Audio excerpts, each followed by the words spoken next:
Crimson skies bathed the empire's palaces and domes as the sun set. Inside the grand halls of the kingdom, the man receives word, very good. The Cladonais has secured the northern border. The king, seated on his gilded throne, praises him with a measured smile. But his praise is only the prelude. His sharp gaze turns to the young commander. "Tell me, how old are you now?" The reply comes with firm respect. 24, Your Majesty." The king leans back, satisfaction glinting in his eyes. "A fine age for marriage. Then, I shall grant you a bride from my royal bloodline." The court stirs in shock. Whispers echo against the tall pillars. A princess? The hidden one? Wasn't she long thought dead? Then, as if to confirm the rumors, the grand doors creak open. A young woman steps forward, barefoot, fragile, clad in a plain white dress. Her golden hair cascades down in waves, and her piercing blue eyes flicker with fear and hesitation. Gasps fill the hall. The courtiers murmur, astonished. "It's Princess Misa. She lives." Her steps faltered. She could barely stand under the weight of all the stairs. Her brother, seated high upon the throne, beckoned. "Misa, come here." She staggered forward, clutching at her chest, breath uneven. Fear overtook her body, her knees buckled, and she collapsed with a soft gasp, her golden hair spilling across the cold marble floor. The court held its breath. The princess? Is she even able to walk? Without hesitation, Eric stepped forward, kneeling beside her. Carefully, he took her hand and pressed his lips against it, sealing his vow in front of all. "It is my honor to serve you, princess." But Misa yanked his hand. Her heart pounded violently. Her wide blue eyes trembled, confusion and fear flashing within them. "Misa," the king's cold voice rang out, echoing through the chamber. "That is no way to greet your husband. Come here." He drew his sister close, clutching her as though she were both a prized possession and a pawn. "The one I cherish more than anyone, yet she lacks manners. Come now, offer your apologies." The young girl's lips parted, her breath uneven. Her voice broke into fragments, barely a whisper. Eric's gaze hardened. He said nothing, but his eyes followed every cruel gesture, quietly witnessing the merciless scene unfolding before him. The sun dipped behind the horizon as the carriage wheels rattled steadily over the dirt road. Inside sat stern faces, the Margrave and his wife, their silence sharper than any sword. It had been a long war, but the banners of triumph fluttered, and songs of victory echoed through the land. The Cladonais knights, ironclad and unyielding, had carved their legend into the battlefield, securing the empire's glory. For while the people praised Cladonais' valor, the king, seated high upon his throne, was far from pleased. Power unsettled him. The growing influence of one house made his crown feel heavier. And so, with cold calculation, he devised a binding chain disguised as a gift. A marriage. That very night, at a grand hall, voices rose in anger. Fists struck tables. "Is this all? After everything we sacrificed? A foolish princess is our prize?" But amid the outrage, one voice cut through the storm. Calm, composed, and resolute. "We cannot refuse the king's command."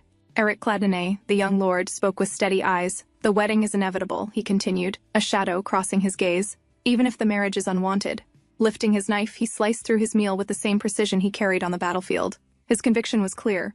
Personal feelings mattered little in the face of duty. At the other end of the table, his cousin Amberic finally broke the silence, his voice tense. "What about the engagement to the Crispin family?" But the answer was already known, and another voice snapped in response. "Do you even have to ask?" Eric himself, bound by duty, wore his mask of calm. To him, the marriage was no union of love, but a battlefield of politics, one he could not refuse. The days blurred, the tension thickening, until finally, the wedding day dawned. The capital came alive, streets buzzing with gossip and curiosity. Citizens flocked to see the princess who was to wed the hero of Cladonais. Inside the grand carriage, the groom sat tall in his regal attire, his expression calm yet shadowed with thought. Draped in white and gold, he looked every bit the part of a fairy tale prince. The groom stepped forward, his boots striking the marble floor with measured grace. Then the great wooden doors creaked open. A hush fell. All eyes turned as the bride appeared at last. The princess, radiant in her flowing gown of white lace, entered the hall. She looked ethereal, like a figure sculpted of moonlight. But soon, murmurs broke the silence. "Good heavens, is she unwell? She looks as if she's drunk. She can barely walk." The sacred hall fell silent as the vows were spoken. The priest's voice echoed, steady and solemn, binding two fates together. The words rang heavy, final, like iron chains disguised as holy blessings. "You may now kiss the bride." Eric leaned down, his gloved hand gently cupping Miasa's trembling face. Their lips met, a seal, a spectacle, a kiss that would fool the world. Applause filled the cathedral, muffling the silent despair in Misa's eyes. Night descended. The palace shimmered under the stars. Inside, attendants bowed deeply. You must be cautious not to hurt the princess. We will come by tomorrow morning to collect the evidence that proves you have fulfilled your marital duties, my lord. Understood, Eric's voice cut through the chamber. The heavy doors creaked open. Step by deliberate step, he entered. Inside the chamber, Misa lay bound and weakened, her wrists tied, her body trembling. Sedatives had been forced upon her, enough to still even a beast of burden. Eric's sharp eyes took in every detail. The shallow breaths, the unnaturally pale skin, the cruel restraints. His jaw tightened. Even prisoners of war are treated with more dignity than this. He knew instantly, this was not the work of petty malice. Only the king himself could have sanctioned something so merciless. Stepping closer, he crouched by her side. Her body was ice-cold, temperature frighteningly low. He freed her wrists, gently massaging warmth back into them. But it wasn't enough. Desperation pressed upon him. There was only one way left. Princess, he murmured, voice low, steadying himself for what must be done. I will share my warmth with you. Please don't be surprised. He slipped beneath the blanket, pulling her frail frame against his chest.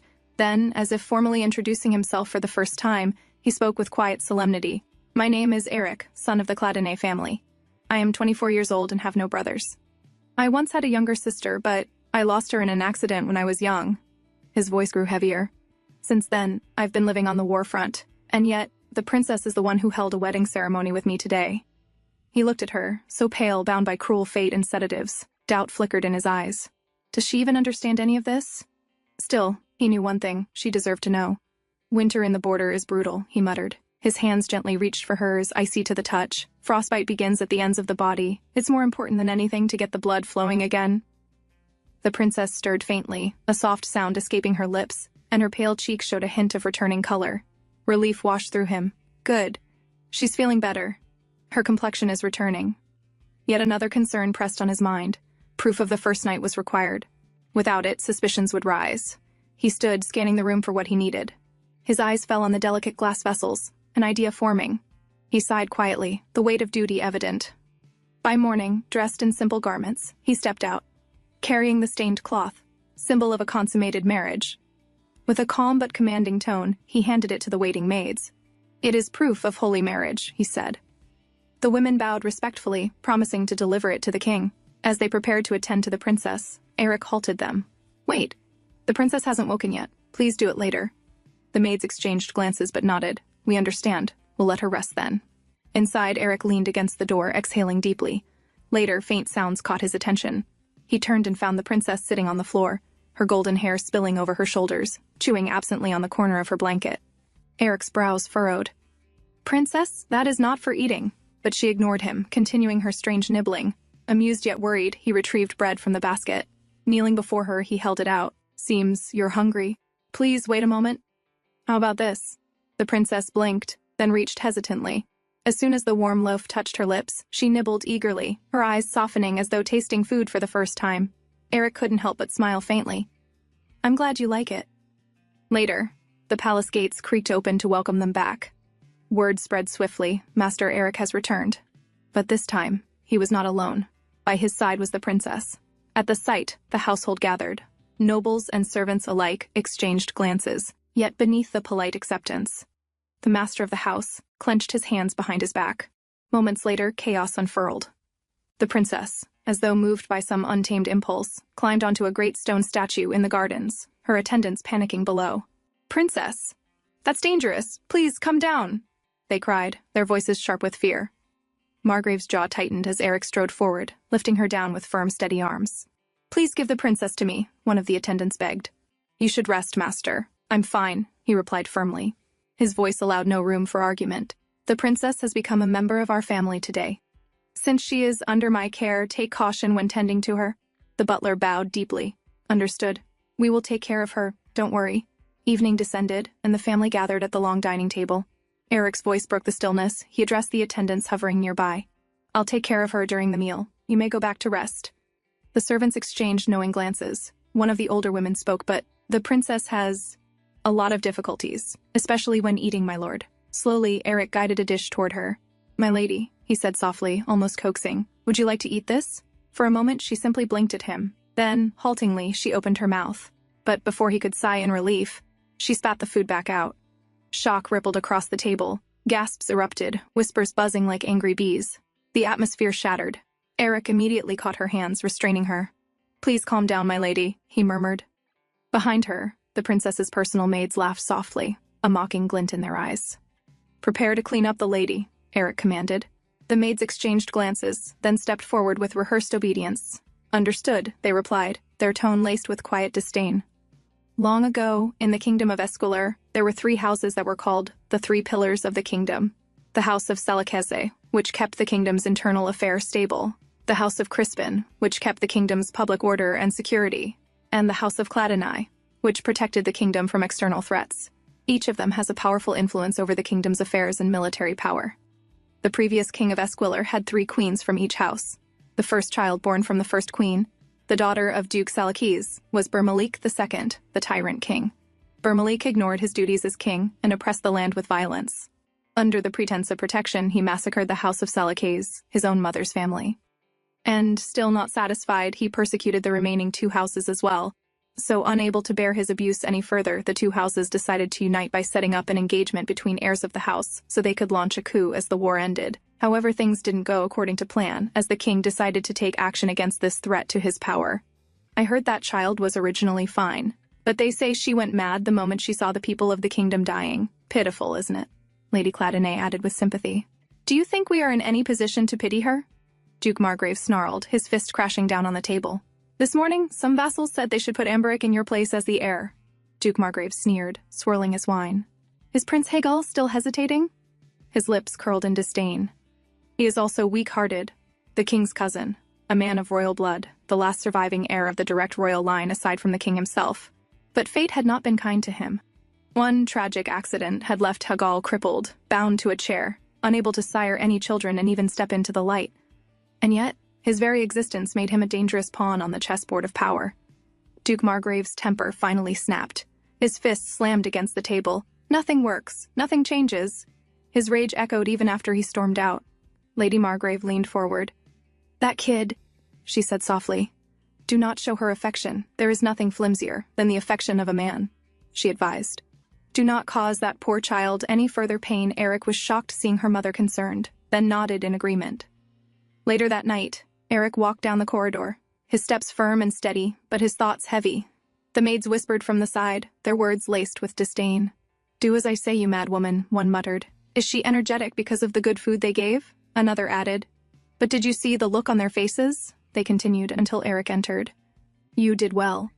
Now you can rest. I will take care of her," he ordered. Though he had only heard a little, it was enough for him to understand how the princess had been treated by these maids. Both maids hesitated, fearing he had overheard them, then quietly left. "It seems like you are in a good mood today, my lady," Eric said, approaching her. He sat quietly beside her. "I don't know if you can understand me," he said softly, "but I hope you are comfortable here." The princess slowly lifted her head, her wide blue eyes meeting his. For a fleeting moment, clarity sparked in her gaze, and Eric felt his chest tighten. Was she beginning to understand him? The next moment, the princess suddenly spat at him. The act made everything clear. She hadn't understood a word he had said. Eric froze, stunned for a moment, then slowly wiped his face. "My lady? You should not spit on another's face," he said gently, almost as though advising a child. Then he let out a faint sigh. "Rest now," he added, his tone soft but firm, before turning away and leaving for his bath. The princess said nothing, her expression unreadable. As the night deepened, they eventually lay in bed together. Outside, a thunderstorm rumbled across the darkened sky. Lightning split the clouds, followed by the heavy roar of thunder. The princess's eyes shot open wide. Fear flickered in them, though she stayed silent, lying stiffly in the sheets. She did not move, only stared at the man sleeping peacefully beside her, her gaze unblinking as the storm raged on. The following day, they sat for breakfast. Eric, ever patient, tried to coax her. "Did you sleep well last night?" he asked gently. Her complexion looked pale, worse than before. "You seemed fine before bed, but now—" His words trailed as he studied her expression. Suddenly, she clutched at the food with her bare hands, smashing it messily across the plate. The hall fell quiet, the servants frozen at the display. Eric, however, only sighed softly. The past few days since the princess's arrival had been nothing short of hectic. The entire atmosphere within the mansion had shifted ever since Eric married her. It felt as though everyone had something to say, yet all held their tongues. Margrave Cladonai eventually stopped joining his family at meals, which only fueled Lady Cladonai's irritation. Even the vassals serving House Cladine seemed at a loss, unsettled by the sudden turn of events. And yet, in the midst of it all, Eric remained unchanged, calm, collected, and unwavering, as though none of it affected him. After finishing his training, Eric asked, "Where is my wife?" "She is in the maids' area," the attendant replied cautiously. Eric paused, wiping sweat from his face with a towel, his brows furrowed. "Again?" He made his way down the corridor. A faint light slipped through the crack. Inside, the princess was curled up on a pile of laundry, fast asleep, her golden hair spilling over the soft fabrics. The maids whispered among themselves. They admired her quietly, marveling at how even in slumber she looked fragile yet beautiful. One maid chuckled softly. "She looks like a white cat. So cute." Suddenly, a knock startled them. "Oh, young master has arrived!" One maid gasped, and they quickly scrambled to their feet. Eric stepped in, his sharp eyes scanning the room. "Are the two maids away again?" he asked. The young maid stammered nervously. "Yes, my lord, but we took good care of her." Eric nodded curtly. "Good job." He walked to the princess and lifted her into his arms, her head lolling softly against his chest. "I will now take care of her now," he said. The princess stirred faintly as he descended the grand staircase with her in his arms. But suddenly, her body tensed. Her blue eyes widened, panic flashing within them. She let out a choked sound, thrashing violently against his hold. Eric grunted, tightening his grip to steady her as she struggled desperately, kicking and clawing. "Please wait until I drop you off," he said firmly. "If you fall, you will get hurt." She groaned, still resisting, but eventually quieted. At last he set her down on the bed. She clutched the blanket tightly, glaring at him with frightened, trembling eyes. Eric remained silent, watching her carefully. Days had passed since she arrived, and one thing had become painfully clear. The princess did not seem to like him at all. To her, Eric thought bitterly, "I must be nothing more than a means of transportation, someone to carry her around." Eric's gaze followed. There, tangled in her golden hair, was a piece of yarn. Eric leaned forward, carefully brushing her hair aside, but she hides her face, clearly startled. "I didn't mean to startle you. I'll quickly remove what's on your head," he murmured softly. "Were you very surprised?" he asked quietly, his eyes watching her closely. The princess's bright blue gaze flickered up at him, tense and guarded. "White. I once saw a cat that looked like her." The memory of the maids chatting stirred faintly in his mind as he smiled to himself at the thought. As night deepened, the princess lay in bed sleeping silently. While in another room lit only by candlelight, Eric sat at his desk, buried in documents. There was these maids, always, slipping away whenever they got the chance. Eric's instincts screamed that they were hiding something. He sighed deeply, pressing his hand against his temple. "There's too much to worry about," he muttered, thoughts drifting to the food shortage plaguing the territory's people. One particular sealed letter drawing his focus. The letter carried a report from a spy he had arranged. As instructed, they had followed Margrave's movements in secret. And just as Eric suspected, the man was not loyal. The report detailed how he had been seen meeting someone in the suburbs the previous night. Back when his father first suggested an engagement with the House of Crispin, Eric had been the only one to find it strange. At first glance, the proposal seemed perfectly natural, reasonable even. To everyone else, it made complete sense. But for some reason, Eric couldn't shake off the feeling that something was off. From that day onward, he began quietly keeping an eye on his father's actions. It was around that time he discovered that a barmaid had been frequenting his father's quarters. For Eric, it was the first time he had seen his father falter from the moral standards he had always upheld. Still, he chose not to make an issue of it. The war was far more important, and his focus had to remain on that. Even so, he had investigated the woman, suspecting she might have been planted by someone with ulterior motives. Yet, he found nothing. With no proof and no leads, he turned a blind eye. But after the war ended, things escalated. His father brought the woman back to their nation, going so far as to force his right-hand man, Sir Kelvinig, to take her as a second wife. Such devotion to a mere barmaid left Eric no choice. He gathered evidence of his father's conduct and sent a detailed letter to Lady Cladine. Today, her reply finally came. "Do not send me any further reports of this matter. Let others have him.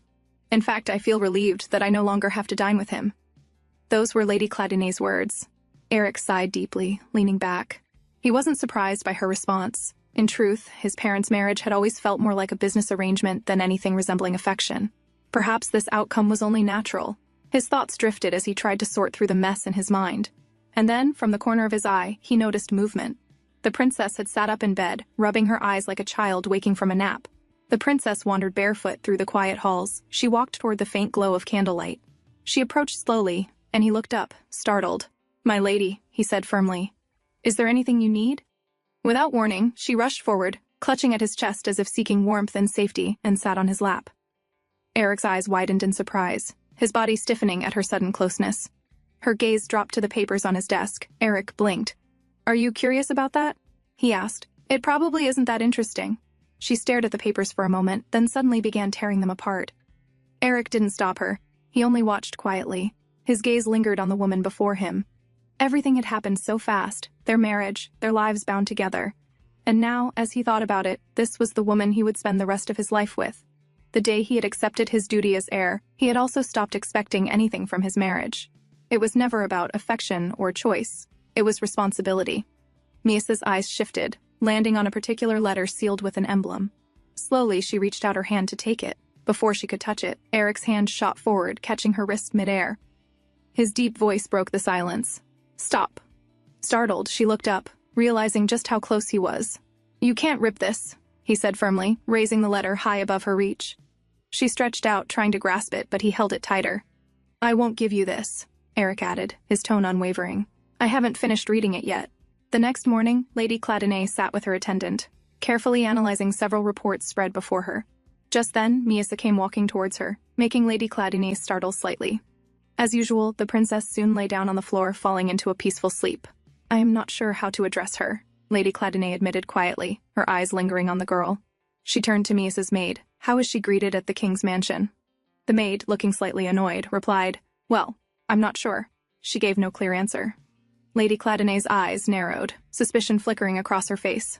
The attendant leaned in and suggested gently, "Why not call the princess by her name?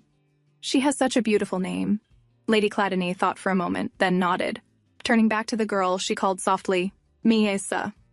At once the princess jolted upright, her eyes wide as she stared at Lady Cladonay. Then, almost childlike, she grinned at her. "It seems she liked it," the attendant murmured under his breath. Lady Cladonay straightened, regaining her composure. "I can take care of her until dinner. You may leave now," she instructed firmly. The maid bowed and left the room. Lady Cladonay's eyes followed her, thoughtful. Something was off. Of the two maids who had come with the princess from the king's mansion, one tended to the princess with visible laziness, while the other was often nowhere to be found. There must be something behind this blatant lack of effort, Lady Cladonay thought grimly. "I don't know what they're trying to put on us," she murmured. "Go, bring me some headache medicine. It should be in my room." Understood, Adel bowed before leaving swiftly. Moments later, when Edel brought the medicine, she noticed something unusual. Princess Miasa was resting quietly at Lady Cladonay's feet. That was odd. Lady Cladonay was never the kind of woman to let anyone lean against her legs, let alone sleep there. Lady Cladonay's hand gently stroked the princess's hair, her expression softening in a way rarely seen. "The child... You said she was 20, right? I've heard that half of the court was butchered before her eyes when she was only a child. No wonder she went mad," she murmured. Her fingers moved through Misa's hair like a mother soothing her daughter. "Ever since, everyone has been using her for their own benefit. Such a poor child." Adil stood silently, listening to her mistress's quiet words. Lady Cladonay's eyes lingered on the girl's face. Her features are beautiful, especially the color of her eyes. Adil followed her gaze. Only then did she realize how close Lady Cladonay had grown to the princess. Come to think of it, the princess had the same eye color as Lady Cladonay's late daughter. Perhaps that was why the princess seemed to stir something in her mistress's heart. "Miasa," Lady Cladonay said softly, "let's cut your nails a little, and brush your hair too." Meanwhile, when Eric was finally free from his training, he, as usual, asked after the princess. "She is with Lady Cladonay," the attendant replied. Without hesitation, Eric made his way to his mother's quarters. But when he entered and saw the sight before him, he froze in shock. Lady Cladonay herself was seated with the princess's feet in her lap, preparing to cut her nails. "What are you doing?" Eric's voice was sharp, almost disbelieving. Lady Cladonay looked up calmly. "Oh, I was just about to cut Miasa's toenails so she can walk comfortably." Eric stared, stunned. His mother, showing affection? Lady Cladonay was a woman who could occasionally pity someone, yes, but never like this, never so tender. She had been cold and relentlessly rational even to him, her own son. Yet now, that gentle look in her eyes. It was the very same look she had once reserved for his sister, Rosier. His chest tightened. "If she is projecting Rosier onto the princess, then I cannot allow it. I will do it. Please, give me the scissors," Eric said firmly as he stepped forward. For a moment, he wavered inside. He remembered his mother's face on the day Rosier died. an expression etched with something between anguish and obsession. Was it right to stop her now, or was he only denying her a fragile comfort? Still, he took the scissors into his own hands. As his strong hands held her delicate feet, Misa glanced quickly at him. The touch tickled her slightly, but she didn't flinch or resist. She simply lay there in silence. Some time passed quietly, until Idil noticed a faint frown forming on the princess's face. Unsure of the cause, she thought for a moment, then quickly picked up a small sweet cookie and held it to the princess's lips. Misa accepted it without a word, nibbling quietly. Idil exhaled in relief. "Why did you do that?" Eric asked, his eyes narrowing toward her. "Oh, I just remembered the princess seemed to be fond of sweet things," Idil explained carefully. "I see." Eric gave a short nod, acknowledging her answer. Lady Cladonnay, watching from her seat, smiled faintly. Her voice softened with quiet joy as she murmured, "How lovely. She truly does seem to enjoy it." That night, Eric sat with the princess, feeding her with his own hand. Patiently, he reminded her, "Chew slowly, don't swallow it all at once." He watched her carefully, almost as though teaching a child. But even as he guided her, his thoughts drifted. He couldn't understand why his mother was reminded of Rosier whenever she looked at the princess. If it was just because of her eye color, then even his cousin Amberic, who shared the same shade, should have stirred the same tenderness. Yet never once had his mother shown Amberic even a trace of that kind of affection. A soft knock interrupted his thoughts. The attendant stepped inside, carrying a new dish, and placed it on the table. The moment the princess's eyes fell on it, her expression changed. She covered her ears tightly with her hands, her whole body trembling. "Miesa?" Eric leaned closer, startled. "What's wrong?" The princess didn't answer, only pointed with a shaking hand at the dish before turning her face away. Eric's gaze followed, and realization struck him. "Is it because of the roasted quail?" he asked gently. She gave no reply, only avoided his eyes and kept her face turned aside, refusing even to look at it. "I see." Eric's voice dropped, calm yet firm. "Take it away," he ordered the attendant. The dish was quickly removed. Still, Eric's eyes lingered on the princess, unsettled. It was the first time he had seen her react like this. He sat back, his thoughts heavy. Has she fallen sick before from eating quail? Or is there something else behind it? He couldn't help but wonder. The next day, Eric was out on the training grounds while the other knights practiced. He lifted his gaze to the sky. The sun was already high. His thoughts, however, were far from the drills. Did Miesa eat this morning? Yesterday she hadn't looked well, and the worry gnawed at him until he could no longer ignore it. He left the field to check on her. The attendant bowed and reported, "A mistress. She fell into the stream earlier. It seems she saw some fish, tried to get a closer look, and ended up falling in." Eric stiffened. "She fell?" "Yes, my lord. But she was with Lady Cladonnay at the time, so there was no cause for alarm." Eric exhaled slowly, relief softening the tension in his chest. The attendant continued, "There's another matter. The mistress doesn't seem to care for chapel service. At first, she followed Lady Cladonnay obediently, but once they arrived, she refused to enter. In the end, Lady Cladonnay left her with a servant, while she went inside to finish the prayers. Eric listened in silence, then recalled how easily Miesa could be coaxed with sweets. From now on, he instructed, "Make sure there are always sugary treats placed on my desk."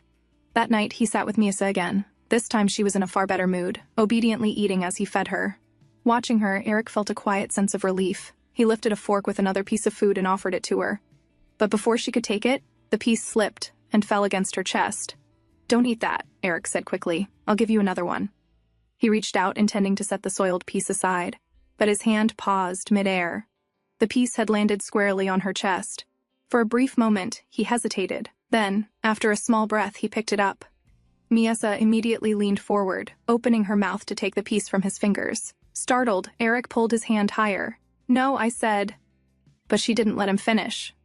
She grabbed his hand, tugging it down toward her. Her cheeks flushed red, her expression tinged with frustration. Then, without warning, she bit his finger.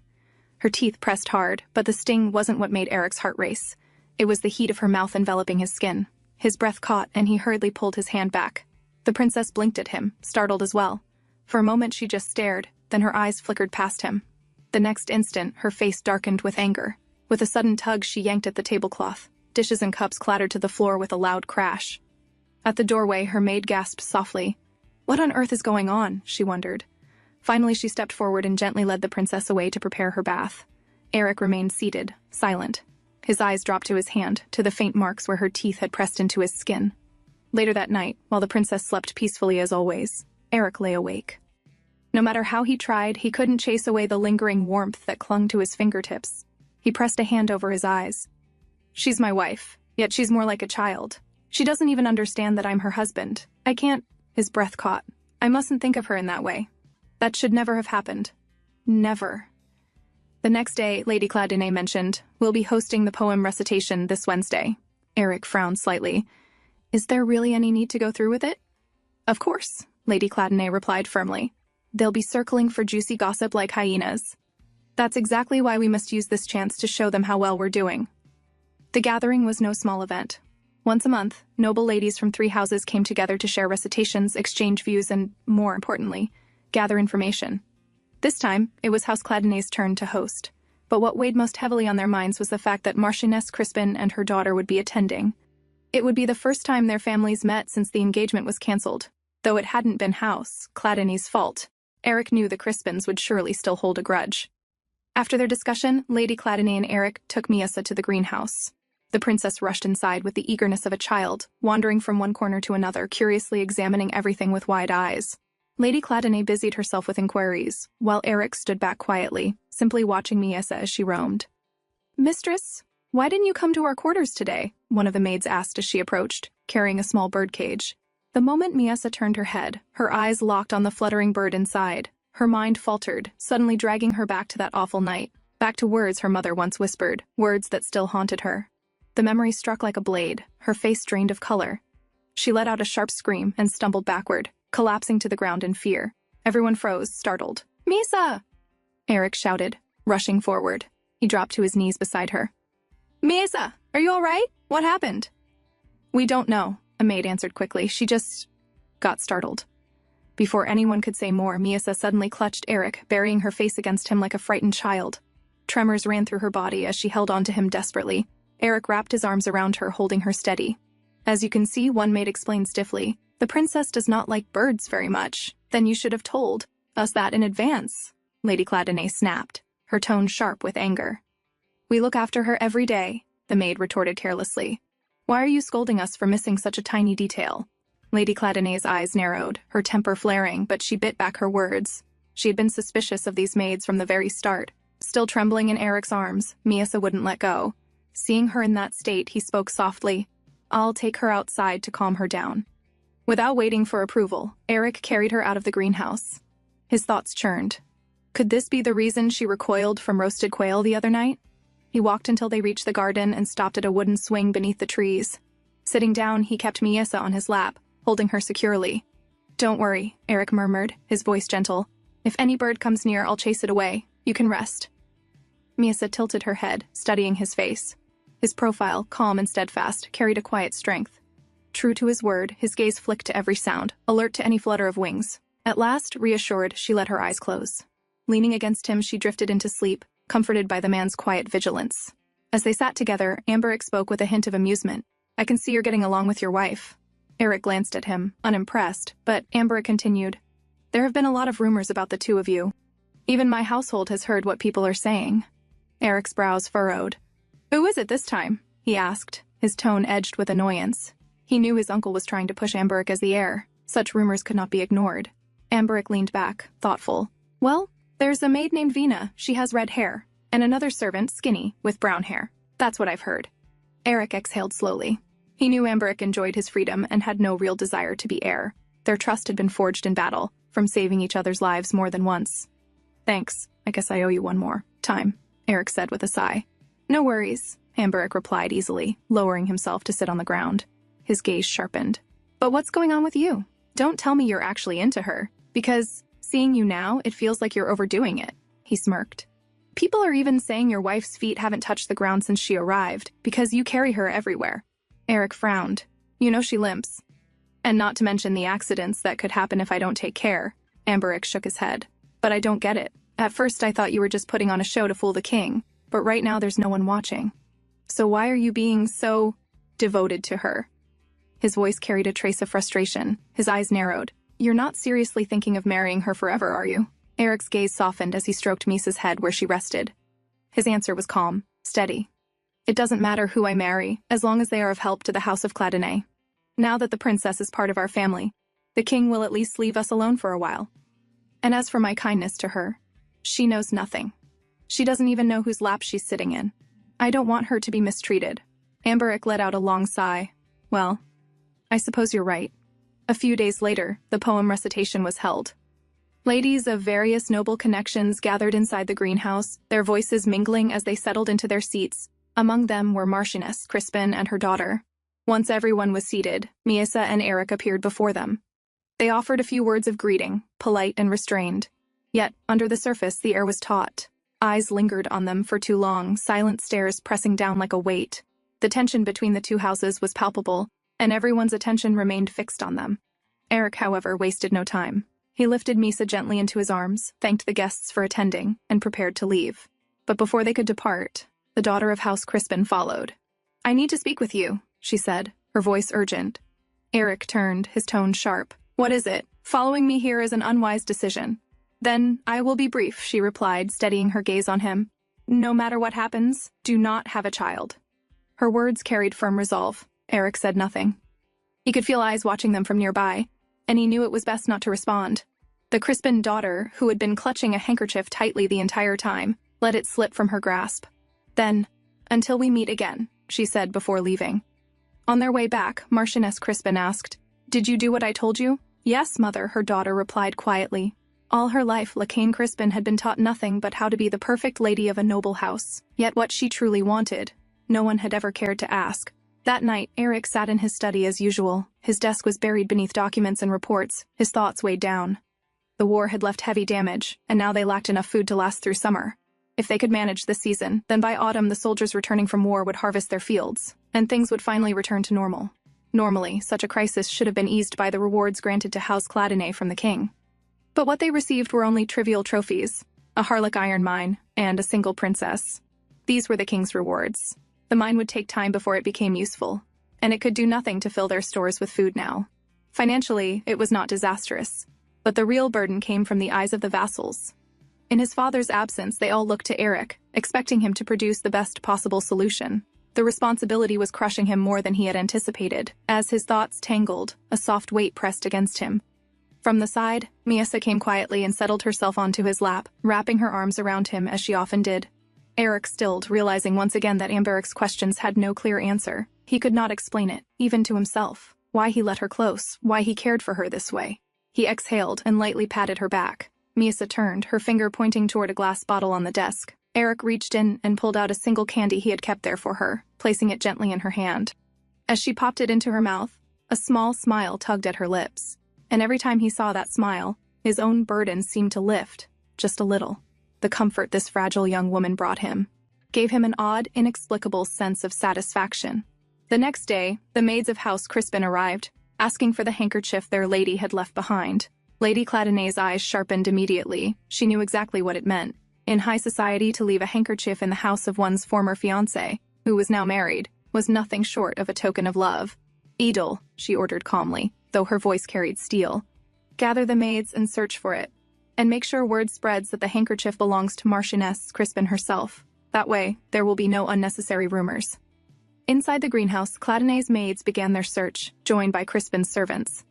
Among them, a secret meeting took place between Crispin's head maid and one of the princess's own main maids, the very one who had come with her from the king's mansion. The head maid spoke in a low, firm voice. "Let me be brief. She must be taken care of within 2 years, at the very latest." A sly grin spread across the princess's maid's face. "If you wish, I could have it done by tomorrow." "No," the head maid cut her off sharply. "So sudden would raise suspicion. And we cannot come here too often." The princess's maid leaned closer, her eyes gleaming with a dangerous glint. "Then just let me know. I can come to you." That night, the family gathered for dinner. Margrave Cladonay, who rarely joined them, was present. But his irritation grew quickly at the sight of the princess. A dog would have better manners than her, he scoffed, his voice dripping with disdain. Lady Cladonay, seated gracefully, answered with a sweet, sarcastic smile. "Darling, if it's that hard for you, why don't you ignore Miasa altogether? After all, I doubt she wants any of your attention in the first place." The Margrave's anger flared. He pushed back his chair and stood, his eyes dark. But before leaving, he threw one last warning over his shoulder. "Just remember, we must visit His Majesty soon. Make sure she doesn't have any bruises." In the kingdom of Esquilor, it was customary for newlyweds to visit the bride's family 50 days after their wedding. And so, when the day came, Eric entered the royal palace, Misa by his side. He bowed deeply. "Greetings to your majesty," he said in solemn respect, holding Misa gently alongside him. "Indeed, it's been long since we last met," the king greeted with a wide grin. As usual, Misa slumped to the ground, lying there lazily. The king chuckled. "Seeing as how our Misa seems to be doing well, I expect we'll soon be hearing news of a child." Eric bowed his head slightly. Ever since their marriage, he had done everything possible to avoid raising the king's suspicion. "We hope the same, your majesty. But I'm afraid my wife's health is not yet fully well," he answered carefully. The king's attendant leaned in, murmuring something in his ear. The king's smile faded. With a sharp flick of his hand, he dismissed the servant. His voice, when he spoke again, was dangerous. "I don't want my time wasted. Misa's ladies-in-waiting told me something rather interesting. They said although the sheets were drenched in blood, not a single drop was found when they bathed the princess afterward. That made me think, perhaps you don't want a royal bloodline. Tell me, Eric, are you keeping her intact so that you can cancel this marriage?" Eric's chest tightened. "No, it's not like that," he said firmly. He had believed his efforts enough to silence the maids, but clearly it wasn't. The king's eyes glinted. "It seems House Cladonnet sought to deceive the crown. Perhaps this could even be seen as an act of treason." Eric's face paled. He had never feared sacrificing himself, but what would become of his people if the king struck them down? "Come here, Misa," the king called. The princess crawled toward him. He stroked her head with a chilling smile. "My little sweet Misa, perhaps you'll tell me the truth. Did your husband take off your clothes that night?" Misa said nothing. The king's hand tightened, cruelly yanking her hair back. "Answer me, Misa." His voice had no warmth now. Her lips quivered. Then, for the first time, broken words escaped her mouth. "It hurts." Eric's eyes widened in shock. He had never heard her speak before. "Here." "It hurts," Misa repeated, pointing to the spot and clumsily explaining with gestures. Gasps rippled through the hall. Faces turned away, shocked and embarrassed. "Stop," the king snapped, rising to his feet. "That's enough. I have no desire to hear details of my sister's wedding night." With a swift kick, he shoved Misa aside. "Take this thing with you and leave," he spat at Eric. Eric clenched his teeth, fury burning inside him. But there was nothing he could do here. Wordlessly, he lifted Misa into his arms and left the palace. On the ride home, silence clung to them. He held her in his lap, saying nothing. Misa, too, remained still, eventually drifting to sleep without a sound. As soon as they returned, Eric's voice cut through the quiet. "Make sure no one enters the second floor of the West Wing." The princess's maids exchanged confused looks, unsure of what was happening. Misa struggled faintly in his hold, but Eric did not release her. "Cullen," he ordered his right-hand man, "stand guard at the door. No one enters this room." When they entered, Eric pushed Misa down onto the bed. His voice was low, edged with anger. "Now, no one will listen to you here. No one will come. Whether you scream or cry, no one will hear. So speak. I know you are capable of it." Misa swallowed hard, realizing she had no choice but to reveal the truth. "Darling, why don't you simply ignore Misa altogether?" she said quietly. Eric froze, his eyes widening. "After all," she repeated, "I doubt she wants any of your attention in the first place." They were the exact words Lady Cladonnet had spoken at the dinner table. Eric's chest tightened. He could hardly believe what he was hearing. "What were those things you said in front of the king?" he asked, his voice low but sharp. Misa smirked faintly. "They'll be after juicy gossip like hyenas. We must show them how well we are doing." The words struck him again with a jolt. "That too?" Those were Lady Cladonnet's very words. Though she spoke clearly, Eric noticed her hand trembling faintly. Beneath her defiance, there was fear. Slowly he stood, releasing her. "My apologies. I didn't mean to frighten you," he said quietly, stepping down from the bed. For a long moment, silence lingered. People always said the princess had watched her mother die when she was only 8 years old. After that, she had witnessed her siblings slaughtered by the king's hand. To survive, perhaps she had chosen to act mad. Her madness a shield. Eric found himself at a loss. He wanted to comfort her, to say something, anything. But no words would come. All he could do was sit in silence. In the morning, Misa's lady-in-waiting entered with a tray of breakfast. She approached briskly, urging the princess to wake. Then, without hesitation, she tugged back the covers to check. Eric's gaze sharpened on them. He had thought the king might have executed these maids for their lies, yet here they were again, checking, prying, confirming whether he and his wife had fulfilled their marital duties. "Why don't you let her sleep a little longer?" Eric said firmly. The maid startled, stiffened under his stare, then nodded quickly. suspicion flickering in her eyes before bowing and retreating from the room. As the day began, Miyasa carried out her usual list of tasks. Her first act was to scatter and wreck the table, leaving it in complete disarray. Then she moved on to the black-haired man's clothes, tearing them with her teeth like some wild creature. Her last task was to grab hold of her lady-in-waiting and yank out strands of her hair until the woman cried out. Only then, with chaos around her, did Miyasa consider half her daily duties complete. Today, however, something was different. Her maid lingered far longer while checking her body. Miyasa knew why. Because of that black-haired man. The thought of him made her freeze. Now that he had discovered her secret, what if he told the others? What if he tried to drive her out of this house? Her chest tightened. No. It was true he had been angry last night, but still, he didn't seem like the kind of man who would purposely harm her. Yet the doubt gnawed at her, and if he did tell them, then what? Panicked, Miyasa ran straight into the hall. Lady Cladinay was seated there with her usual composure. "Oh, Miyasa, did you sleep well?" Lady Cladinay asked warmly as soon as she noticed her. Miyasa said nothing. Instead, she collapsed into Lady Cladinay's lap, burying herself there like a frightened child. The lady stroked her hair tenderly. "You must still be half asleep," she murmured. Miyasa let out a slow breath of relief. Lady Cladinay was still the same with her. Nothing had changed. While Miyasa rested at her side, Lady Cladinay turned her attention back to her butler. They discussed household matters. "We have purchased mojo wood for the garden decoration," the butler reported. At once, Miyasa's ears perked up. Mojo wood? Isn't that incredibly expensive? Even the royal palace uses it sparingly.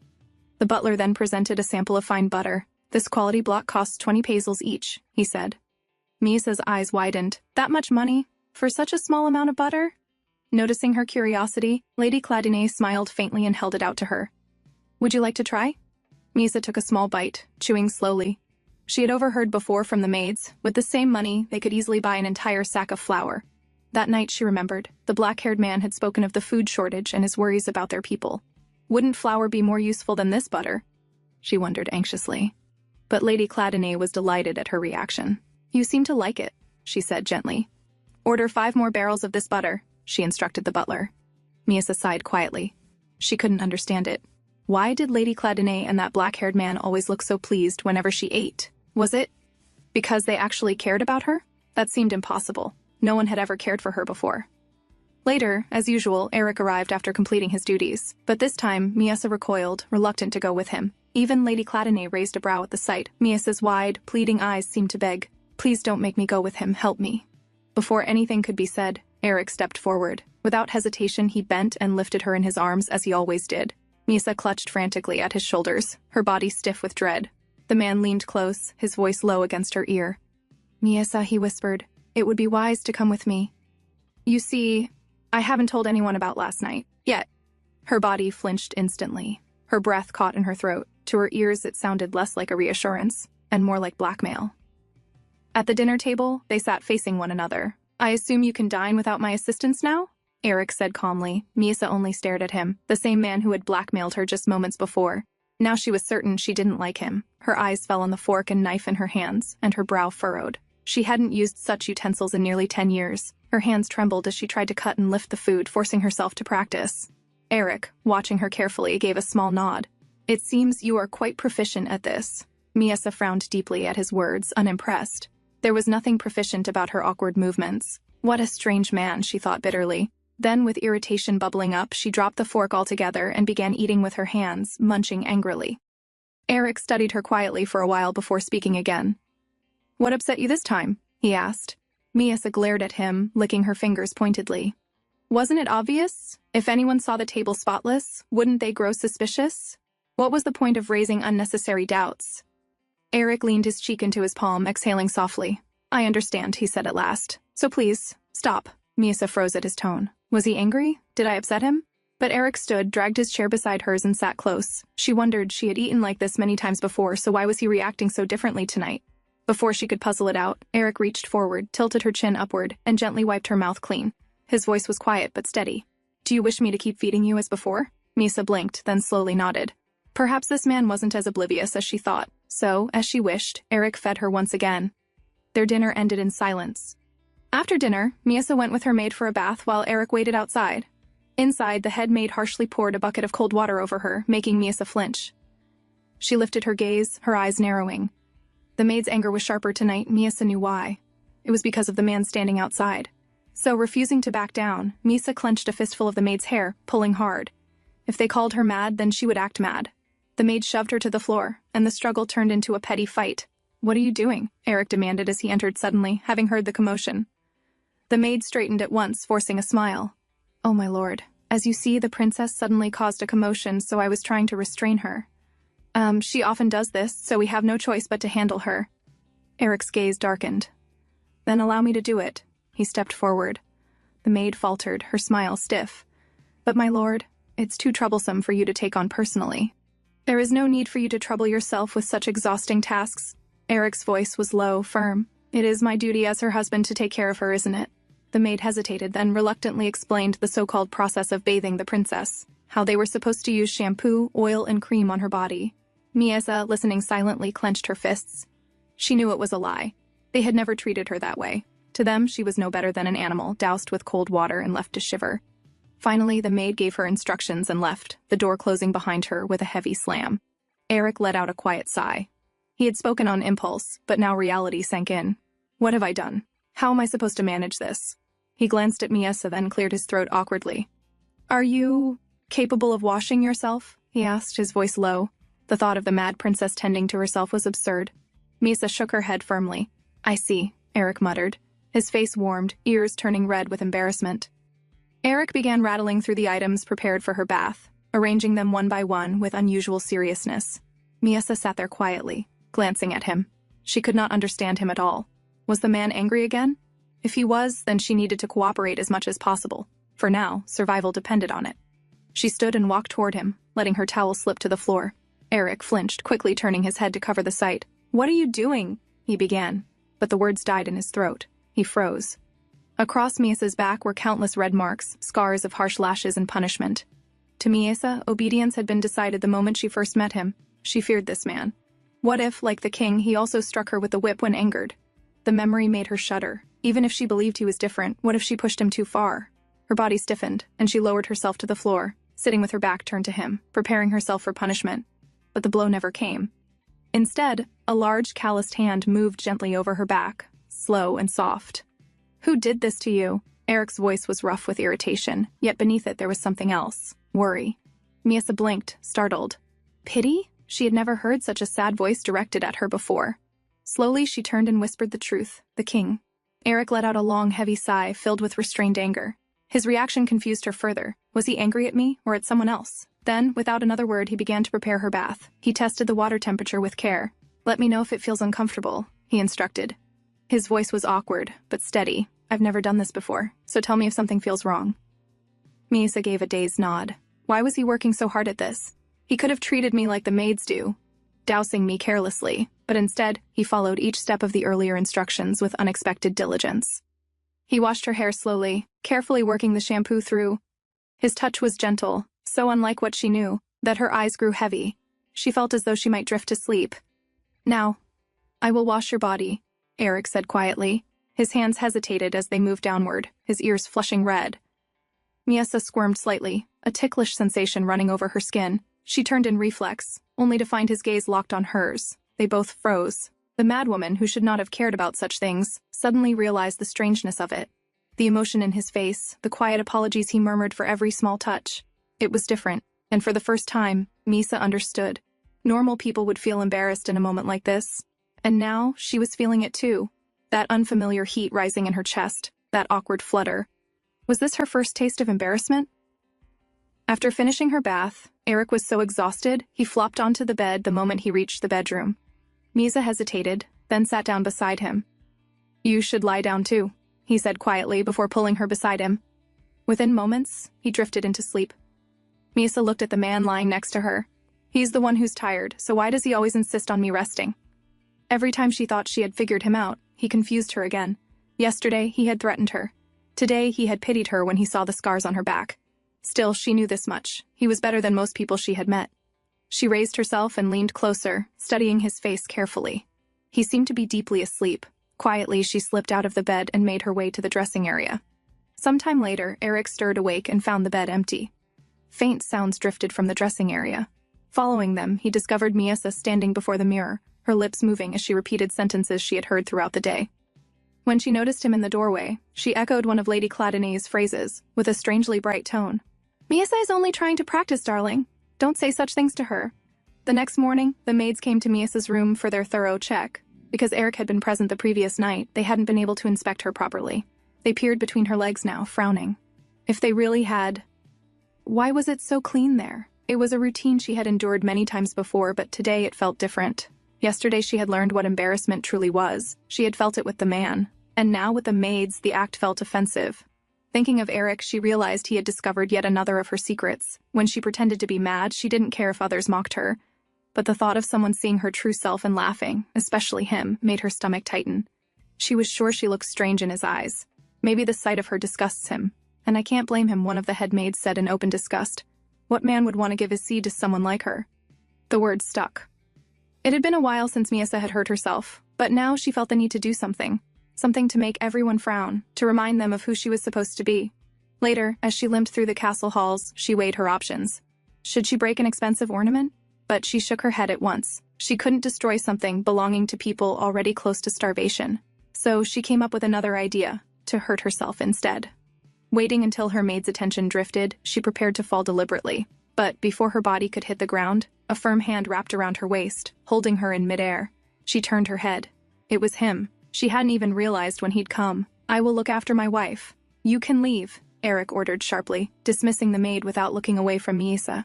They sat together in the garden, where Eric assured Miasa that he had already gotten rid of any birds nearby. "You don't need to worry. There aren't any here," he said gently. Then, with curiosity, he asked, "Do you really dislike birds?" Miasa nodded. Eric stayed silent for a moment before continuing. "May I ask why?" Miasa frowned inwardly. Again, always questions. The man never stopped pestering her. "Bird ate," she muttered, the broken words falling from her lips. "Ate what?" Eric pressed further. Miasa glared at him. First he had dragged her here without her permission, and now he was forcing her with endless questions. "There's no one here, Miasa," Eric reminded her quietly. "You can speak freely." But for Miasa, that was never the problem. She fidgeted, her fingers twisting nervously. Eric studied her, his gaze sharp, as though he could read the answers straight from her face. Then, suddenly, he asked, "Perhaps. Do you find speaking difficult?" Misa's eyes widened. He understood. "Could it be that you haven't spoken to anyone in quite some time? So, even though you can form words in your head easily, lining them up aloud is hard?" Eric explained. Miasa had never given it much thought before. But hearing his explanation, she realized he might be right. Slowly, she nodded. Then instead of just nodding, he said steadily, "Try to say whatever you can, however short." Miasa hesitated, but his determined look pushed her to try. She forced out a quiet, "Okay." But the sound came out strange, broken. Embarrassed, she quickly covered her mouth, her cheeks burning. "It will get better with time," Eric reassured her. Then, to her surprise, he took her hand and placed it on his throat. "Here, try to imitate how I do it," he explained, letting her feel the rise and fall of his pitch. Miasa's eyes widened with curiosity. "This is what I was taught when my voice first started breaking. Would you like to try?" he asked, releasing her hand. She tilted her head, puzzled. "What is voice break?" Eric blinked, then burst into unexpected laughter. Miasa frowned. It wasn't funny. Why was he laughing? "I'm sorry," he said quickly, calming himself. "I didn't expect that to be your first question." Then, more gently, he explained, "Voices change with age. That's what I meant by voice breaking." "Do you have anything else you want to ask me?" he prompted. Miasa thought for a moment, then remembered her maid's constant warnings. With a deep breath, she spoke plainly. He hasn't touched her, even though he sent everyone away. Eric blinked in confusion. "Excuse me?" Miasa sighed inside. Why doesn't he understand? Having no choice, she showed him the exact spot her maid always talked about. Eric's eyes widened in shock, then his face flushed crimson. Quickly, he grabbed her legs and closed them shut. "Please, don't do something like that again," he said firmly, his voice strained. Miasa glared at him as if demanding silently, "Now you understand?" "When we do it?" she asked bluntly. Eric froze. Her words caught him off guard. But for Miasa, it was simple. If they didn't fulfill their duties, there was no telling when she might be dragged back to the king. I'm not sure," Eric admitted at last. "I need more time. I think we should try to get to know each other first. Then perhaps I can ease your discomfort a little sooner." He stood abruptly, perhaps to change the subject. Then, "Allow me to show you the greenhouse." He held out his hand to her. Miasa hesitated. They didn't have time for such things. And yet, She took his hand. It wasn't going to happen today anyway, so perhaps, for a while, she could enjoy this man's company. As he guided her through the grounds, Eric asked gently, "Are your legs completely well now?" Miesa turned to him, then grinned proudly. "You completely caught me," Eric muttered with a faint shock. Her grin widened, taking it as a compliment. But then she remembered. She shouldn't walk normally for too long. So after a while, she raised both arms toward him. Eric was startled at first, then understood her meaning. He scooped her up into his arms.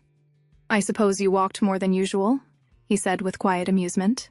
Miesa fidgeted with her hair, secretly flustered. "This man, he's kinder than I thought. If only his kindness could last a little while longer," she wished silently. Miesa remembered how a priestess once recited the process of a wedding night to her. The woman had spoken in a flat, monotonous tone, as if it were no more than a formality. To Miesa, the strange words had sounded bizarre, almost absurd. When the priestess mentioned that it could be painful, Miesa had assumed it must simply be another tiresome duty, and thought nothing more of it. But now she realized it had become her best chance to keep this marriage intact.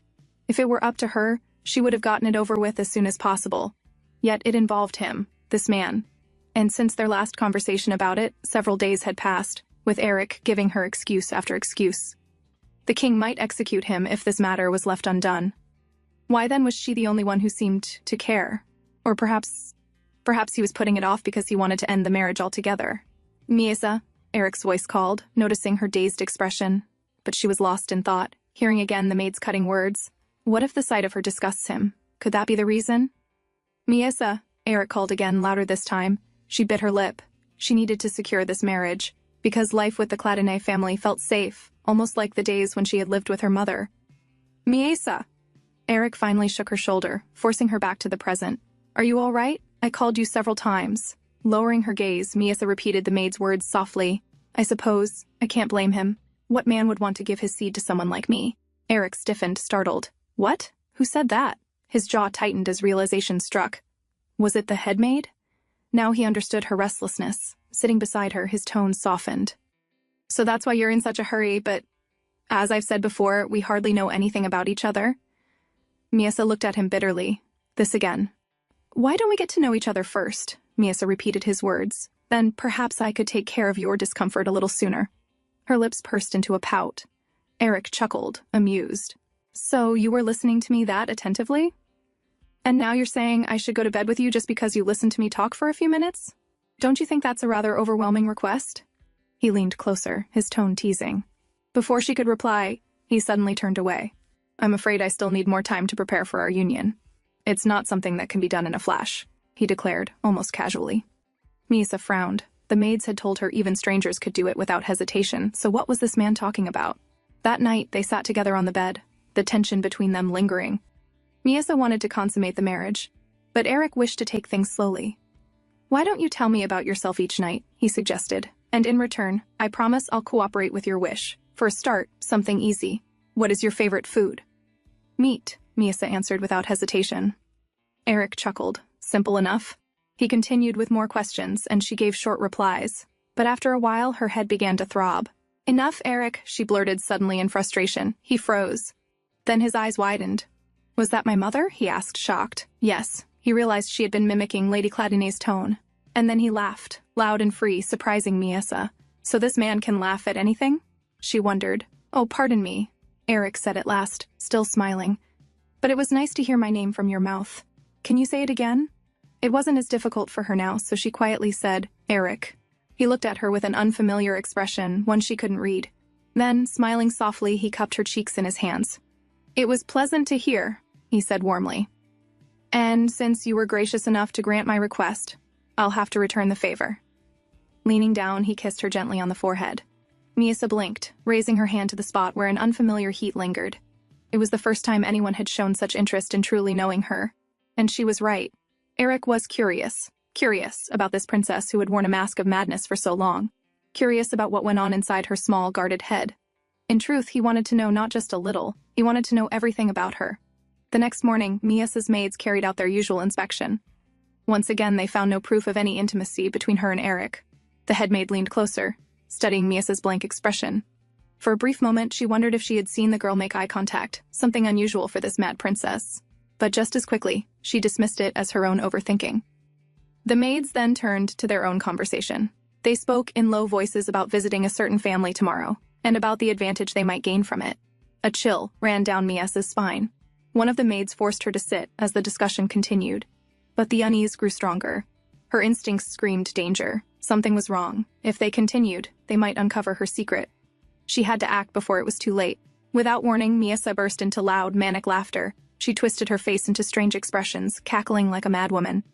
The maids exchanged startled glances, taken aback by her sudden outburst. Then, before they could stop her, Miesa bolted from the room.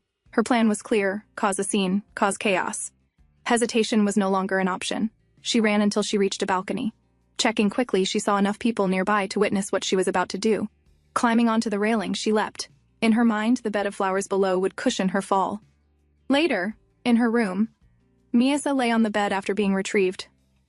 Lady Cladine stood before her maids, her voice sharp as she scolded them. Moments later, Eric entered, having heard the news. "What happened?" he demanded.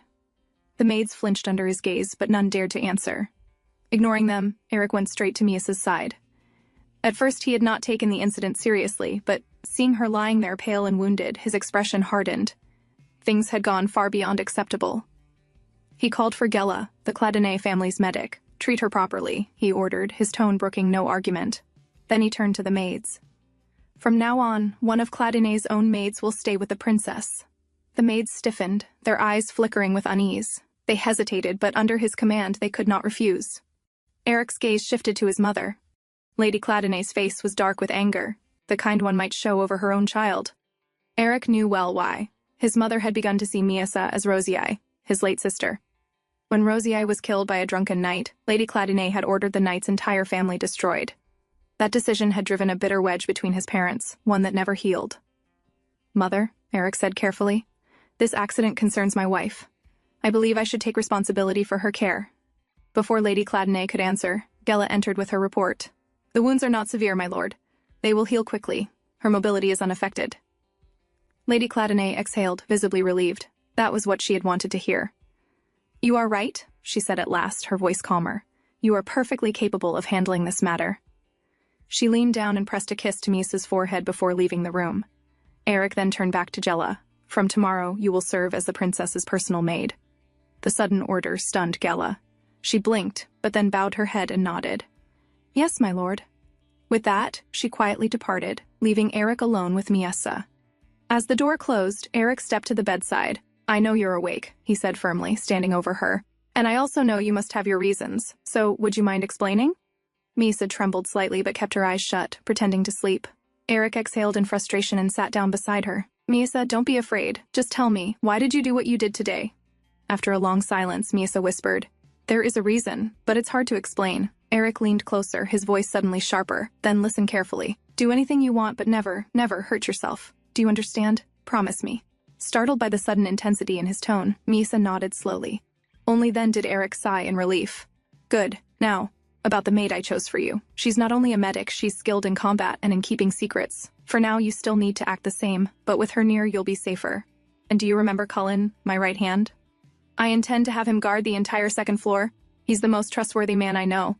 He paused, then added quietly, "I haven't told anyone about you, but now that you're injured, I'll need to take some time off until you recover." Miesa's eyes lit up, her face brightening as if her wish had been granted. She suddenly sat up. "Does that mean more time? More talking?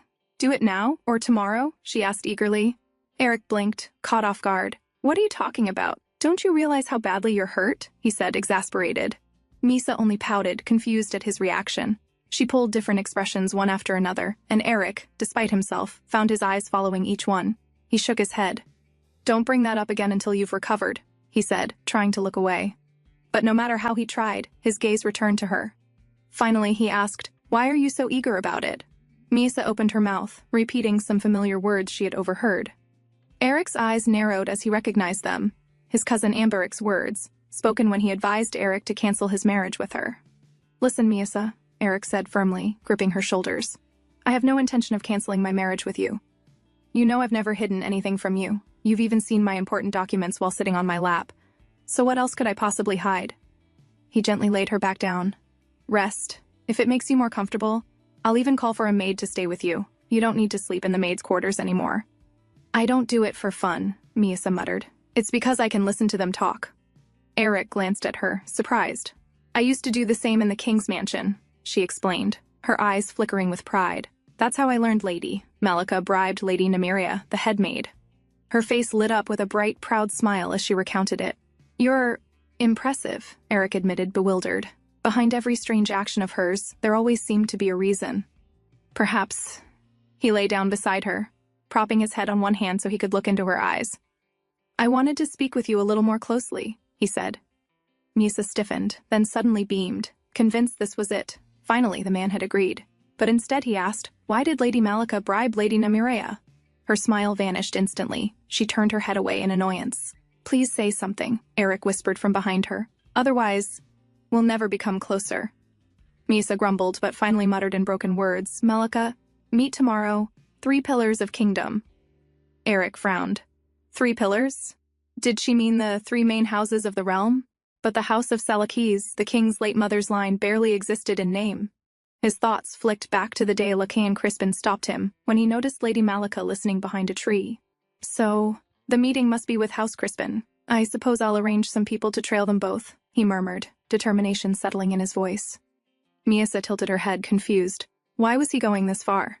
But if the man wanted to do something foolish, what was it to her? As she mulled over his strange behavior, she suddenly felt something warm against her cheek. Startled, she turned slightly. Eric had leaned in and placed a gentle kiss there. A token of gratitude for your answer, he murmured as he pulled back. Misa's fingers brushed over the spot where his lips had touched. This man.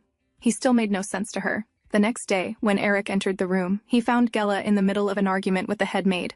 Are you saying that I bought something that could harm Mistress Cladine? Gela's voice was sharp, her brow furrowed. How can I know? Malika snapped back, frowning deeply. But I cannot allow you to apply that ointment to her. If it was a fight she wanted, Gela had no intention of backing down. Without hesitation, she dipped her fingers into the ointment, scooped some up, and swallowed it right in front of them. I'm perfectly fine, aren't I? She declared loudly. The faces of Miesa's maids turned pale instantly. They had no response, no more reasons left to stop her. Eric, watching silently, smiled to himself. His choice of Gela had been the right one. He bent down, gently tucking Miesa's hair behind her ear. I'll be back before lunch, he murmured, brushing his thumb softly against her cheek. Then, turning to the other maids, he instructed, take care of her until I return, before leaving the room. As he walked down the hall, his expression hardened. He still didn't understand why Misa kept hurting herself, but he was strangely grateful. Because of that, he had been able to place Gela by her side, and if he wanted to make her more comfortable and discover her reasons, he first had to remove the king's constant surveillance. The first step was to assign the knight's training duty to Amberic. His cousin wasn't pleased, but Eric had no choice. The second was to order Cullen to secretly place men to follow Lady Malika and the Crispin family. Finally, he summoned Idil, Lady Cladine's personal maid. Idil had been by his mother's side since he was a child, skilled, trusted, and sharp. Yesterday, she had accompanied Lady Malika to the palace and returned with a detailed report of the incident. Because of your efforts, we will soon be rid of those 2 ladies-in-waiting, Eric told her sincerely. Idil bowed, but Eric's tone turned serious. The problem is, it will all be for nothing if their replacements are cut from the same mold. That is why I need your help. You are far more suited to this task than anyone else. He then told her what he had learned. That Lady Malika once bribed Lady Nymeria, the head maid of the royal palace. He asked Idil to investigate quietly, without revealing his source, Misa, or informing Lady Cladine. Idil thought for a moment, tapping her chin. Reaching Lady Nymeria directly would be difficult. But her right hand, Viscountess Manel, has been having trouble with her brother-in-law. If we can help her resolve that, we may gain what we need. Satisfied, Eric nodded and dismissed her. By the time he returned to Misa's room, as promised, he was met with an unexpected sight. Misa was seated on the floor, clumsily painting with a brush in hand, while Gela leaned over her shoulder, teaching her. What is all this? Eric asked, surprised. Gela looked up, unfazed. Since we cannot take Mistress Cladine outside, I thought painting might help her calm her emotions. She has been through much. Eric's gaze softened as he looked at Misa. She seemed genuinely happy. He stepped closer, gently caressing her cheek. Then perhaps next time. Why not read her some books? He suggested. Gela nodded thoughtfully. Books are not a bad idea. I'll bring some children's stories next time. But as her eyes flicked back to Eric, she caught the way he was rubbing Misa's cheek with unmistakable tenderness. Before she could say anything, Eric turned sharply. You may leave for today, he ordered. Startled, Gela bowed and left, though irritation simmered beneath her calm face. Outside, she muttered under her breath, annoyed. How can he expect me to do 2 jobs, medic and lady-in-waiting, for the same pay? Cullen, standing nearby, overheard. Didn't you know? He said casually. Your wages have been doubled. Her eyes widened in surprise. She barely had time to process it before the door swung open again. Eric appeared, his expression brisk. Where are the princess's clothes? He asked. Beneath the shelf, Gela answered quickly. Thank you. He shut the door almost immediately. Gela blinked, at a loss for words, the way the captain looked at her mistress. It wasn't just duty. It was the gaze of a loving husband. There's nothing wrong with a man loving his wife, Cullen said, amused at her muttering. I suppose you're right, Gela said at last, laughing it off. But deep down, she wondered if her naive mistress had any idea of it at all. As usual, Eric prepared the bath, checking the water temperature with care. From behind, Misa's voice sounded. No children's book. He turned, a little confused. Pardon me? No children's book, I want... Adult talking book, she clarified in her broken words. Eric chuckled softly, then nodded. Very well, I'll tell Gela. He tilted his head slightly, smiling. Then shall we head over there now? But Misa quickly turned her back to him. Miesa? What happened? Eric asked, a little shocked. Embarrassed, she muttered. Eric embarrassed me. Uncomfortable. Embarrassed? He repeated, baffled. Am I the one who was embarrassed? Yes, Miesa insisted, pouting. Eric faced red. When I wash. Her cheeks puffed slightly as she added. I wash alone. Eric, get out. Eric hesitated, then lowered his voice. You're still injured. At least, let me wash your hair. Then I'll leave. After a moment's pause, Miesa nodded reluctantly. The paint stains on her skin would be too painful to scrub away by herself. He washed her hair carefully, speaking in a calm tone as his hands worked gently. Try to speak more rather than only using gestures. The practice will help you. When he finished, she pushed him lightly. Go now. Eric smiled at her stubborn expression. Call me if you need help, he said before stepping out. A while later, Miesa emerged from the bath with a deep frown. Washing herself had been far harder than she imagined. How was it? Eric asked, waiting outside. Gela wash me tomorrow, she replied curtly, her lips downturned. Eric laughed, unable to help himself. At least wear your nightgown properly next time, he teased. She had put it on backward. Later, as he dried her hair and carefully applied fresh bandages, he asked softly, How was your day? Gela nice? She answered simply. Are you comfortable here? Yes, I've already notified the chef about your tastes, Eric said, brushing her hair back from her face. But tell me, why were you so thin before? Misa was quiet for a moment, then repeated something her maid had once said. Why bother feeding a mad princess? Eric's jaw tightened. He understood now just how insolently her maids had treated her. They seem to have been quite insolent towards you, he muttered. But before he could say more, Miesa suddenly grabbed his hand. Her eyes trembled. If they hurt...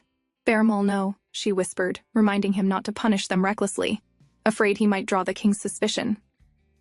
Seeing her fear, Eric softened, changing the subject.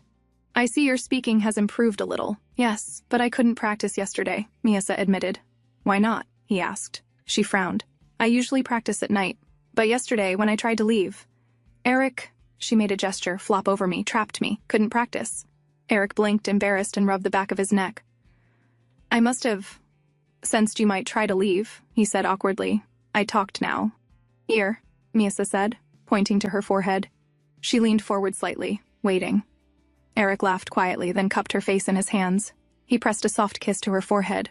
What are you, some kind of informant? He teased. Always making sure I pay up properly for what you tell me? It was during this time that Miesa slowly grew more accustomed to speaking.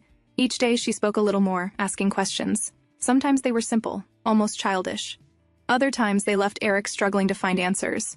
But the more they spoke, the closer they drew, and words that once came haltingly from her mouth now flowed with greater ease.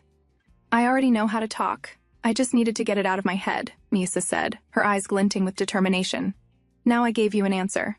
So you have to kiss me again. As usual, Eric leaned in, turning her face toward him and pressing a kiss to her lips. Now that you're speaking, he suggested softly, why don't we try addressing each other more formally? After all, we are husband and wife. Miesa tilted her head, confused.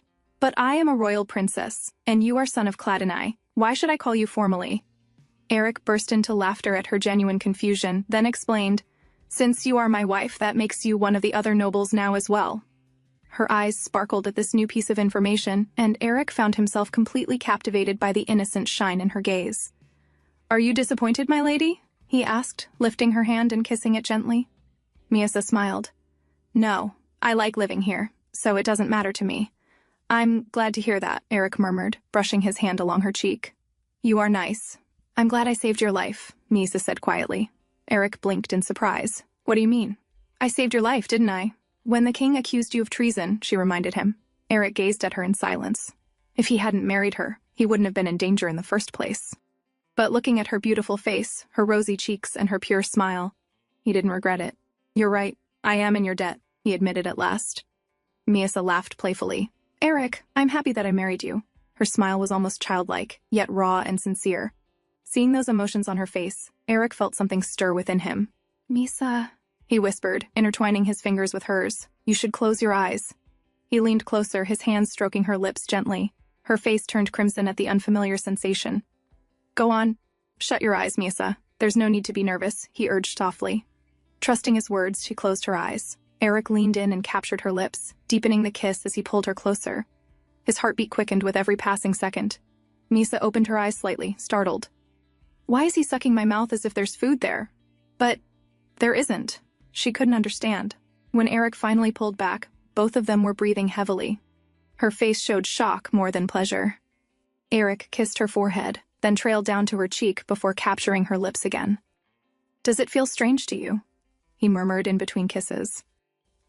Before she could answer, his lips moved lower, pressing against her neck, sucking gently with growing affection. A moan escaped Misa subconsciously, but she quickly came to her senses and pushed his face away. Wait. It's not like this. You don't know how? Have you ever done this before? She asked, her voice flustered but serious. The upper body has nothing to do with it. I know a lot. The priestess taught me. So do as I say, she insisted firmly. But Eric only pulled her hand down and kissed her again. This is all necessary for the part you just spoke of. It's to make sure the process will be less painful for you, he explained, voice low and steady. Misa frowned. No, you must have learned it wrong. I'm afraid if you stop me like this, we'll never get anywhere, Eric reminded her, resuming his kisses. And you see, this is the only way I know. She pushed his face again, frustrated. Why are you so stubborn? This is all to save your life. He stopped, his lips hovering near her ear. Are you doing all this for me? He whispered. Misa froze, but didn't deny it. Eric's breath brushed against her skin as he whispered, I'm touched, my lady, so I think I'll stay here even longer, since I don't want to cause pain to the wife who cares so much about me. Misa still thought to herself that this man must have gone mad. Why don't you listen to me? She asked, exasperated. Eric gave a wry smile. That's exactly how I feel sometimes, so stop and hurry up, my lady. He leaned in closer once again. The next morning, Misa's maids checked on her as usual, but today they looked puzzled. It's hard to say, one murmured. Right, the other agreed, frowning. Meanwhile, Misa only yawned, playing her part as the mad princess. In reality, that man ended up doing nothing but wasting time kissing me last night, she thought bitterly. As the maids whispered, one leaned closer. Perhaps taking a lover has changed his heart? Shh, the headmaid hissed, nudging her. Then, lowering her voice, she added, Look, his lover is here. They pointed toward Gela, who had just entered. My lady, I brought these clothes for you, Gela said warmly. But when her eyes fell on Misa's neck, she froze. Why do you have a rash on your body? Yesterday you were fine. She leaned closer, analyzing. Then suddenly, realization struck. Her face turned crimson with shock and embarrassment. Elsewhere, Edel reported to Eric. It seems replacing the princess's maids will not happen anytime soon, she informed. Eric frowned. Why? Why does the palace still refuse to replace them? Edel explained calmly. Lady Malika has a habit of stealing from the household she serves. When she was caught, she bribed the head maid and secured her position. With Viscountess Manel's help, I was able to gather records of the stolen items and the bribes. She handed him a report. Eric scanned the list, then gave a curt nod. Good work. Edel hesitated. Young master, yes? Eric asked. Perhaps you should... She stopped herself, clearly weighing her words. In the garden, Misa played idly with Gela, but Gela still looked shaken. Has the captain finally lost his mind? She muttered under her breath. Then, crouching near Misa, she whispered, If the young master ever does something you don't like, make sure to scratch and bite him. Promise me. Misa only shifted uncomfortably. It wasn't like what Gela was imagining at all. I know you're married. And no one here would stop him anyway, Gela continued, her voice low with pity. But still, I always thought my little sister was more pitiful, but now, I'm not so sure. Misa tilted her head as Gela began sharing something she had never told anyone. My sister, she once caught the plague. She survived, but she ended up like you. Back then, our family was poor. We couldn't afford medicine, couldn't afford to care for a sick child. One day, my father took her outside, and when he came back, he was alone. Her voice cracked slightly. I realized years later, my sister went to a place from which she could never return. Misa listened silently. This time, she learned something new, that even a parent could abandon their child.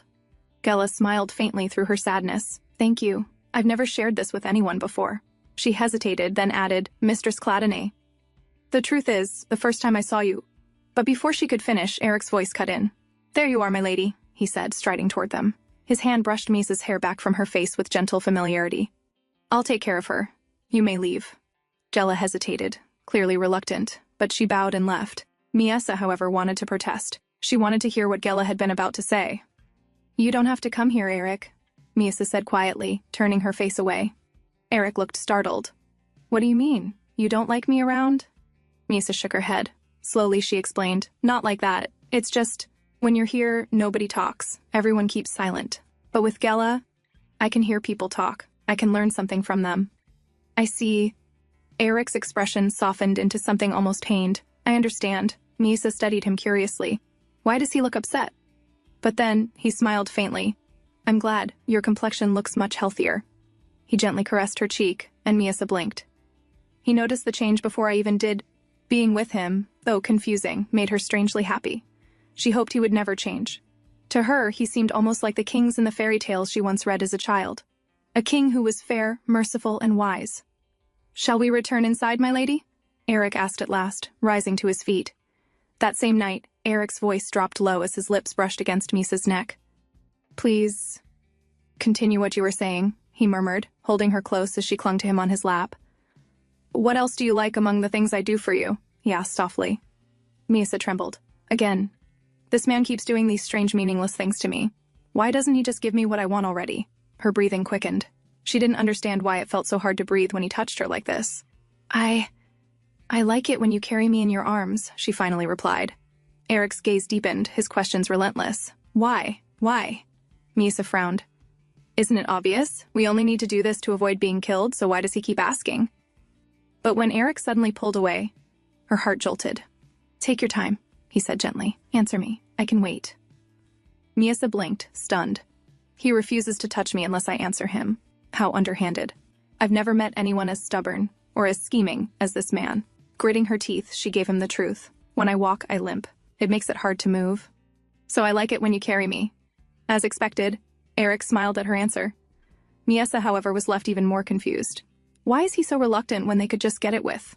Perhaps, as my maid said, maybe he truly has had a change of heart and taken a lover.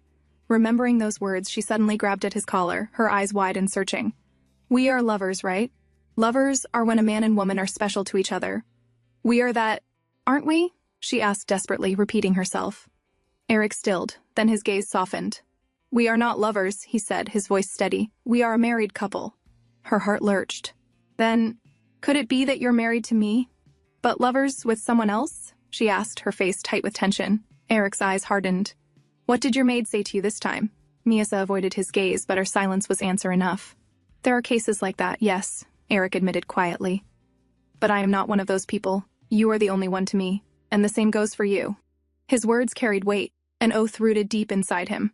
Eric had always despised disloyalty in marriage, perhaps because of his father's betrayal. He pulled Miesa tightly into his arms, anxiety pressing into his chest as if he feared she might slip away. He stroked her lips with his thumb, searching her face. Tell me, have you picked up this accent from Gela? He asked, recognizing the faint Kazan inflection in her speech. Miesa nodded nervously. Why? Is it strange? A soft smile broke across Eric's face. No, it's cute. Then he leaned in, kissing her tenderly, affectionately. Miesa's mind whirled. All we need to do is fulfill our marital duties. That's it. None of this, the kisses, the tenderness, none of this was ever part of the process the priestess recited to me. And yet, for some reason, these unnecessary, meaningless things stirred emotions within her. Strange, unfamiliar feelings that confused her and left her trembling. The next day, the maids presented a new dress they had made for Miesa, a soft cream gown with lace ribbons and a matching bib. The princess looked adorably elegant, and the maids couldn't hide their delight. You look so pretty, Your Highness, one of them beamed, clapping her hands in excitement. Miesa blinked at them, uncertain how to react, while in the corner of the room stood Edel, her expression tight, her eyes clouded with irritation. Just a short while ago, she had been in Eric's office, voicing her frustration. "I can't just stand by and watch this house fall into ruin," she had said firmly. "You should consider taking a concubine." Eric had raised his gaze from the papers on his desk, his voice calm but sharp. "So your loyalty to the Cladine family now demands that I take another woman?" Adel clenched her teeth. "I can't stand seeing you neglect your duties. You've left everything to Amberic, all for someone you can barely even converse with. You spend your days replacing her maids and fussing over her garden walks. Why?" Eric turned to Cullen, who stood beside him, his tone even. "Am I neglecting my duties, Cullen?" "Not at all, my lord," Cullen replied immediately. "Since you resolved the food shortage by negotiating with Marquis Hetab, the people have begun to regain their trust in this house. And since Amberic took over the night training, even the soldiers have realized who their true leader is." Adel's lips tightened. Realizing her words held no weight, she bowed stiffly. "Forgive my impertinence, my lord." She left the room, but her frustration only deepened. To her, everyone, Eric, Lady Cladine, even the household knights, seemed bewitched by that mad princess. She couldn't understand it. A fool cannot run a house, she thought bitterly. Someone has to stop this before it's too late. That evening at dinner, Misa suddenly looked up from her plate, her eyes gleaming with curiosity. "I want to see the world," she said softly. "The one in books? The streets? The people? I really want to go." Her tone was so earnest, so childlike, that Eric couldn't refuse. "Then we'll go tomorrow," he said with a gentle smile. But Lady Cladine frowned, clearly uneasy. "The princess has never left the mansion. The streets can be unpredictable. Take Gela with you, she'll ensure her safety." "Don't worry, mother," Eric reassured. "I'll be with her the whole time." "Still," Lady Cladine insisted firmly, "take her." He had no choice but to agree. Their carriage rolled through the cobblestone streets of the capital. Before long, Eric turned to Gela and said in a calm voice, "Meet us back here in 3 hours. Until then, you're free to do as you please." Gela hesitated, worried. "My lord," leaving her side, "I'll look after her," he interrupted. "You have my word." Though reluctant, Gela bowed and stepped away. Once she disappeared into the crowd, the carriage began to move again. Eric leaned toward Misa, who was pretending to sleep with her head resting on his lap, and whispered near her ear, "You may get up now." Her eyes fluttered open, and she immediately pressed her face to the window, gazing out with pure wonder. The vibrant streets of the capital unfolded before her. Vendors shouting cheerfully, children chasing one another, women bargaining at stalls, the aroma of fresh bread drifting in the air. Eric watched her silently, a faint smile tugging at his lips. Seeing her mesmerized expression, he decided not to disturb her. For once, he wanted her to simply enjoy the world, the real one, beyond the palace walls. Suddenly, Misa pointed out the window. "What is that?" she asked curiously, her eyes fixed on a group of wooden carts lined along the busy street. Eric followed her gaze. "Those are display carts," he explained. "Merchants use them to sell their goods, but what they sell is usually of poor quality." Misa tilted her head, her brows furrowing. "If even the House of Cladine thinks it's of no quality," she said seriously, "then can it be of use at all?" Eric blinked, momentarily at a loss for words. Then realization dawned. She had misunderstood entirely, so that's what she thought. He recalled how she often sat on his lap while he reviewed financial reports. She must have seen his documents and somehow concluded that his family was struggling. Suppressing a laugh, he leaned closer. "Miesa," he began gently. "The shortage you saw was only temporary. It happened because the war ended, and 17,000 soldiers returned home. That caused a strain on our food supply, but the issue has already been resolved." Her eyes widened slightly, listening intently as he continued, almost without noticing that he had started bragging. "The Cladine lands are prosperous," he said proudly. "We own 3 iron mines and several trade routes across the southern border. There's nothing for you to worry about."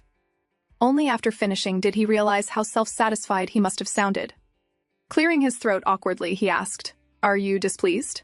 Misa shook her head. "No," she said softly. "I was just thinking.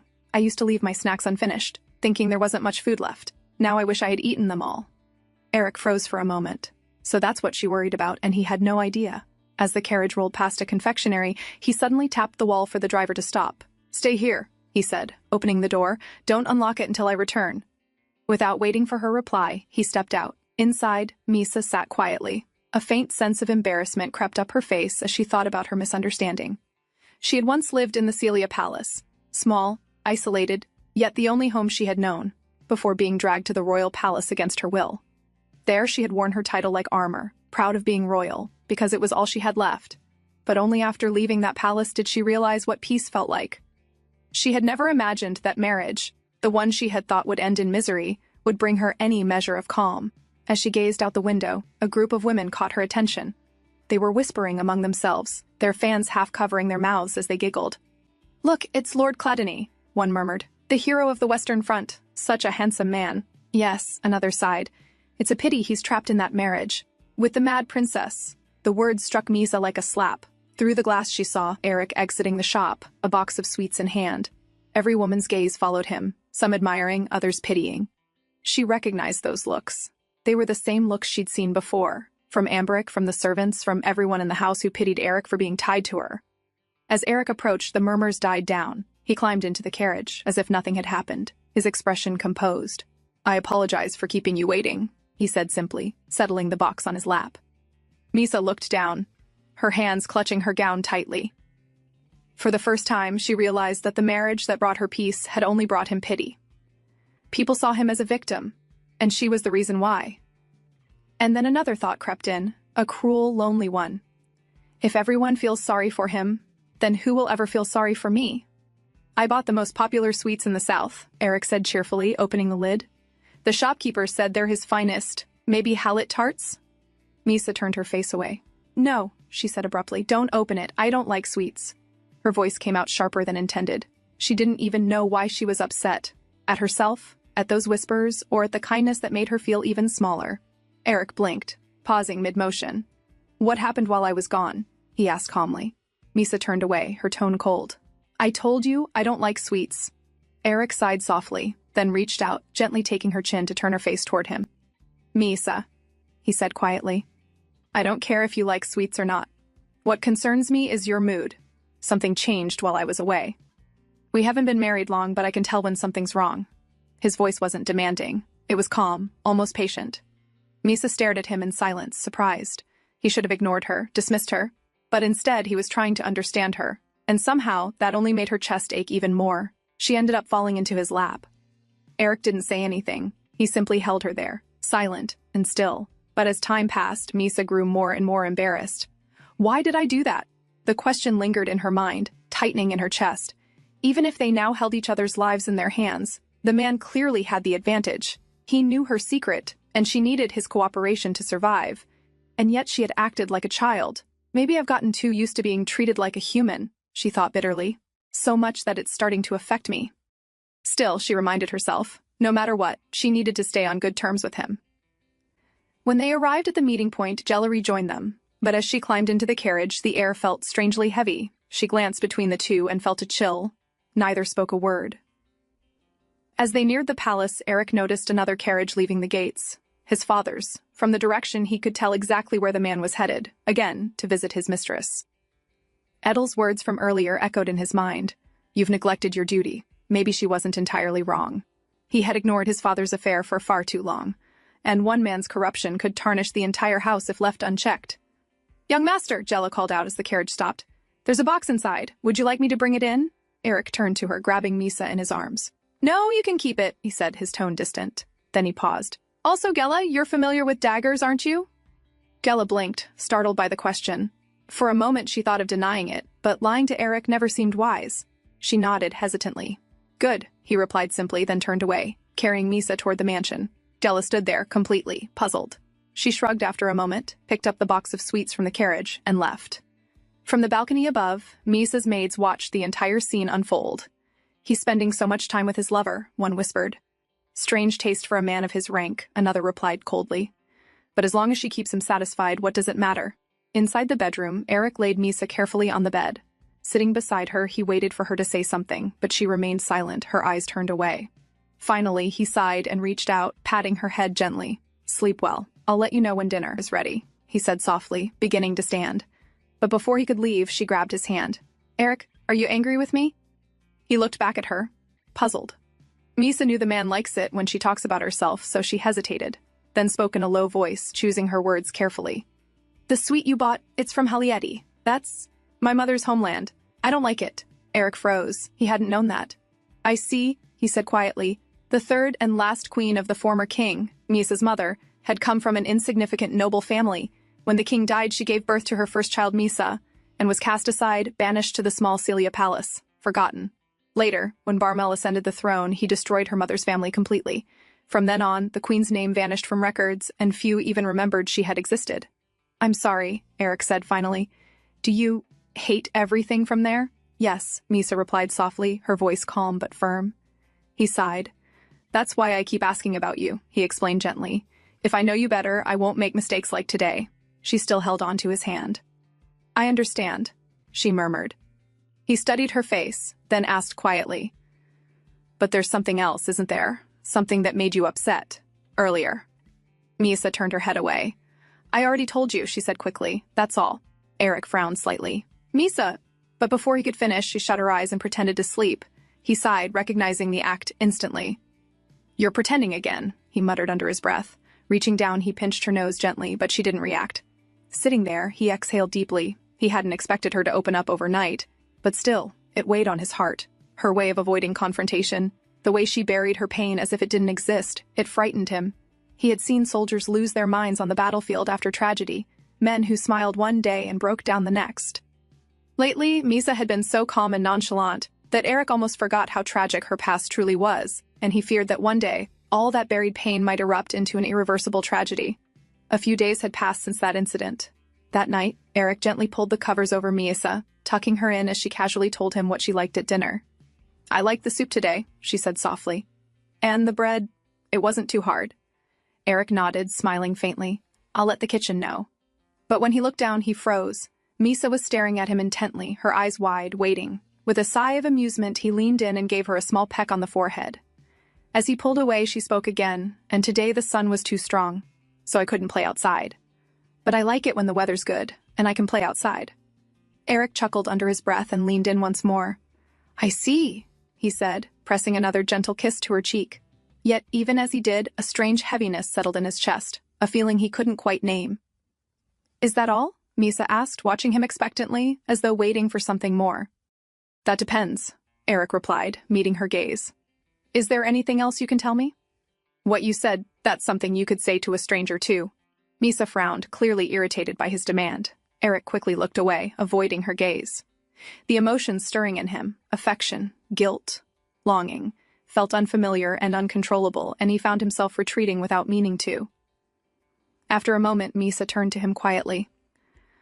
"I don't know what I can say to strangers or what to say to people close to me," she admitted. "I never really had anyone to talk to. Until now." Eric exhaled heavily, covering his face with one hand. "I see," he murmured, ashamed of his earlier coldness. There she was, trembling slightly beside him, filled with so much quiet anxiety, and all he could do was lay there, holding himself back, forcing his own emotions into silence. Feeling remorseful, he turned to her again. "Then perhaps we can talk about that day," he said gently. "There was something else, wasn't there?" When she stayed silent, he added softly, "I know it's hard to share, and you try to hide it from everyone, but it's a good sign, Misa, that you can't hide it from me." Misa looked at him for a long time before whispering, "Why are you good to me?" Her tone was quiet, but her confusion was clear. "I don't understand why you're being so nice to me." Eric was taken aback by the question. After a moment, he turned his gaze away. "Because you're a member of Cladine now," he said. "We're family." Misa's eyes widened slightly. Family. The word sounded foreign to her, distant, something she had long forgotten the meaning of.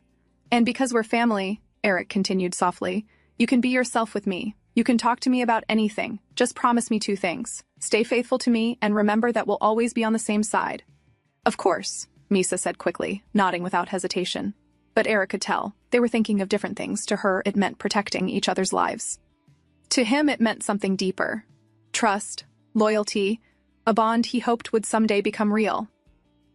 "Well," he murmured, smiling faintly, "we probably meant different things, but let's hope our intentions align someday."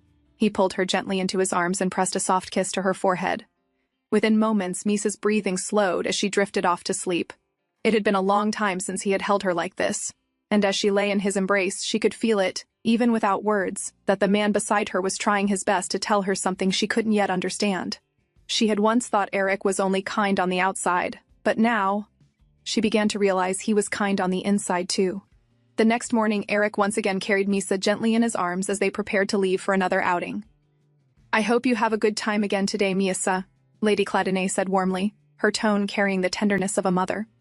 Behind her, Adel stood silently, her expression unreadable. As the carriage began to roll forward, Adel finally spoke. Her voice was polite, but the irritation beneath it was unmistakable. "My lady, are you certain this is wise?" she asked carefully. "The young master is still a man, after all. Allowing such a young woman to spend this much time alone with him." Lady Clattenay turned slightly, cutting her off with a light scoff. "Oh, Adel," she said, shaking her head with a faint smile. "Didn't you see how they interact? There's nothing improper between them. And besides, how could Eric possibly be distracted by another woman when he's married to someone like Misa?" Her words carried a tone of confidence, almost pride. "Misa looks so lovely these days," she added softly, "though she still needs to gain a bit more weight. I'll have the butler prepare something special for her, something she likes." With that, Lady Clattenay turned and walked back into the palace. Edel stood there. The polite mask on her face slowly fell away, replaced by a look of dark irritation. She still couldn't understand it. Why was everyone so utterly captivated by that girl? What spell has she cast on them all? Late that night, Eric sat alone in his study. A report lay open on his desk. Today, Lady Malika, Misa's lady-in-waiting, had visited a pawnshop. That could only mean one thing: she was making her move. There was still no word from the House of Crispin. Leaning back in his chair, lost in thought, Eric suddenly noticed a faint movement at the doorway. Misa stood there quietly, her pale face half-lit by the lantern's glow. "Misa," he said, surprised, "can't you sleep?" He gestured casually toward his lap. "Would you like to sit here like you used to?" Misa shook her head. "No, I came to tell you something." Her tone was serious, unusually so. "I thought about it a lot," she continued, "and I decided I don't dislike you anymore." Eric froze, staring at her blankly. "You disliked me?" he asked, almost bewildered. "But not anymore," Misa replied simply. Eric stood from his chair, walking slowly toward her. "So you just decided that you don't dislike me?" he asked, studying her expression. Misa flinched slightly at his tone. "Are you angry?" "No, Misa," he said softly, brushing her cheek with his fingers to reassure her. "But may I ask, why did you dislike me in the first place? Was it because I touched you? Did that make you uncomfortable?" "No," Misa replied immediately. Eric let out a quiet sigh of relief. "I don't feel uncomfortable," she added after a pause. "It's just unnecessary." Eric chuckled faintly. "I see. Well, I'm glad I don't make you uncomfortable anymore." "But Eric," Misa said suddenly, glancing around the study, "what are you doing?" "Just reviewing some documents," he replied, watching as she tilted her head curiously and stepped closer. "May I see them?" she asked. "Sure," Eric said, moving aside. "Just don't tear them up." "I don't need to tear them now," Misa said matter-of-factly, leaning over to read.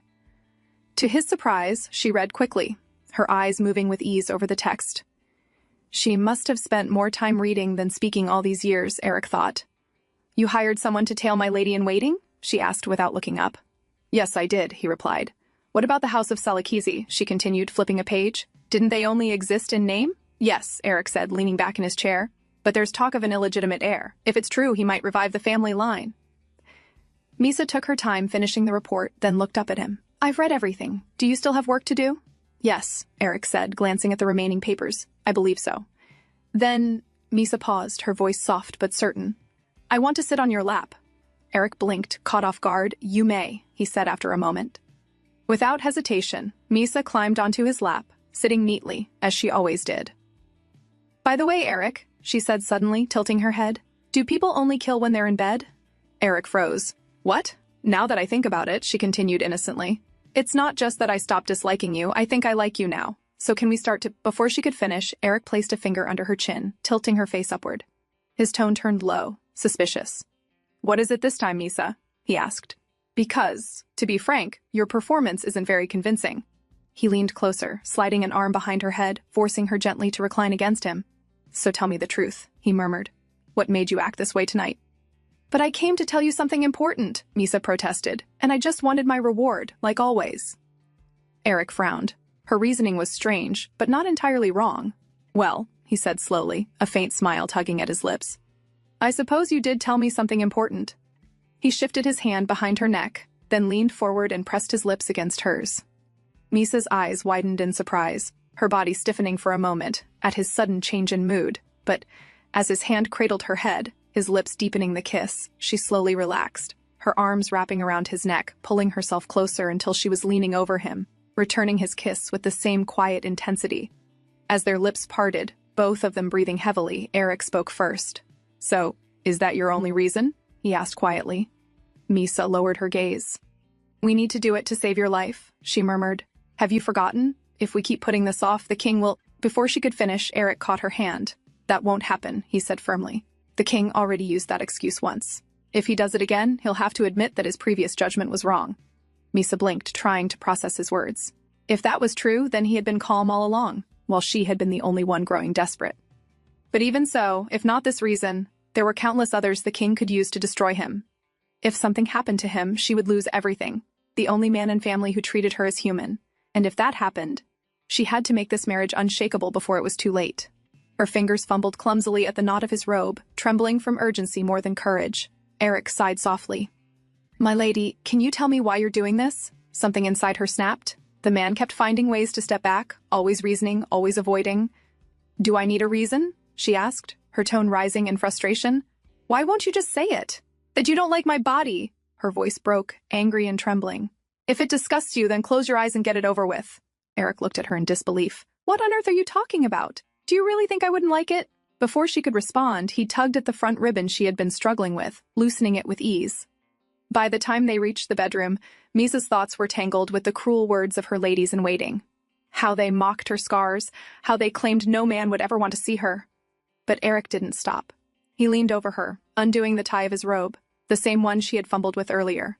The fabric slipped from his shoulders, revealing his body marked with old wounds.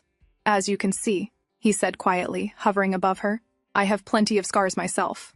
Misa stared at him, then slowly reached out, her fingers brushing one of the marks. Who did this to you? She asked softly. Eric smiled faintly, explaining where each scar came from, one by one, like old stories told by a soldier long returned from war. Up close, he seemed different. Broader, stronger, yet gentler than she'd expected. So, he murmured, do you dislike my body? Misa quickly turned her face aside. No, I like it, she said in a small voice. Liar, Eric teased. You just rolled your eyes. He leaned down, his breath brushing her neck. Still, I forgive you. Misa trembled, her breath catching. A warmth spread through her chest, strange and unfamiliar, yet not unpleasant. Eric's voice grew softer. You might feel some pain if we continue, he said, giving her a quiet warning. Startled, Misa turned her head toward him, but before she could speak, he pressed a kiss against her lips again, gentle but firm. When he finally pulled away, he rested his forehead on her shoulder with a quiet sigh. I was going to stop here, he murmured, since we're not ready yet, but— He lifted his head, meeting her eyes. Misa, I may do some things that surprise you, he said in a low voice. But please, don't push me away, and don't say no, do you understand? Misa looked up at him, hesitant, then slowly nodded. The man leaned down, his movements slow and deliberate. Only a moment later, Misa began to regret her answer. Yet in the end, he didn't go all the way that night either. A strange, unfamiliar ache lingered within her, a feeling she couldn't name or understand. The next day, Eric received a report from his men. According to them, when they tailed Lady Malika, she had visited a pawn shop. As she left, she quickly shoved something into her pocket, but it was so small that they couldn't make out what it was. One of his men followed her back to the palace, while another stayed behind at the shop. Around sunset, a hired carriage stopped in front of the pawn shop. An old woman stepped out and went inside. Soon after, she was thrown out by the shopkeeper, shouting about a brooch she was trying to sell. When they followed her back home, they noted her address and brought it to Eric. Eric studied the paper, his brows furrowed. The address seemed familiar, but he couldn't quite remember why. I see, he murmured, dismissing his men with a nod. When he returned to his room, Gela was there, reading a book aloud to Misa. Seeing him, Gela immediately stood up, her expression hesitant, as if debating whether to speak. After a moment, she finally asked, My lord, are you planning to go outside again today? With the princess and me? Eric raised an eyebrow, surprised by her sudden question. Perhaps. Why do you ask? Gela explained. Earlier, one of the princess's maids asked me the same thing. I'm not entirely sure, but their behavior seems suspicious. I think they might be planning something. Eric's expression darkened slightly. I see. Her instincts matched his own unease. If they were planning something, he'd rather face it head-on. He opened his wardrobe and took out a dagger belt, handing it to Gela. Cullen will show you how to wear this properly. After that, get off the carriage and move around as usual. Keep in mind, Cullen will be following you. Gela blinked, confused but determined. Understood, she said slowly. Then I'll prepare the carriage for our outing. She bowed lightly and left the room. Once she was gone, Eric turned to Misa and began helping her dress. He placed a lightweight protective vest under her gown. There will be knights around, but this will give me peace of mind, he explained. Misa's cheeks flushed. For some reason, she couldn't meet his eyes. "Let me know if it feels uncomfortable," Eric said, adjusting the straps. "No, it's fine," she replied softly, then pointed toward a small ribbon bib her maids had made for her. "Could you help me tie this?" Eric paused, looking at it curiously. He hadn't known she liked such accessories. With a faint smile and a touch of embarrassment, he tied it gently around her neck. "I'm not sure I'm doing it right," he admitted, "but I'll try my best."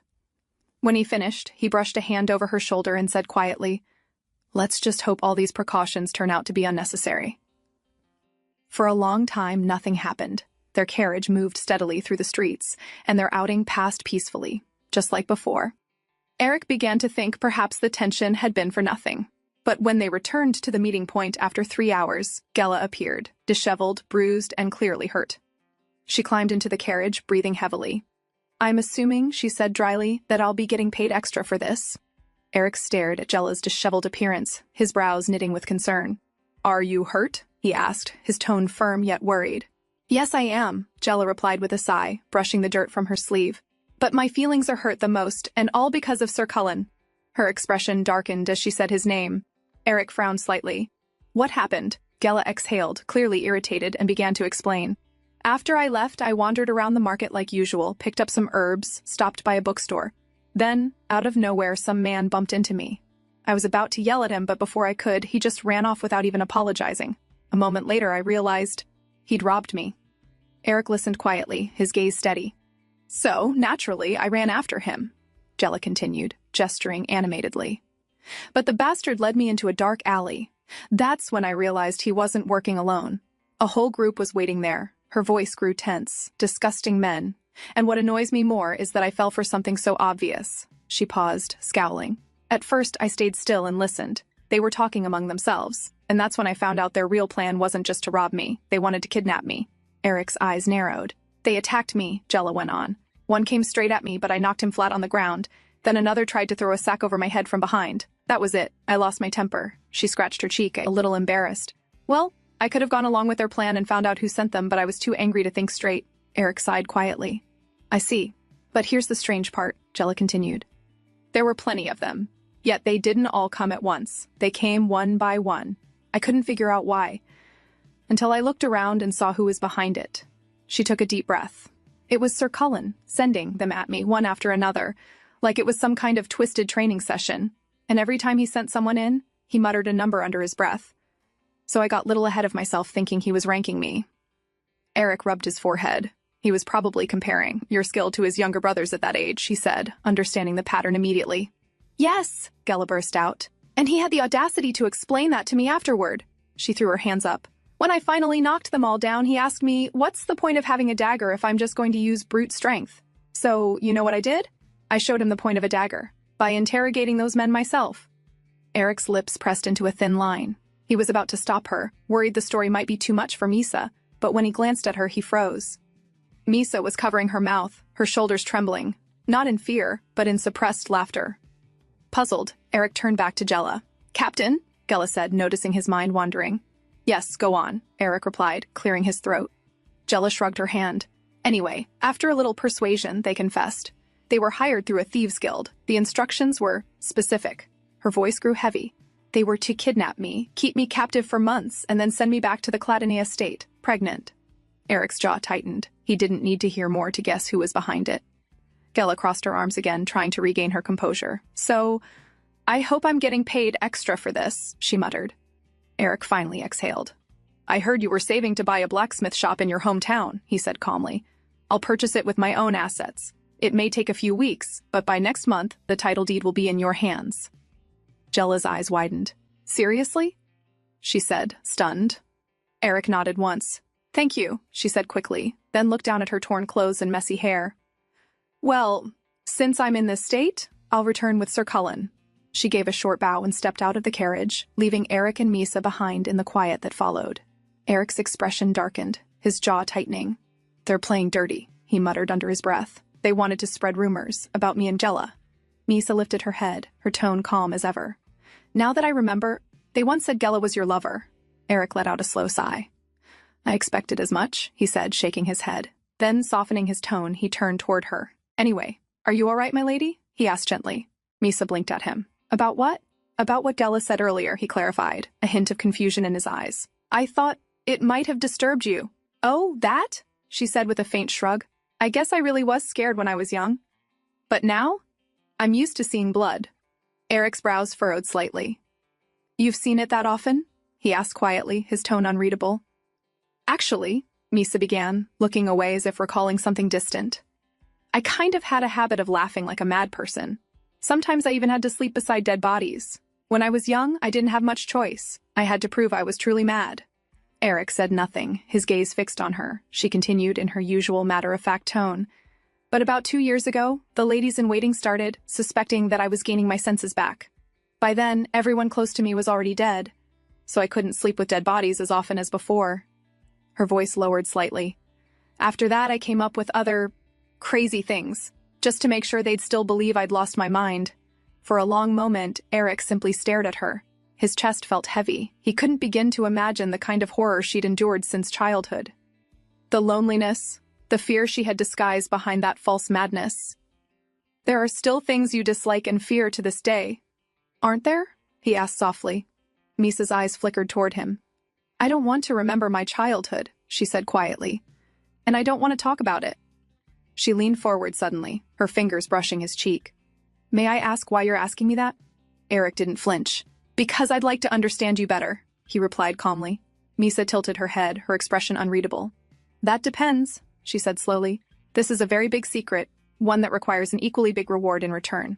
Thinking back to her childhood, Misa realized those were the happiest days of her life. Misa, I told you, no more candies, her mother scolded gently. Little Misa turned around, pouting, clutching a handful of sweets she wasn't supposed to have. The nearby maids laughed softly, one of them scooping her up in her arms to shield her from her mother's pretend anger. Her days in the small Celia Palace were peaceful and warm. It wasn't a luxurious life, but everyone there smiled at her with affection. Don't hide, Misa, her mother said. Didn't I tell you what happens to bad girls who don't listen to their mothers on rainy days, her mother said playfully, grabbing her. The goddess comes down to take them away. Her mother's laughter filled the garden. Those moments, her laughter, the scent of sweet herbs, were the only memories of warmth that stayed with Misa forever. But then came the day when everything changed. A royal informant arrived, whispering something into her mother's ear. After that, her mother's smile faded. She looked worried the whole day. One day when the storm came, with thunder shaking the walls of Celia Palace, Misa remembered her mother's warning about the goddess coming down on rainy days. That was the day King Barmal barged into the palace. Her mother's voice trembled as she hurriedly pushed Misa under the bed. I'm afraid, Misa, Mommy has done something very bad. Even mothers must be punished if they do wrong. Do you understand? But let's hide together, Mother. I don't want you to be punished, little Misa cried, clutching her mother's dress. Her mother's eyes softened. There's nothing we can do, Misa. I'm sorry. And just like that, one by one, everyone in Celia Palace died. Before her end, her mother had whispered one last command. Hide here and pretend you've gone mad from seeing blood. Those were her final words, the key to Misa's survival. Perhaps her mother believed King Barmal's reign wouldn't last, that help would come soon. But no one came. 8-year-old Misa lived confined within the palace, surviving only by obeying her mother's final words. She had truly believed the goddess had come to punish her for not listening to her mother.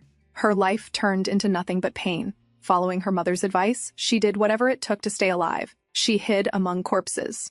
The first months, sleeping in that hall filled with dead bodies, were unbearable. But she endured. She forced herself to laugh like a madwoman, to speak nonsense, to stop feeling. Eventually, King Barmal believed it. He was convinced she had gone insane.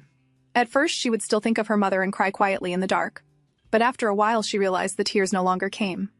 Her heart had gone numb. Now, lying under Eric, Misa told him everything. Every word, every scar of her past. And in return, he gave her the reward she'd wanted most. Misa, Eric murmured softly, his voice strained as he hovered above her. Your mother? She said she named you herself? Yes, Misa replied, her voice trembling. She said she had to beg for permission to name me. Does your name have a special meaning? He asked, his voice low and husky, still heavy with the lingering warmth of their union. Her lips parted as she whispered. Mother said, if someone says my name, their mouth must form a smile. That's why she chose Misa, so that I could bring happiness to everyone around me. Eric's breath hitched. Misa, he whispered again, holding her tightly, his voice breaking. Misa, he pressed her against his chest, his lips tracing soft kisses along her cheek, down her neck, repeating her name like a prayer. like a vow. And for the first time in years, as his voice trembled around her name, Misa's own eyes filled with tears. She finally understood. He wasn't just saying her name. He was proving to her that she had indeed brought happiness into someone's life. As Eric held her close, the tears that had long been frozen finally slipped down the corners of her eyes. At dawn, Eric was the first to wake. He gazed quietly at Misa, sleeping peacefully in his arms. The sight filled his heart with a calm joy. There were still so many questions he wanted to ask her, but he decided to save them for later. He didn't want to reopen her wounds by reminding her of the past. Leaning closer, he pressed a gentle kiss to her forehead. Just then, a sharp knock echoed at the door. "My lord, an urgent letter has arrived," the butler's voice called from outside, hurried and tense. "I urge you to read it immediately." After dressing up, Eric stepped out of his chamber. He walked along the corridor with his men trailing behind. One of them stepped forward, bowing slightly before reporting, "As per your instructions, my lord, we investigated the old woman who visited the pawn shop. Our findings confirmed that she is the mother of the vice commander of the Crispin Knights." Eric narrowed his eyes slightly. "The vice commander?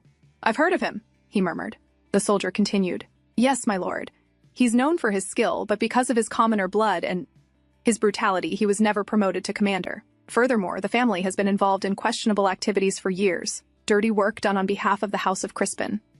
His father was once executed on charges of assaulting a noblewoman, but witnesses claim he only took the blame for the head of the Crispin house, who was the true culprit."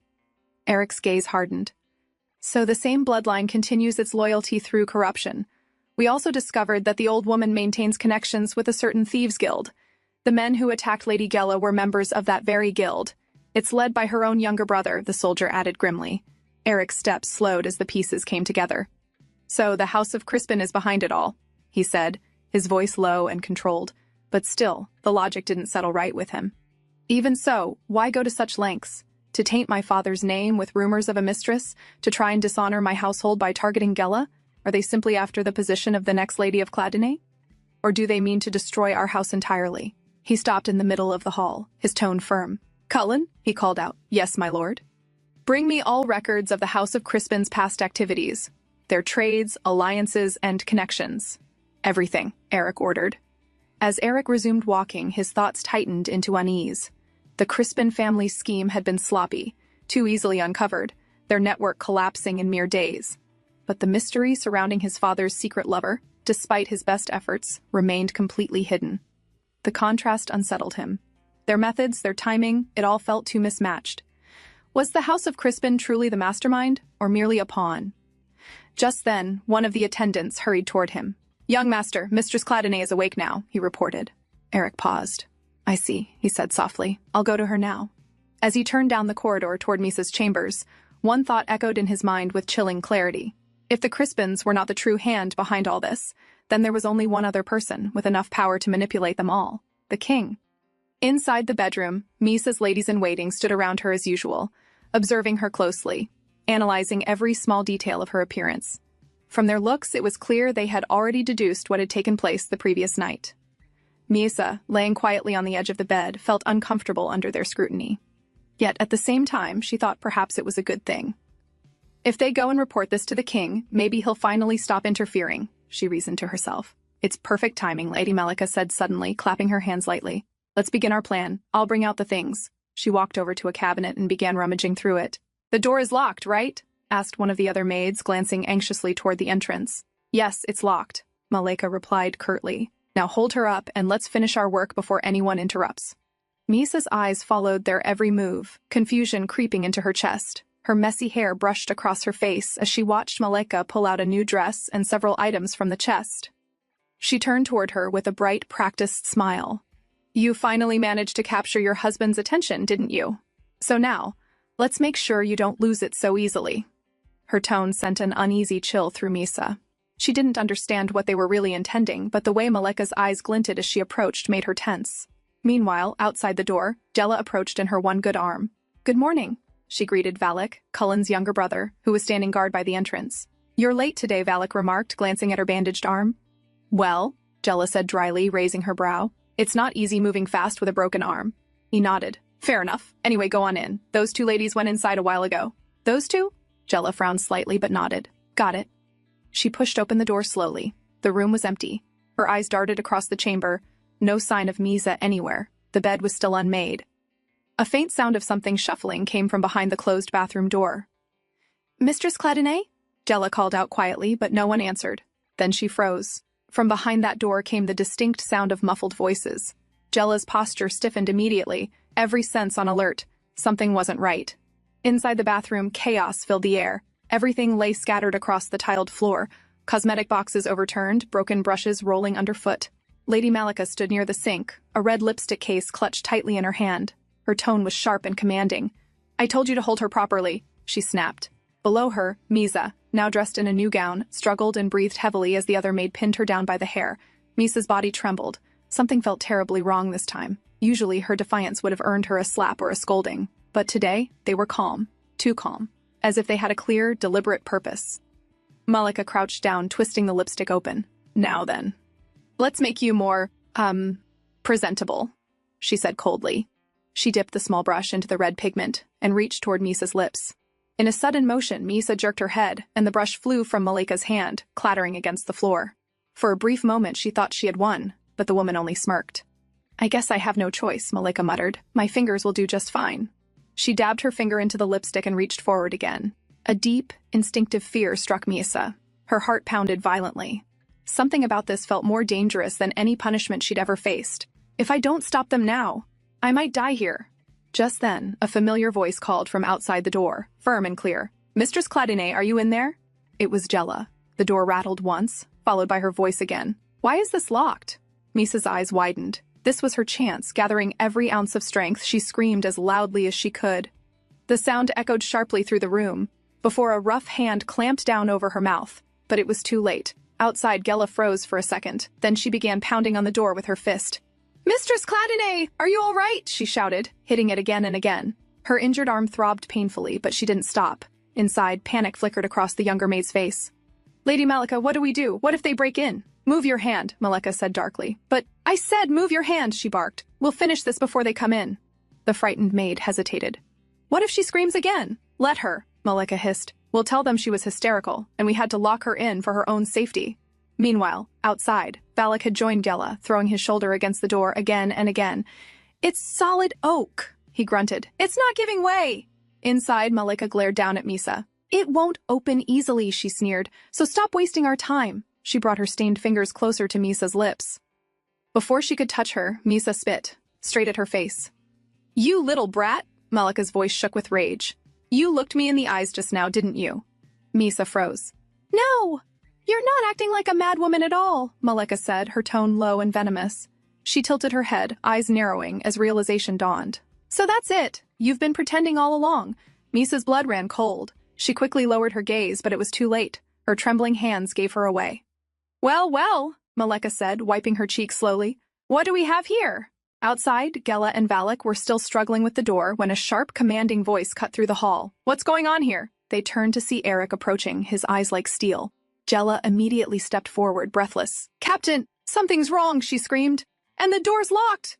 He didn't waste a second. "Step aside," he ordered. Valak and Gela moved instantly. Eric strode forward, drew back his leg, and slammed his boot into the door. Once, twice, 3 times. With a thunderous crack, the lock splintered and the door burst open. The scene inside made his blood run cold. Misa sat on the floor, her hair tangled, her gown half pulled, her frightened eyes darting down, while Malika stood frozen with the red-stained lipstick still in her hand. Eric's face darkened, his voice like ice. "Tie them up." Lady Malika, startled by Eric's sudden entrance, stumbled back. "Young master, it's not what it looks like. You must understand," she began hastily. But before she could finish, Gela lunged forward, fury blazing in her eyes. She grabbed Malika by the hair and yanked her back hard. "How dare you lay a hand on Mistress Cladinay," she shouted, her voice echoing through the marble walls. Malika shrieked in pain, trying to pull away, but Gela's grip only tightened. Eric's sharp gaze swept over the room, taking in every detail: the overturned chair, the lipstick-stained floor, the terror in Misa's trembling frame. He turned immediately toward her. "Misa?" he called softly, striding forward, his tone shifting from command to concern. "Are you hurt?" Miesa, still sitting on the cold floor, looked up at him through her ruffled hair. For a moment, everything blurred, the noise, the shouting, even her own fear. All she could see was the man walking toward her, steady and protective. When he knelt beside her, the world seemed to still. Eric reached out gently, brushing aside the strands of hair sticking to her face. It's all right, he murmured, his voice low but firm. It's over now. He pulled her into his arms, holding her tightly against his chest. The familiar warmth and scent of him, steady and grounding, wrapped around her like a shield. Her body trembled, but slowly her grip on his coat tightened, clutching him as if afraid he might disappear. It's okay, he whispered again, his hand cradling the back of her head. No one will touch you now. Without looking back, Eric rose to his feet, still carrying her in his arms. He turned toward the doorway, his face dark with restrained fury. Behind him, Lady Malika struggled free from Jella's hold, shouting, "Young master, please, you must listen to me. I have something important to tell you. That woman, she's deceiving you. She's only pretending to be—" Eric stopped mid-step. The words froze the air. His grip on Misa instinctively tightened as he turned slightly, his expression unreadable. Malika's trembling voice continued, desperate, "She's not what you think she is!" In that instant, Eric's heart sank, his mind went cold. She knows the truth. "Gela, gag her," Eric ordered curtly, before turning to leave. Without hesitation, Gela followed his command, swiftly forcing the cloth into Lady Malika's mouth to silence her. Later, she and Valak stood before Eric to report what they had found. She was holding a lipstick, Gela explained, her tone tense. She tried to put it on Mistress Cladine. It looked ordinary, but... She hesitated, glancing at Eric. Misa wouldn't have resisted that strongly, without a reason, Eric thought. He took the lipstick from her hand, smelling the content. The color looked harmless, but something about it felt wrong. "It's suspicious," Gela added cautiously. "Give me 2 days, I'll analyze it properly." Eric's expression hardened. "Why bother taking that long?" he said coldly. He walked back into the room where Malika was restrained, standing before her trembling form. Without a word, he opened the lipstick, scooped out some of its contents, and forced it into her mouth. Malika struggled violently, muffled screams echoing through the room, but her hands were tied too tightly. Within seconds, her body convulsed, her throat tightening as she choked violently. Foam gathered at her lips, and her face began to swell grotesquely, so distorted that it was no longer recognizable. Beside her, Lady Deal's eyes widened in horror, her whole body shaking as she watched her companion die. Eric stood still, his cold gaze fixed on the lifeless body at his feet.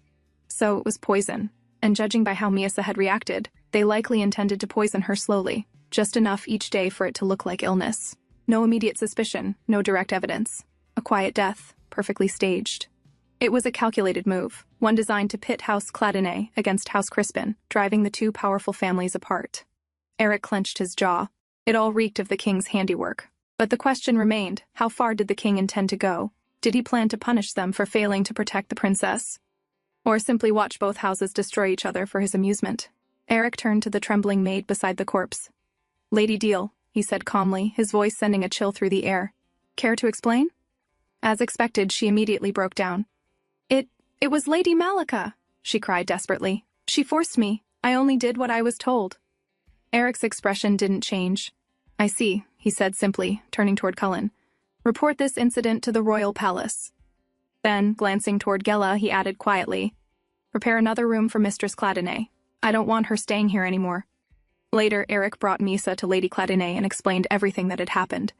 As he finished, Lady Cladine's expression hardened, her anger barely contained. "How dare they try to harm Misa," she hissed. The fury in her eyes was unmistakable. Eric, however, seemed more composed, though the weight of the situation was evident in his tone.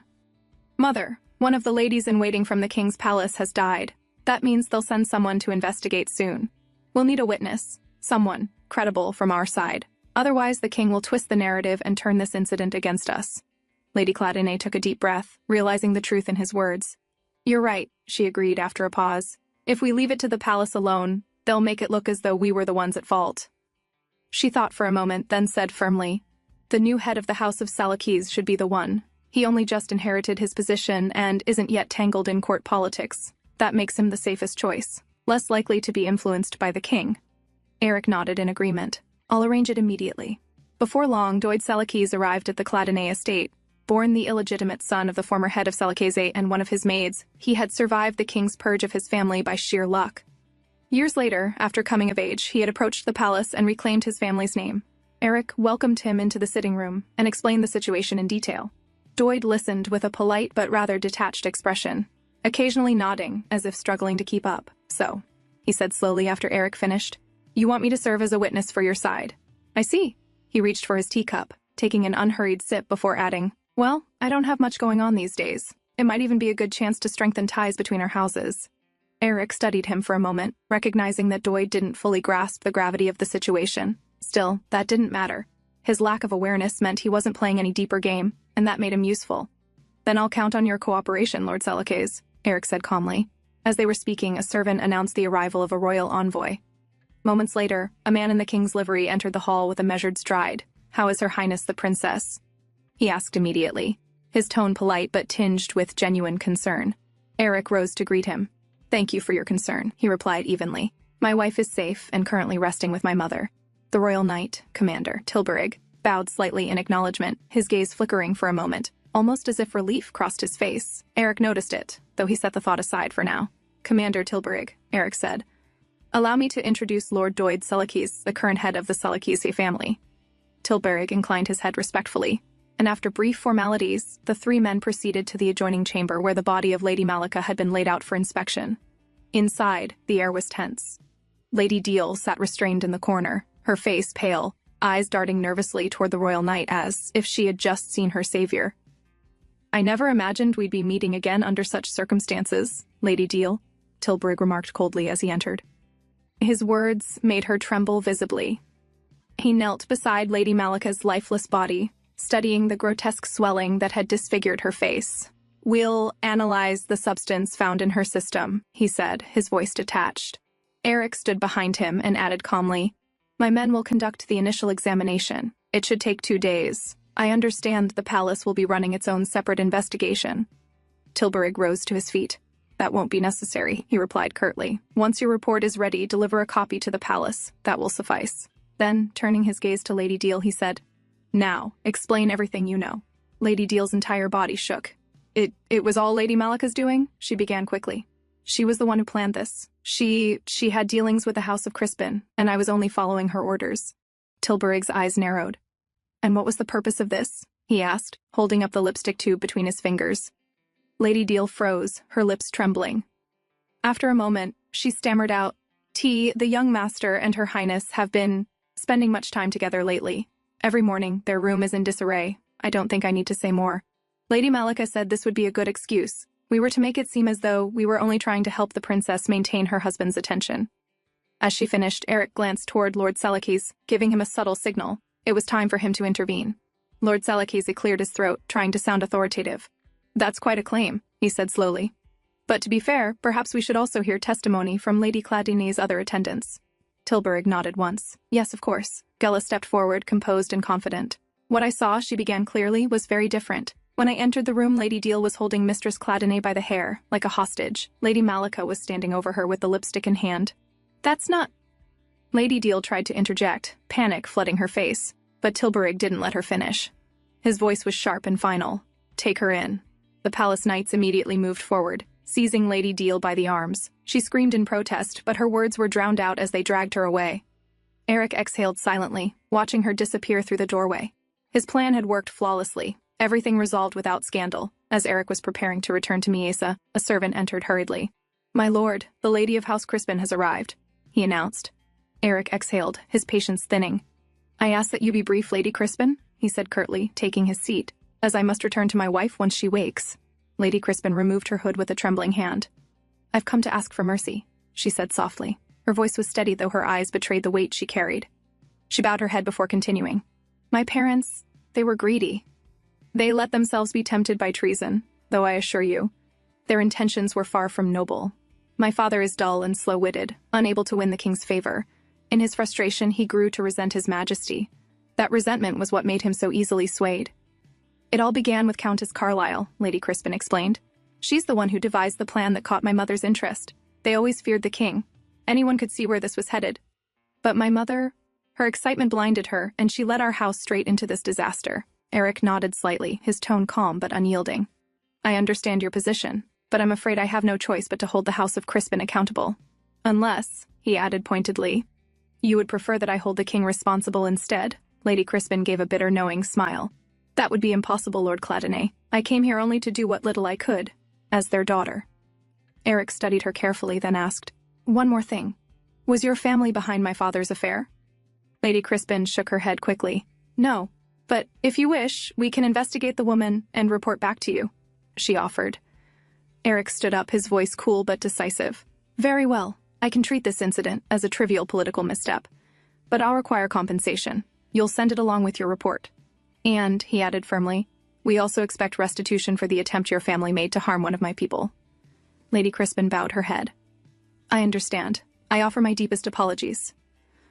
Just then, the doors opened again. Margrave Cladonnet strode in, his voice sharp with disapproval.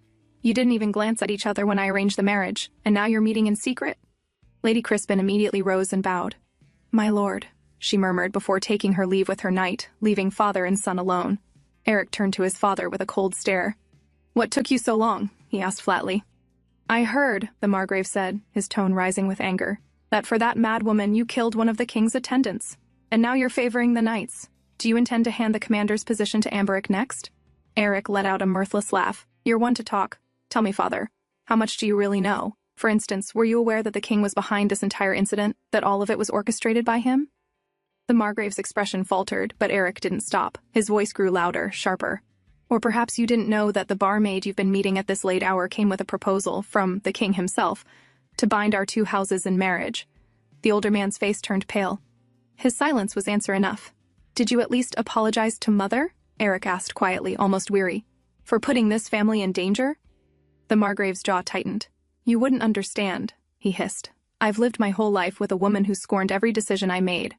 She was so competent that she mocked me simply by existing. Eric said bitterly, stepping closer. Being deceived by a barmaid was the best you could do to escape her ridicule? The Margrave flinched but said nothing. Eric scoffed, moving past him toward the door. I should thank you, father, he said coldly, pausing for only a moment. Thanks to you, I now know exactly how to avoid such disgrace. With that, he left the room, slamming the door shut behind him. Later, Eric brought Misa to their new room. She moved quietly, still dazed from everything that had happened earlier. He watched her sit on the dining table, her gaze distant and unfocused. For 12 years, no one in the royal palace had ever doubted her, not even once. Yet in the short span of a few weeks since arriving at the house of Cladonnet, her secret had been exposed, twice. Misa, are you all right? Eric asked softly, his tone filled with concern. She rubbed her temple lightly. My head just feels a little clouded, she murmured.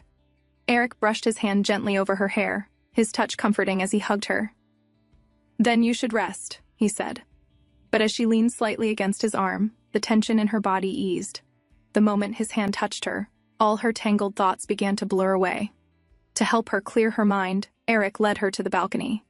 The night breeze brushed gently against their faces, and for a moment, everything seemed still. Do you know Commander Tilburg? Eric asked suddenly. I do, Misa answered without hesitation. What is he like? Eric pressed, curious. Tilburg? She repeated, her tone suddenly flat. He's a fraud. And a traitor.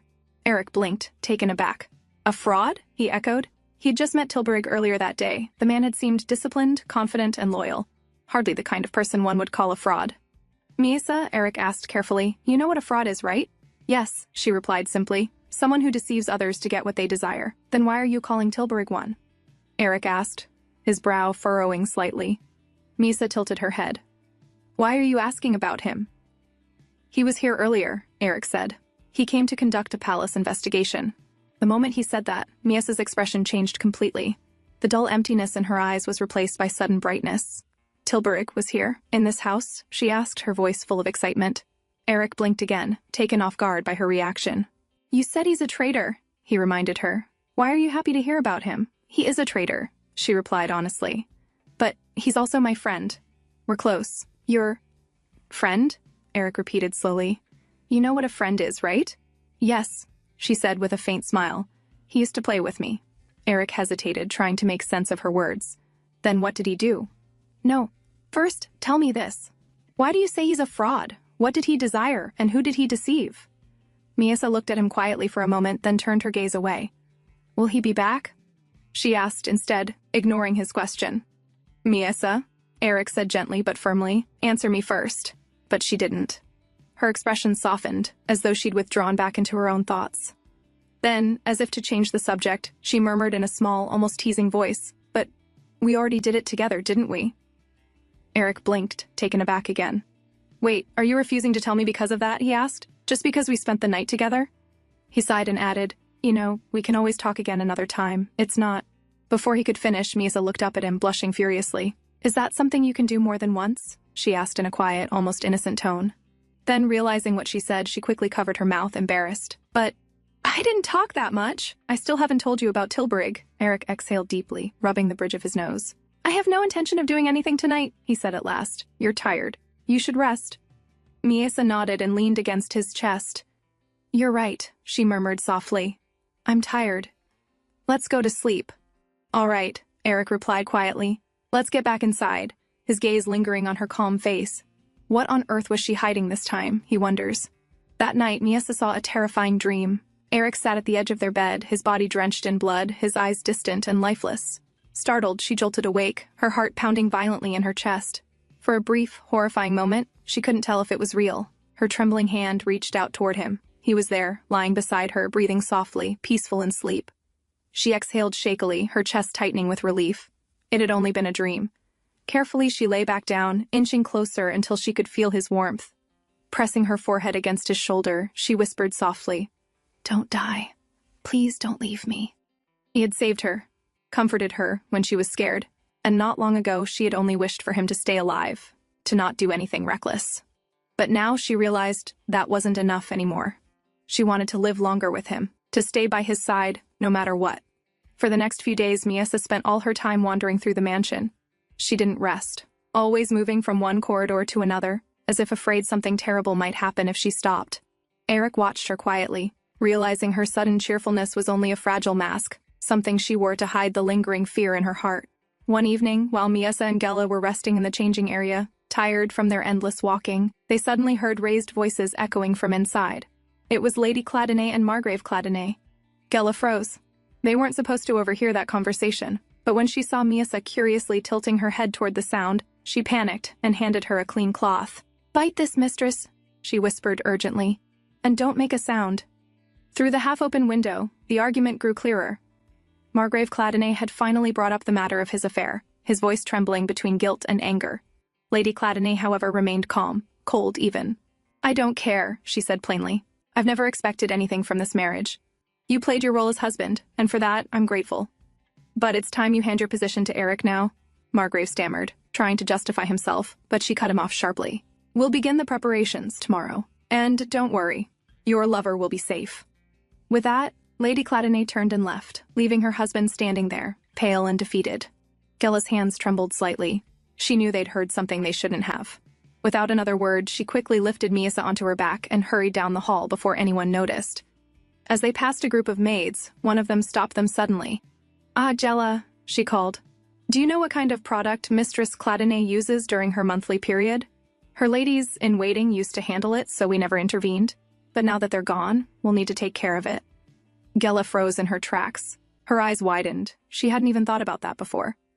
That evening, Gela went to Eric's room, where he and Miesa were sitting together on the bed, Eric playing with Miesa. What did you want to talk to me about? Eric asked without looking up, still indulging Miesa's game. Gela hesitated for a moment, then said carefully, I think Mistress Cladonay hasn't had her periods in quite a while. Eric froze mid-movement, his hands stopping in mid-air. His gaze shot toward her sharply. Gela quickly waved her good hand, flustered. No, that's not what I mean. I'm not saying she's pregnant, she clarified in panic. What I mean is, her cycles seem irregular. Or maybe... They stopped. Eric's expression shifted from surprise to concern. Explain, he said simply. Gela took a breath. I've been attending to her for almost 2 months now, she began. And I've never seen any sign of her monthly cycle. The laundry maid said the same. None of her linens ever showed traces either. When they tried asking her old ladies-in-waiting, they said they'd handle it and warned us not to interfere. So no one followed up after that. Eric frowned slightly, trying to make sense of it. I don't have much knowledge in that area, he admitted calmly. You'll need to be more specific. Are you saying something's wrong with her body? Gela sighed and rubbed her temple. She didn't want to say something that might distance him from Miesa. But she couldn't avoid the truth. I mean, she might not be able to give you an heir, she said quietly. Eric nodded slowly. I see. Then tell me, what could cause that? Well, malnutrition is one of the most common reasons, Gela replied. And when she arrived, she was far too thin. That could easily be the cause.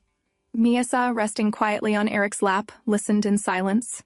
She didn't understand most of what they were saying, only that it was about her. She wanted to ask Eric, but Gela was here. Could there be any other cause? Eric pressed.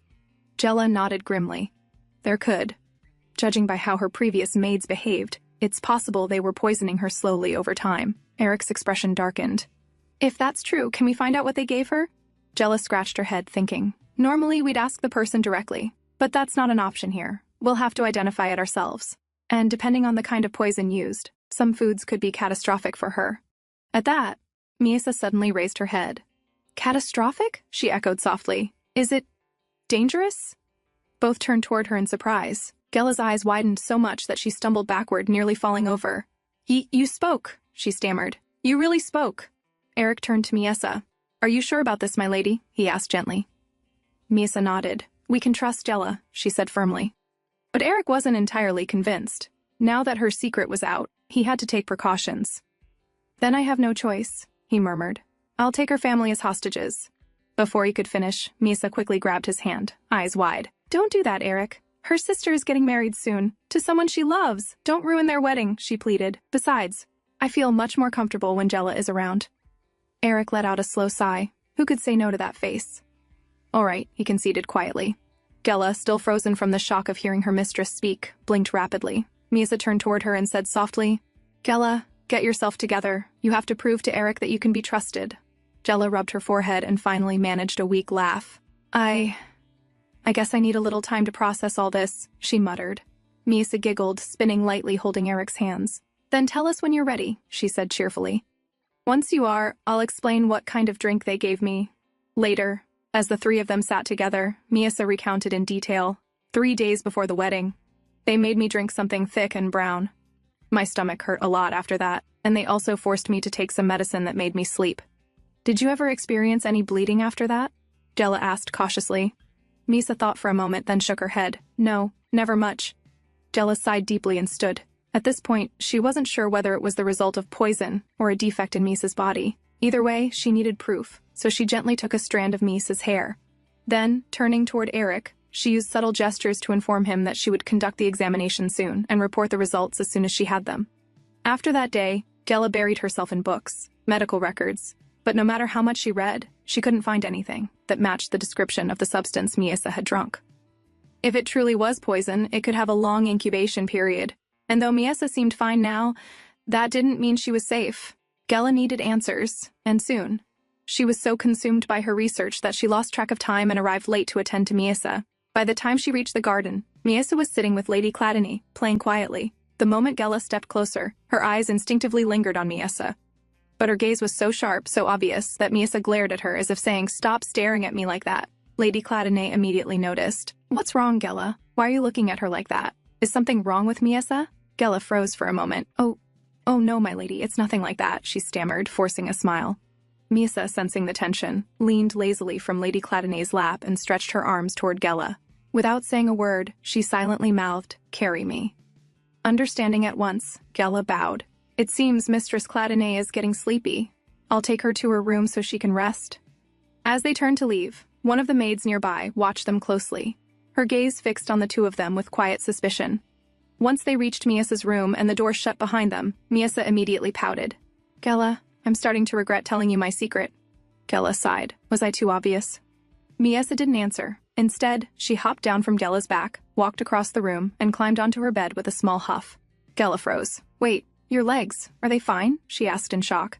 "I was wondering the same thing," Jella continued, rubbing her chin. "I never saw any actual injury, so I couldn't understand why you walked that way." Miesa frowned, her tone cautious. Then, "Do you think other people might have noticed too? Did any doctor ever check on you at the palace?" Jella asked. Miesa shook her head slowly.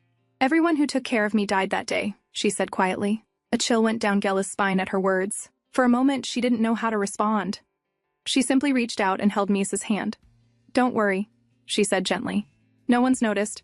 I only did because I'm trained in medicine. And even then, there are cases where trauma alone can cause it, without leaving any visible wounds." Then Jella, scratching her cheek, spoke awkwardly. "That reminds me. About what I said earlier, I'm sorry. I shouldn't have said such things that day. I didn't know." Miesa giggled, a mischievous glint in her eyes. "Oh, that? Men are disgusting," she said, repeating Jella's own words perfectly. "Whether they're nobles or commoners, they're all the same. All that controls them is what's between their legs." Jella went pale. "Mistress Cladany, please stop," she begged. but she couldn't help but be astonished at how accurately Miesa remembered every single word. "Did you find out about the poison?" Miesa asked suddenly. Gela straightened. "Not yet," she admitted. "But I'll keep looking into it, I promise." Miesa nodded, then asked innocently, "What did you mean by may not be able to give an heir?" Gela hesitated. It's okay," Miesa said, tilting her head. "If it's too hard to explain, I'll just ask Eric." No, I'll explain," Gela said quickly. "What I meant is, it's possible you might not be able to get pregnant." Miesa blinked, confused. "Is that something to be ashamed of?" Gela shook her head, then sighed. "Not ashamed exactly. But in noble families, producing an heir is very important. If a wife can't, people start looking down on her." Miesa stared blankly at the ceiling. To be looked down upon? That was nothing new to her. What more could she possibly lose? She had never held any power to begin with. That night, Eric woke up to the sound of heavy rain pounding against the windows. The wind howled through the cracks, and thunder rumbled across the dark sky. He remembered what Miesa had once said, that she hated rain. Getting up quietly, he crossed the room and closed the curtains to block the flashing lightning. But as he turned, he noticed Miesa trembling in her sleep. Her face was pale, her body stiff, and her breathing had grown uneven. "Miesa?" he called softly. When she didn't respond, his calm expression turned sharp with worry. Moments later, Gela arrived. "She's frightened. She hates rain," Eric explained, his voice tight with concern. Understanding immediately, Gela hurriedly soaked a cloth and placed it gently on Miesa's forehead. Then she tore a small roll of paper and tucked it carefully into Miesa's ears. "It'll help block the sound," she said softly. In her dream, Miesa saw her mother's face. "Misa!" the woman called gently. Miesa reached out, desperate to touch her, but when her fingers finally brushed skin, she woke with a start. Her wide eyes met Eric's face. Close, warm, real. Startled, she sat up abruptly, confusion flashing across her features. Where am I?" "You're home," Eric said gently. "You had a fever. You've been sick the entire day." She blinked, realizing the truth. His hair was damp, his eyes tired, but he was still sitting beside her. He hadn't left even once. He must have stayed there all day, managing his work from her bedside. Her heart began to pound harder in her chest. "Do you need something to eat?" Eric asked, starting to rise. Before he could stand, Miesa reached out and grabbed the hem of his shirt, holding it tightly in her small hand. Her heart raced. That warmth she felt, it reminded her of something she hadn't known in years. Once, she had been surrounded by love, by people who smiled at her just because she existed. But after that dreadful day, she'd forced herself to forget that kind of warmth. Since then, she had only lived as if she were on stage, pretending to be the mad girl in a cruel play. But now, this man looked at her differently, with kindness, with warmth that reached places inside her she'd thought were long dead. "Eric," she said quietly, lifting her gaze. "Thank you." He blinked, surprised. "Thank you for always staying by my side," she whispered. Eric didn't answer. He simply drew her closer and held her quietly in his arms. Outside, the rain kept falling, but for the first time it didn't sound as frightening. The rainy season passed quickly after that. Eric stayed with her for 2 full weeks, rarely leaving her side. Thanks to his patience, Miesa no longer needed to block her ears every time it rained. She could even sit by the window and watch it, so long as there was no thunder. But now, as she sat beside him, she found herself unable to meet his gaze. Something stirred inside her whenever she looked at him. Something strange, new, and uncontrollable. "Miesa, what's wrong?" Eric asked softly, noticing her avoiding him. "It's nothing," she murmured, closing her eyes. Still unconvinced, he reached forward and brushed her forehead with his hand. "You don't have a fever again, do you?" When he couldn't tell, he placed his hand on his own forehead for comparison, leaning closer in the process. Their faces were only inches apart. Miesa's heart thumped violently. Her stomach fluttered with a sensation she didn't understand, and before she could stop herself, her fist flew. A light but sharp punch landed right on Eric's cheek. He froze, utterly still, the corner of his mouth twitching slightly, as if deciding whether to laugh or sigh. And Miesa's heart nearly stopped as she realized what she'd just done.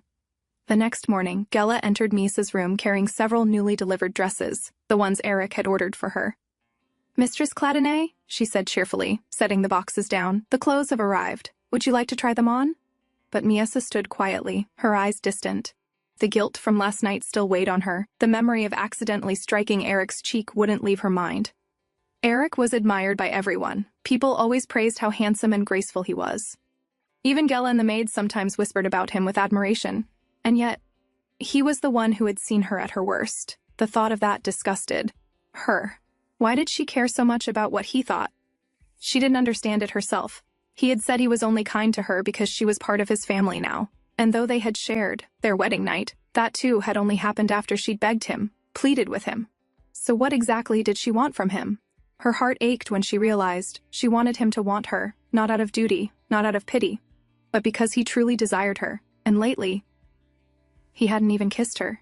"Gela," she said suddenly, lying on the grass in the garden, her hair spread beneath her. "I read that noble women put colors on their faces. Makeup, they call it?"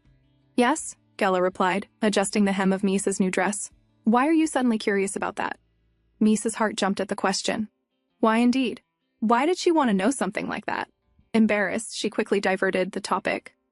"Have you ever tried it?" Gela laughed. "Oh no, not for people like us commoners. We have to spend our coins on more important things before paint and powder." Misa tilted her head, thinking. Then she began murmuring numbers to herself, calculating how much the Cladonnet household might be spending on supplies, food, and salaries each year. Gela blinked, stunned. "You're really amazing, Mistress Cladonnet," she said, genuinely impressed. "You remember every figure so easily." "Amazing? Me?" Miasa asked, surprised. "Yes, of course," Gela said with a smile. "Not everyone can do what you just did." Miasa leaned forward eagerly, her eyes shining. "Am I really that amazing, Gela?" Gela nodded with certainty. "You are." Realizing how happy she was to hear that, Miasa quickly leaned back, face flushed.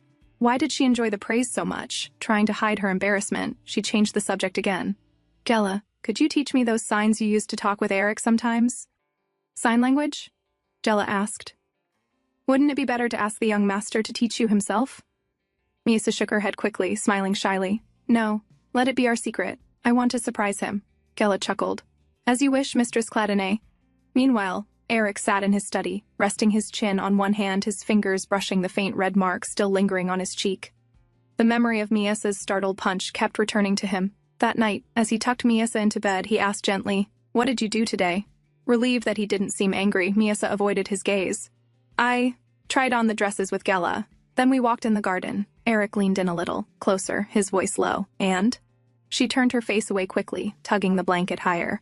"I'm really tired, so let's go to sleep." But Eric didn't move back. "Why are you avoiding my eyes?" "I'm not," she said too quickly. "You're not?" "No. Why would I?" she said, her tone stiff.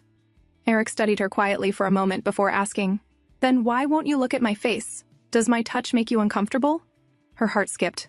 "No, of course not," she said, flustered. "Then turn toward me," he said softly. "I'd rather not look at your back all night." Slowly, she turned to face him. Her heart began to pound again. Eric simply pulled her close, holding her tight without realizing what storm of emotion she was carrying. The next morning, a letter arrived from the palace. Eric opened it, scanning the neat handwriting. Commander Tilburg would be visiting in 2 days. He turned to Edel, who stood waiting for orders. "Did you find anything on Tilburg?" "Yes, my lord," she replied. "According to my sources, he's utterly loyal to the crown." She hesitated, lowering her voice. She had also discovered something strange. A few years ago, Tilburg had proposed marriage to the princess. But she didn't understand why. A loyal knight wouldn't make such a request unless he was truly in love with the princess. But if he married her, she'd lose her royal status. So either it was love or the king's scheme. And apart from that, she had also overheard the maids whispering. Before Lady Malika died, she shouted that the princess was deceiving you. No one believed her, of course, but it made her wonder. She decided to keep digging quietly and refrained from telling members of Cladonnet for now. The Cladonnet family, she thought, was too blind where the princess was concerned, and if there was any danger ahead, she'd uncover it herself. Later that day, a new lady-in-waiting from the palace arrived. She greeted everyone politely before bowing before Miasa. She was the same woman who had once helped the Cladonnet family expose the corrupt headmaid, and in return, Eric had helped her brother-in-law secure a post. After she left, Miasa whispered to Eric, "I know her. She served under the headmaid before. She always kept her distance when she couldn't stand what was happening. But she stayed loyal because she has 3 sons. She wanted them to succeed." Eric listened quietly as she spoke, surprised by how freely she was sharing her thoughts today. Miasa glanced up at him afterward, smiling softly to herself. She had talked so much, told him so many things.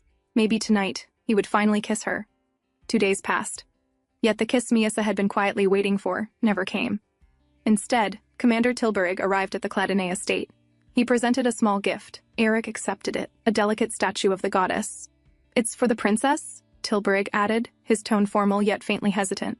"It's said to ward off nightmares. I thought it might help her sleep better. Is she still having difficulty resting?" Eric looked up, his eyes cold but polite. "No," he said evenly. "She's fine now. Thank you for your concern." Tilburg nodded, his expression softening with visible relief. Afterward, they moved to discuss official matters. The substance was a deadly extract, derived from a rare spider, Tilburg explained. Lady Deal has already been punished. However, since the princess is no longer a royal member, the palace cannot interfere with House Crispin's involvement. The matter must be settled between your two houses. Eric nodded calmly. I understand. We've already received proper compensation. The issue is closed. Tilburg seemed slightly relieved by the response. As they concluded their meeting and stepped out of the study, the knight turned to Eric once more. There's something else, he said, reaching into the satchel he carried. This belongs to Her Highness. She left it behind at the palace. He unfolded a piece of cloth, Misa's old protective garment. Eric froze for a moment, recognizing the material immediately. Tilburg's next words confirmed it. I prepared it myself, the knight said quietly. Eric's gaze darkened. His eyes drifted, not to the garment, but to the faint scar above Tilburg's forehead, a small but deep mark, old enough to tell its story. It didn't take much imagination to understand how it had been made, an injury earned while protecting the princess. The idea that another man had risked himself for her, that another had once stood at her side, it filled him with an emotion he didn't want to name. Because deep down he realized how much he resembled this knight, both of them trying to protect the same woman in their own ways. When Tilburg entered Misa's room later, she looked up at him and instantly smiled, her eyes lighting up. Her expression was full of genuine warmth, even as she maintained her usual airy act of the mad princess. Tilburg returned her smile, bowing his head slightly before mirroring her playful gestures, speaking in the same strange rhythm that once passed as their private language. For a moment, they looked as if they belonged to another world entirely, two people who understood something unspoken. Behind them, Eric stood in silence, watching. When had it started? When had these deplorable emotions begun to consume his heart? Jealousy, possessiveness, the quiet ache that came with seeing her smile at another man. Soon after, Commander Tilburg took his leave, but before departing, he turned to Eric with a grave expression. The palace is in disarray, he said quietly. His Majesty is furious. He can't justify what the ladies-in-waiting did, and his anger has only grown because of it. Eric already knew. The reason the princess was sent to the Cladonay estate in the first place was to make a mockery of the Cladonay house. But things hadn't gone as the king expected, so his fury was understandable. Tilburg then reached into his coat and handed over a sealed envelope. This is an invitation from His Majesty. He requests that you and the princess attend the Foundation Festival this year, Tilburg sighed. It's not that the king wishes to see the princess. He'll likely use it as an excuse to vent his anger on her. My advice: attend the ceremony, show your faces, and leave as quickly as you can. When he was gone, Eric stood in silence for a long moment. He knew that just showing up won't be enough to calm the king. That night, he lay in bed with his head resting on Misa's lap.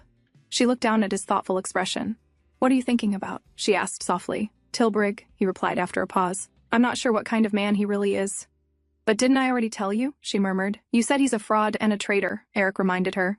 And yet, when he came here, you smiled at him so brightly, as if you were overjoyed to see him. Misa blinked, startled by his tone. Why does he sound angry? She wonders. Eric exhaled, sitting up beside her. We've been invited to the palace, he said. Her expression fell the moment she heard the news. Are you worried? Eric asked, watching her reaction closely. When she didn't answer, he reached out, brushing her hand gently. Don't be. If anything happens, I'll protect you. Misa lowered her gaze, saying nothing. And since things have come to this, he continued, I'm considering meeting with Archduke Hargale beforehand. If something happens... No. Misa cut him off sharply. Her body trembled. I won't make that face again, she whispered desperately. But please, don't do anything. Misa... He reached out, confused by her fear.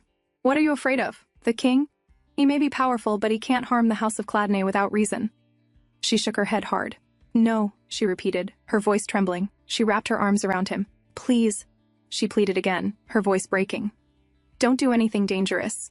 Misa, he said softly, his hands resting on her arms. What is it that torments you this much? What are you hiding from me?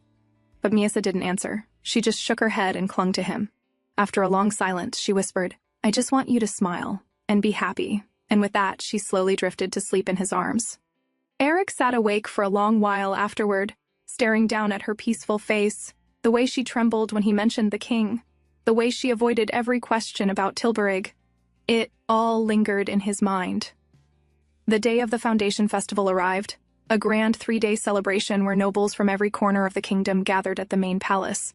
When Lady Crispin entered, a wave of murmurs rippled through the crowd. How shameless, one noble whispered. After trying to poison the princess, they still dared to show their faces here. And she even wanted to become the head of her house, can you imagine? Another scoffed. Ridiculous woman. Their laughter was short-lived. The moment Eric and Misa appeared at the entrance, silence fell across the hall like a shadow. Chills ran down their spines. For the first time, the nobles were seeing the infamous Mad Princess in person. As the couple walked side by side through the hall, whispers began again, soft, venomous, and pitying. Is that really her? She looked so pale. Poor Lord Cladonay. To think after saving the nation, this was his reward, a lunatic for a wife. Eric heard every word, though his expression never changed. He glanced at Miesa, whose fingers trembled slightly around his sleeve, and leaned closer to whisper, Don't listen to them. These gossips will fade the moment you stand before them as your true self. Then, suddenly, a group of children ran across the hall, laughing and chasing one another. One small boy, not watching where he was going, collided straight into Miesa. He stumbled back, fell to the floor, and when his eyes met hers, he froze. The boy's face twisted in fear. Monster! He cried, bursting into tears. Gasps followed. His mother rushed over, glaring furiously at Miesa. What have you done to my son? She shouted. Before Eric could even open his mouth, another voice cut through the noise. Why don't we all calm down?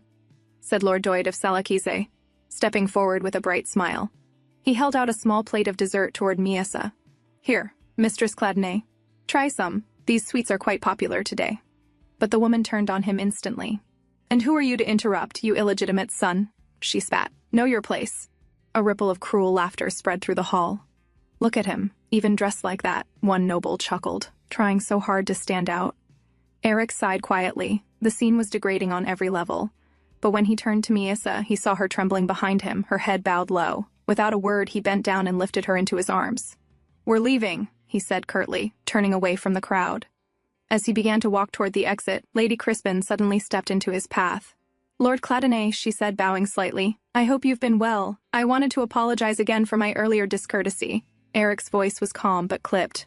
I'm afraid this isn't the right time, Lady Crispin. As you can see, my wife isn't feeling well. I understand, she replied softly. Then, I shall seek you later. Miesa peeked at her as they walked by, the woman everyone in the Cladonay estate had spoken about, the one who was once meant to marry Eric. If Eric had married her, he would have been praised, admired, a perfect union. And knowing him, he would have been kind to her too. The thought twisted painfully in Miesa's chest. She had become his wife by nothing but luck, and yet she had brought him nothing but pity and scorn. If she were in my place, everyone would have admired him instead. At that moment, trumpets sounded through the hall. The king entered. His royal robe trailed behind him as he strode toward the throne, his expression unreadable until his gaze fell upon the couple standing quietly in the corner. A slow, dangerous smile curved his lips. Well, he murmured, loud enough for those near him to hear. Everyone showed up. Even that brainless monkey. His gaze fixed on Miesa, then shifted to Eric. That calm, composed face, that serenity, that infuriating steadiness that the king could never shake. It burned him. Because no matter how hard he tried, Eric Cladonay always looked untouchable. The woman sitting on the ground beside the king's throne slowly looked up. It was Anika, the king's concubine. She reached out, lightly brushing her fingers against Bermel's cheek. Your Majesty, she said sweetly. How long must I wait for my present? Bermel glanced down at her, his expression indifferent. Present? You promised me, she said, her tone playful, that you'd chop that monkey's head off and give it to me as a gift. I hope you haven't forgotten. Bermel's eyes narrowed slightly. And why would you want something like that? Anika smiled faintly. Just curiosity, she replied softly. I want to see if that monkey will still have that insane smile on her face, even after her head is separated from her body. She rose from the floor, setting herself gracefully on the king's lap. Wouldn't you like to see that too, Your Majesty? She whispered. Bermel gave a low laugh. You're nothing but a pathetic monkey yourself, he said coldly. Yet you still dare to flirt and bat your lashes at me just because you're treated a little better. Before Anika could respond, Silath, the court palatine, entered and bowed deeply. Your Majesty, he said. Master and Mistress Cladonay have arrived. They've been standing quietly in the corner, as if they don't wish to attract your attention. He hesitated, then added, It seems they've grown a bit too confident, believing that in the outskirts the House of Cladonay holds more power than the crown. A sharp crack echoed through the hall as Bermel's hand struck Silath across the face. Enjoying yourself? The king asked dangerously. How dare a pathetic insect like you speak about the crown's authority? Silath shook his head. Of course not, sire. I only meant to warn you out of loyalty. I don't wish for the princess's husband to develop any wrong ideas. Bermel's gaze shifted across the hall. His eyes found Miesa and Eric, still standing silently in the corner. I suppose you're right, he said slowly. How can I allow my precious sister to stand in a corner all night long? Go, let Master Cladonnet stand somewhere I can see him. Sileth bowed again and left quickly to carry out the order. Annika, still sitting stiffly, turned to the king. Your Majesty, there are still 2 more days of the festival, she said carefully. You don't need to act so... Before she could finish, Bermel's hand shot out, gripping the back of her head. Annika, he said, his voice low and dangerous. That monkey is my toy, and no matter how much you flirt or act like a cute pet, you'll never amuse me the way she does. He yanked her hair harder, forcing her to look up at him, because even though she's insane, she's quiet, obedient, and she knows who her master is. And right now, he hissed, Master Cladonnet is the one holding my amusement. Do you understand how much that irritates me? He released her hair suddenly, his voice colder. And I don't recall giving you permission to crawl onto my lap. With that, he pushed her off him. Annika fell hard onto the marble floor, gasping. Bermel leaned down, his voice a harsh whisper near her ear. Do what you do best, he said, cower at my every glance. Everyone should bow to me, flinch at even the slightest twitch of my brow. Because I, he said slowly, am the only one in this kingdom who received the goddess's blessing. I am special. On the other side of the hall, where Eric was quietly conversing with Lord Selachese, 2 men approached them. One was Viscount Malika, the husband of Misa's late lady-in-waiting who had died attempting to poison her. The other was Count Carlyle, whose wife had been the one to plant that very plan in Lady Crispin's mind. In short, both were nothing more than the king's lackeys. The princess looks rather listless, one of them murmured, his tone mocking. I hope you haven't been keeping her locked away. Their smirks made their intention clear. They were there to insult the House of Cladonnet. Of course not, Eric replied evenly, knowing exactly what they were trying to provoke. I would never treat my wife that way. She spends most of her time outside in the garden. I see how things are going for the House of Cladonnet these days, Count Carlyle said with false sympathy. I heard you're to inherit your father's position soon. Some of the higher-ups seem to oppose it, but feel free to come to us if you ever need advice. Eric sighed quietly. Advice, from them, of all people, was the last thing he needed. Before he could respond, Lord Selachese stepped forward with a grin and casually wrapped an arm around Eric's shoulder. I'm sure there's no one more suited for that position than Master Cladonnet, he said playfully, his tone light but steady. Eric frowned slightly. They had rarely met, yet Selachese always spoke as though he were on his side, but I suppose the real problem lies elsewhere. Another voice came. Before anyone could reply, Silath approached. If you become the head of the House of Cladonnet, he said smoothly, then naturally the princess will become the lady of the house. It's only reasonable that some would oppose that decision. After all, the princess is quite frail. Fulfilling the duties of the house would be beyond her capabilities. So you see, they're not opposing you, Lord Cladonnet. They're opposing your wife. Eric's expression hardened. As an outsider, you have no right to decide whether my wife is suitable or not, he said, his voice calm but edged with warning. And as you can see, she's unwell, so please excuse me. He turned to leave, but Silath wasn't finished. It seems the son of Cladonnet is deeply affectionate toward his wife, he said with a mocking smile. Or perhaps it's her condition that pleases you in the bedroom? Eric froze mid-step. A few chuckles followed from the king's lackeys, echoing crudely in the hall. But I suppose it's understandable, Silath continued, stepping closer. The princess is beautiful, after all. To tell you the truth, I was quite surprised when I saw her today. I hadn't noticed it when she was young, but now that she's grown... He leaned forward, lowering his voice. I realized just how much she resembles her mother. His hand landed on Eric's shoulder as his gaze slid toward Miesa, still resting quietly in Eric's arms. Looking at her, Silath murmured, his tone dripping with insolence.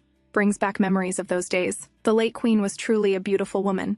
So I can completely understand your attraction to her. The words barely left his mouth before Eric's anger flared. His hand shot up, gripping Silath's shoulder tightly, and with a sharp motion he shoved him back. The one who had contributed the most to making Bermel the king was none other than Palatine Silath. From childhood, Bermel had shown violent and unstable tendencies, and because of that, the late king had originally intended to pass the crown to one of his other sons. But Silath, who was the first to catch on to this, quietly incited Bermel's mother and her family, the House of Selachese, to act. Following his suggestion, they murdered all the other princes, ensuring that Bermel became the sole heir to the throne. But before the crown could be formally passed to Bermel, a daughter was born between the late king and his third queen, and soon after that child's birth, the late king suddenly met a mysterious demise. Once Bermel took the throne, Selath immediately turned against the very family that had helped him. He caused internal conflict within the House of Seleucus, making them fight among themselves, which greatly weakened their once mighty power. Then, he struck the final blow by accusing them of being the ones who murdered the late king. To Bermel, he had said that in order to protect the authority of the crown, his mother's family had to be wiped out completely. And so, the House of Seleucus was destroyed, while Selath rose to become the king's most trusted confidant, second only to the crown itself. He was, in every sense, the most powerful man in the palace after the king. "What do you think you're doing?" Eric's voice was cold and dangerous. In his arms, Misa's heart trembled. She prayed silently that he wouldn't do anything reckless to anger this man. "Master Cladine," Selath said, his sharp eyes narrowing. "Your demeanor is a little disappointing. I only wish to be on good terms with the House of Cladine. After all, you're the hero who saved the kingdom of Asquillar. If that's what you wanted," Eric replied through clenched teeth, "you should have refrained from being disrespectful to my wife." Selath gave a short, dry laugh. "To be honest, your marriage surprised me," he said casually. "I always wondered who His Majesty would send the princess off to." "Who would have thought that you'd be the lucky man?" Eric's gaze hardened, but Selath continued, his tone deliberately provoking. "Especially since His Majesty even refused a suitor. Sir Tilburig, wasn't it? The man who saved him during that assassination attempt." Eric's expression faltered for a brief moment. The mention of Tilburig was a blow. He knew the man had shown concern for Misa, but he had never imagined that he had once proposed marriage to her. Seeing his reaction, Selath smirked. "What, you didn't know?" he asked mockingly. But it was unrequited love, of course. I doubt the feelings were mutual, considering the princess's condition." That was enough. Eric's hand shot out, grabbing Selath by the collar. His eyes burned with fury as he hissed, "Enough," from the corner of the hall. The king had been watching the scene unfold all along. "Master Cladine," Bermel said at last, amusement curling his lips. "For a man who always seemed carved from stone, you have a surprisingly expressive face." His tone was light, but everyone in the hall understood the warning hidden beneath his words.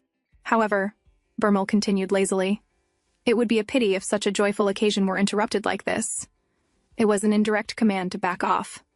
Then, rising from his throne, he turned his sharp gaze toward Misa. "Misa, why don't you come here and say hello to your brother?" he said, his voice mockingly gentle. "It's been such a long time since I've seen your face. I've missed my dear sister."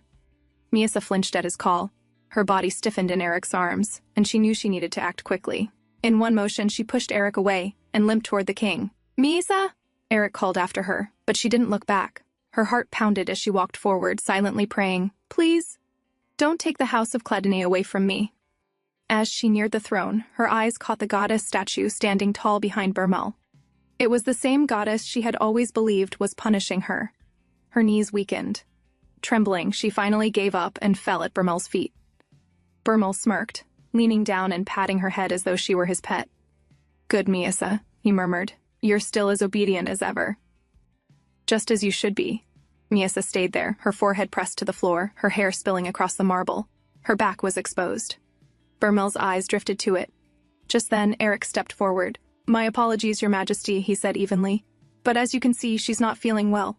I ask that you grant us permission to retire so she can rest and recover." Bermel didn't answer. His gaze was still fixed on Misa's back. Slowly, he reached down, his finger tracing the line of her scar. "This is the dress I sent for the banquet," he said, his voice sharp with mock interest. "If I recall, it was a backless gown. But now, there seems to be an unusual pattern embroidered on it." Eric clenched his jaw. "Of course it was backless before, to make her scar visible." "It was my suggestion, Your Majesty," he said calmly. "I thought the translucent fabric revealed too much of her skin, so..." Before he could finish, Bermel burst into laughter. The sound was loud, harsh, and mocking. When he finally stopped, he stepped closer to Eric. "As if anyone in this palace hasn't already seen that," he said softly. "But I suppose, being her husband, you'd be more attentive to her than the rest of us. So much so that you'd even show a possessive claim on a wife like her." His voice was laced with cruelty. "Though I can understand. I've heard of men who are partial to women driven insane. Women who can no longer comprehend what's being done to them." The king laughed loudly, his cruel words echoing through the hall as murmurs spread among the nobles. Eric had known this was coming. From the moment the dress had arrived, he'd understood that they wouldn't escape the king's attempt to humiliate them, but he hadn't imagined it would be this brutal. Bermel wasn't finished. "Who would have thought," he said with a smirk, "that the young master of Cladine would have such perverse tastes in women?" Laughter erupted around them, mocking, pitiless. Eric sat there silently, holding Misa close. He had known humiliation awaited them, but not this. And now, watching the scene before him, he realized something. This was not just cruelty. This was the reality of the palace Misa had lived in for years. How much suffering had she endured here? Why had she never told him anything? Countless emotions swirled inside him. Bermel's voice cut through the silence again. "I should use this occasion to get closer to both of you," he said lightly. "How about you two stay in the palace for the rest of the festival?" Eric rose slowly, still holding Misa in his arms. "Your Majesty's offer is most generous," he replied, his tone polite but his gaze cold. "However, I'm afraid we must decline." Bermel's eyes narrowed. "If I offer an alternative," Eric said with a cold voice, "perhaps we can visit the palace every day instead." Hearing that, Misa's heart pounded with dread. She began pushing against Eric's chest, trying to calm the situation, to stop him before things went further. And in that moment, Eric realized, despite everything he had done, all his efforts, the distance between them remained exactly as it had been on the first day they met. Bermel stepped closer, patting Eric's shoulder. "I hope," he said softly, "you won't brush off my hospitality." Eric said nothing. He understood now. He had no choice.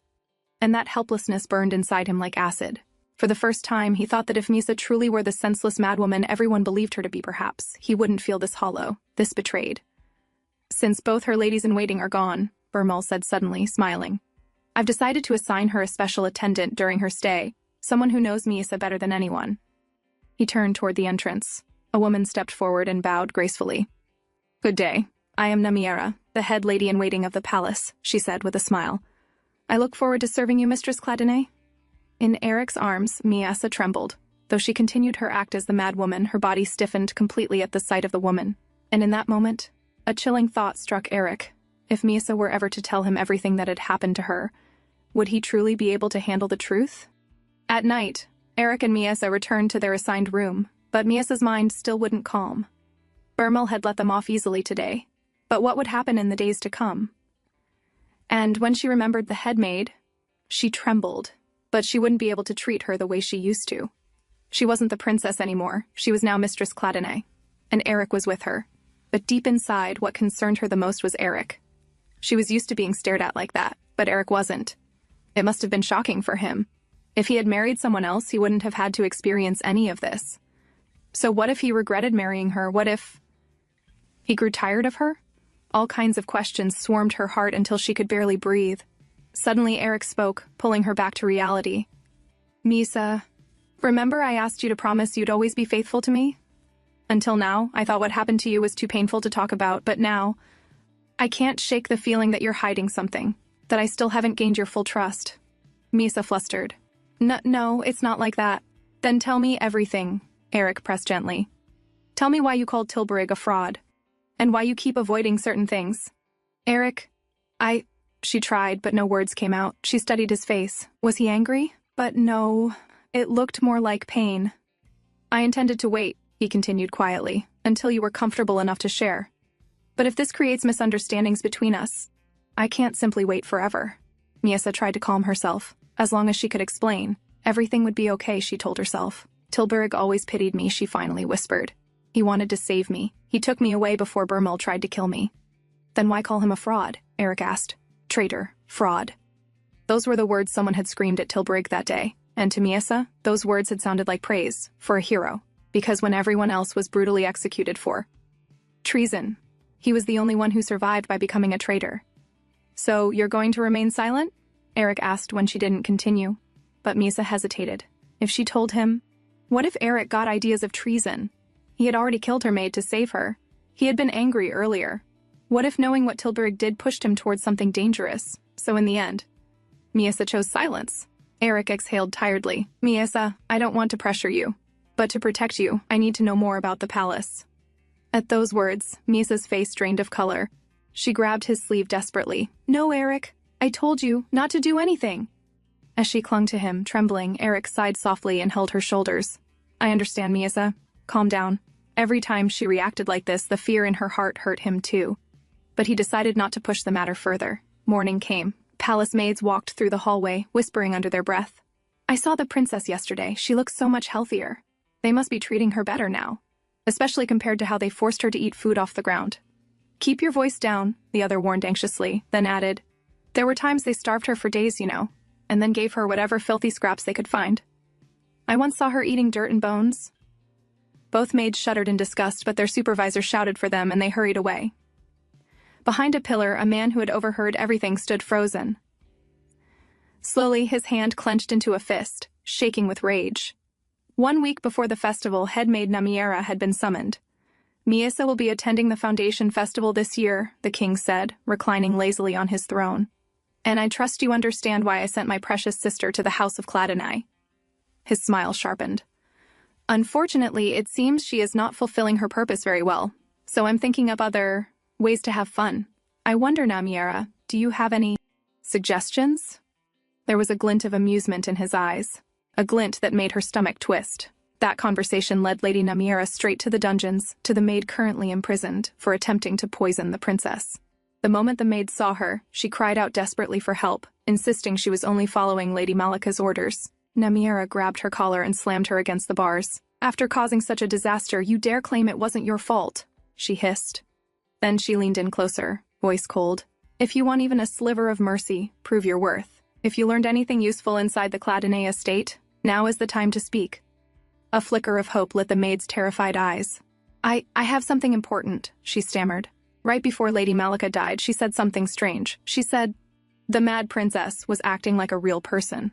Namiera's grip loosened as confusion swept across her face. "I'm sure she said that," the maid insisted desperately. Meanwhile, Eric pushed a cart with breakfast toward their room. But when he stepped inside, the room was empty. His heart dropped. "Miesa?" he called, looking around sharply. Then he found her, curled in the corner, trembling as if she were hiding from something. "Why are you sitting there?" he asked gently. Miesa startled and rushed forward, clinging to him from behind. "When I woke up, you weren't there. I got scared," she whispered. "My apologies," Eric murmured. "I only went to the kitchen to bring your breakfast." "You did that yourself?" Miesa asked, puzzled.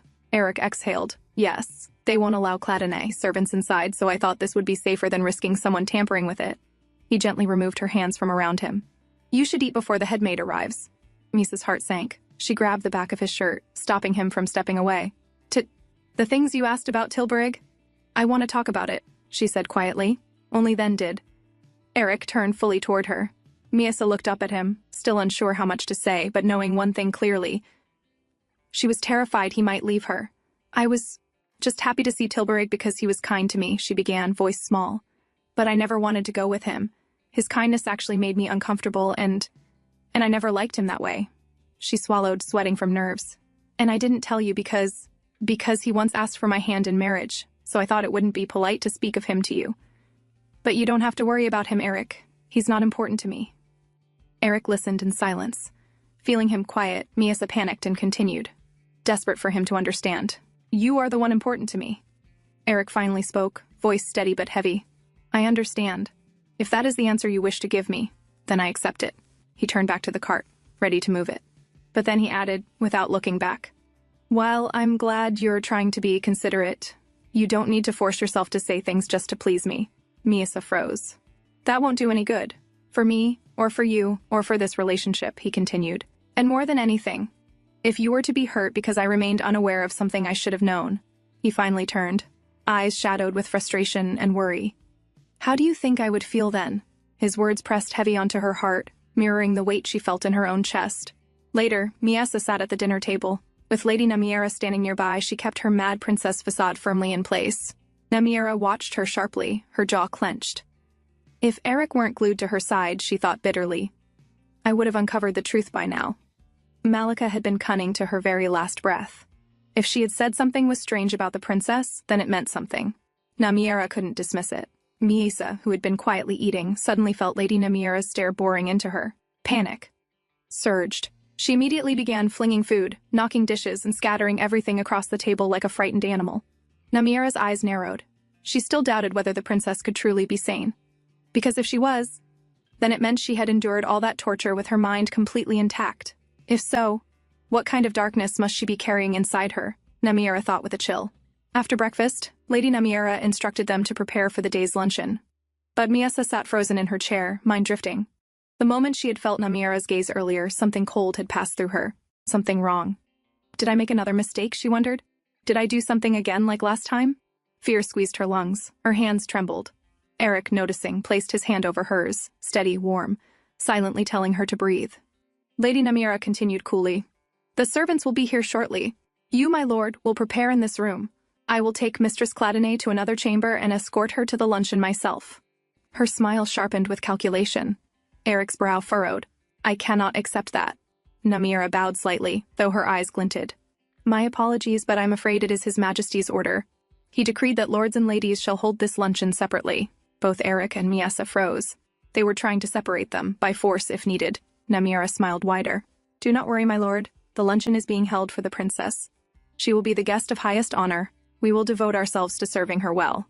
Her reassurance felt more like a threat. Elsewhere, Bermel lay drenched in sweat upon his bed, chest rising and falling unevenly as if trapped in a nightmare. A voice echoed in his dream. How did you get hurt? I treated you a little, but you must see a doctor. From now on, I hope you stay safe and unharmed. Your Highness. A young Bermel stared up silently at the woman before him, her face blurred but her gentle tone pierced through the darkness of his memories. About 20 years ago, soldiers lined up in perfect rhythm, boots striking the ground as one. Is this the best you can do? The leader barked. A young Bermel walked past the rows of soldiers, the first prince of Esquilor, small and expressionless. Inside the mansion, a woman cried out, Please stop! A maid tugged harder at the woman's corset strings. Just a bit more, Your Highness. We're almost done. Please hold still. As Bermel passed the doorway, the woman's desperate cries followed him. I think I'm going to die. You're suffocating me. He did not stop. He did not look back. He simply walked on until her voice faded into silence. In the palace, the king sat atop the throne while the archbishop declared loudly, Only one blessed by the goddess may sit upon this throne. His Majesty is that chosen one. Therefore, his will is the will of Esquilor. His will is the will of the goddess. At dinner, the princes sat in a row. A strict tutor paced behind them. Prince Bermel, she sighed as his knife slipped from his fingers yet again. You cannot continue like this. As the first prince, you must be flawless, so the others may learn from you. The younger princes snickered, while Bermel lowered his head.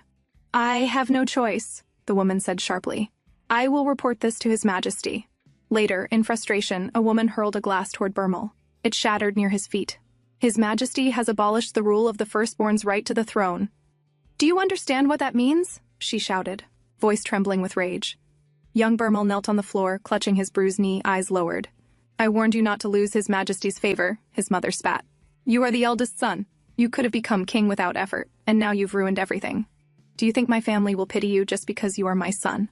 Her voice dropped cold and sharp. Remember this, Bermel. If you do not become king, you are worth nothing. Outside in the garden, Bermel picked up a stone and threw it at a small bird. The impact made his mother's words echo relentlessly in his skull. He took a shovel and dug a hole. When he placed the bird inside, a soft voice sounded behind him. Oh dear. Is it dead? Poor thing. He turned. It was a woman, gentle-faced, concerned. Did she see him kill it? Should he bury her too?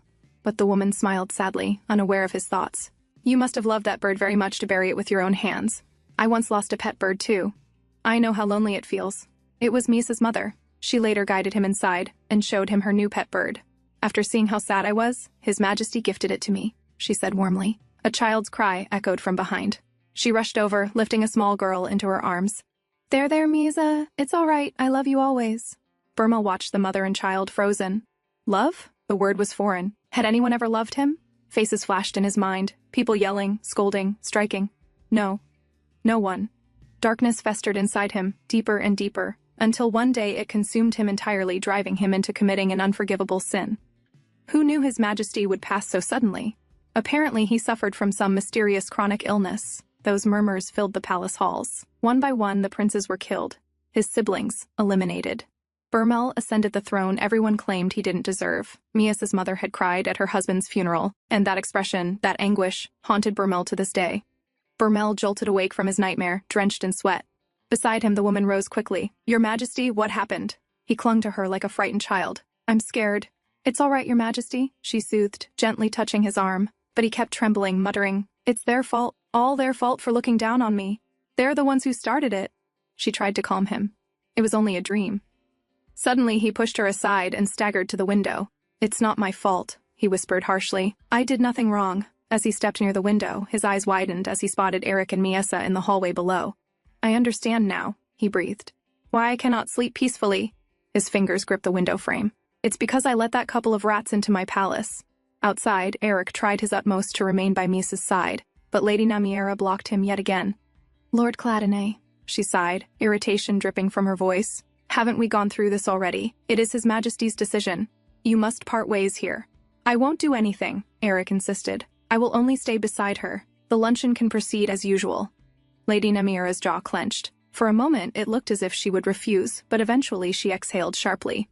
Fine. I will request His Majesty's permission for you to accompany her to the doors of the banquet. That is the most I can allow. Now, I trust you'll accept this fair compromise. She extended her hand toward Misa. Allow me to take Her Highness so I may prepare her for the luncheon. But Eric stepped forward, remembering vividly how the maids treated Misa earlier. He couldn't risk it again. I will prepare her myself, he declared firmly. Lady Namiera let out a long, annoyed breath. I'm afraid under court etiquette, that is impossible. And I am beginning to wonder if perhaps you harbor unsavory intentions. Of course not, Eric said sharply. My wife is unstable. As her husband, I must ensure her safety with my own eyes. But this time, Lady Namiera did not yield. She tightened her grip on Miasa's wrist and tugged her away. Lord Cladonay, I assume you do not wish to follow us into the dressing chamber. Eric's teeth clenched. He had no choice left. Then I will wait directly outside this door, he said at last. If I hear the slightest disturbance, I will enter without warning. I trust you understand. Lady Namiera's gaze hardened. Lord Cladonay, I will be sure to report all of these actions to His Majesty. With that final warning, she closed the door behind her, dragging Misa inside. Eric's fist tightened, until his knuckles whitened. He had no choice. Protecting Misa mattered more than whatever consequences awaited him later. But he was helpless here. He could not plan anything in advance. The palace was unpredictable, dangerous, and he knew nothing of what Misa had truly endured. Anyone who might have told him, her friends, her allies, were long dead. The only person who might understand Misa's past and the palace's secrets was Archduke Hargale. Lost in thought, he suddenly heard a noise from inside the room. A chill shot through his spine. He lunged at the door, forcing it with all his strength. It didn't budge at first, but after several pushes, it burst open. Misa! He rushed inside, breathless. The room was empty. His heart dropped. The window was open. Eric dashed toward it and saw one of Misa's shoes lying outside on the ground. What did that damn woman do to her? He didn't waste a second. Eric jumped out the window and ran, scanning every direction, panic tightening around his chest. He didn't know where the women's luncheon was held, or where Lady Namiera might take her. He had promised to protect Misa, and now he had failed her. As he raced through the corridors, a figure stepped into his path. Eric skidded to a stop, chest heaving. Commander Tilbury stood before him. Meanwhile, after Eric had left, Lady Namiera emerged from the hidden underground chamber, muttering curses under her breath. She was relieved she had finally gotten rid of the meddlesome husband. She turned back to Misa, grabbing her by the hair. Lady Namiera hissed, "You know, I heard something very amusing." Her eyes narrowed. "Someone said you might not be insane after all." Misa's face drained of all color. "She knows." "It sounds ridiculous. Nonsense, really." Namiera continued, lips curling. "But better to check, don't you think?" She uncorked a bottle. "So," she said, gripping Misa's chin and forcing her mouth open, "I've prepared a special gift for you." A cold liquid poured down Misa's throat. "It took quite some time to find this rare ingredient," she whispered cruelly, "so I'm sure you'll enjoy it." In the garden where the women's luncheon was being held, royal ladies whispered behind their fans. "So she is the host today?" one murmured, subtly tilting her chin toward the seat of honor where Annika sat. "How dare she?" another hissed. "She's nothing but a concubine. And yet she sits there, boldly, claiming the place of distinction. Now we must be courteous even to her?" a lady muttered with irritation. "And the seat beside her. They say it's reserved for the princess. My goodness, what is happening to this palace?" Their hushed complaints swirled like gnats around Annika, but she kept her gaze on the table before her. Her fingers lifted to her neck, brushing faint fingerprint marks still etched into her skin. The sight of these noble women envying her made her want to laugh. Bitterly. If only they knew. In their eyes, her life looked enviable, manageable, bearable. But she spent every moment flinching at a single word or glance from the king. That morning, Bermel had wrapped himself around her from behind, his breath hot at her ear. "You will host the women's luncheon today," he murmured. His voice alone made chills crawl up her spine, not out of affection but terror. "Yes, Your Majesty," she murmured dutifully, the way a caged animal responds to a predator. She only wanted one thing, survival. If humiliation was the price, she would endure it. She believed, desperately, that this torment would end someday. Then Burma lifted his head from her shoulder. sliding a hand around her neck. You said you wanted to see whether that monkey still smiles after her head falls from her body. He reminded her with a soft chuckle. If you provide me with sufficient amusement during the luncheon, I may consider granting your request. His grip tightened around her throat. The truth struck her then. She had been wrong. There would be no end to this. Not soon. Not ever. Remember one thing. Vermel's voice dipped lower, colder. She is my toy. If you destroy her without permission, you will not escape unscathed. Anika trembled, bowing her head. I will obey your order, your majesty. She had thought, foolishly, naively, that at least the mad princess had found some peace. That Misa's shattered mind spared her from the endless groveling, the forced coquettish smiles, the humiliation Anika lived with every day. But the moment she heard Misa whisper hurt, that small broken sound, she realized the truth. Misa had been suffering too, suffering just as deeply, perhaps even more. And if the princess had lived all those years with her mind intact, aware of every cruelty done to her, then her life had been nothing short of hell. In this palace, neither of them would ever be free, not as long as they breathed. So, Anika made a decision. If this world refused to release them, then she would break the chain herself. She would help Misa escape this hell, even if the only escape left for them was death. At least then, for the first time, they would finally be free. The clouds above rumbled, heavy and dark, warning of thunder about to break. The noble ladies murmured nervously among themselves. Perhaps they should end the luncheon early and go inside before the sky opened. But before they could decide, Lady Namira's voice rang out from the entrance. Apologies for the delay. Mistress Cladine has arrived. She dragged Misa forward with her. Misa stumbled as she walked, arms flailing, shouting incoherently like the mad princess everyone believed her to be. Gasps and whispers rippled through the crowd. Yesterday she appeared almost healthier, yet today she seemed far worse. But inside her act, Misa felt something terribly wrong. Her body burned, her head spun, she couldn't breathe properly. What did Lady Namiera force into my mouth? Her vision blurred. As she staggered forward, her eyes fell on the birds fluttering through the garden. A piercing scream tore from her throat, echoing through the luncheon. The noble ladies rose in fear. The princess was completely out of control. Lady Namiera merely watched, calm and satisfied. After all, this chaos was her doing.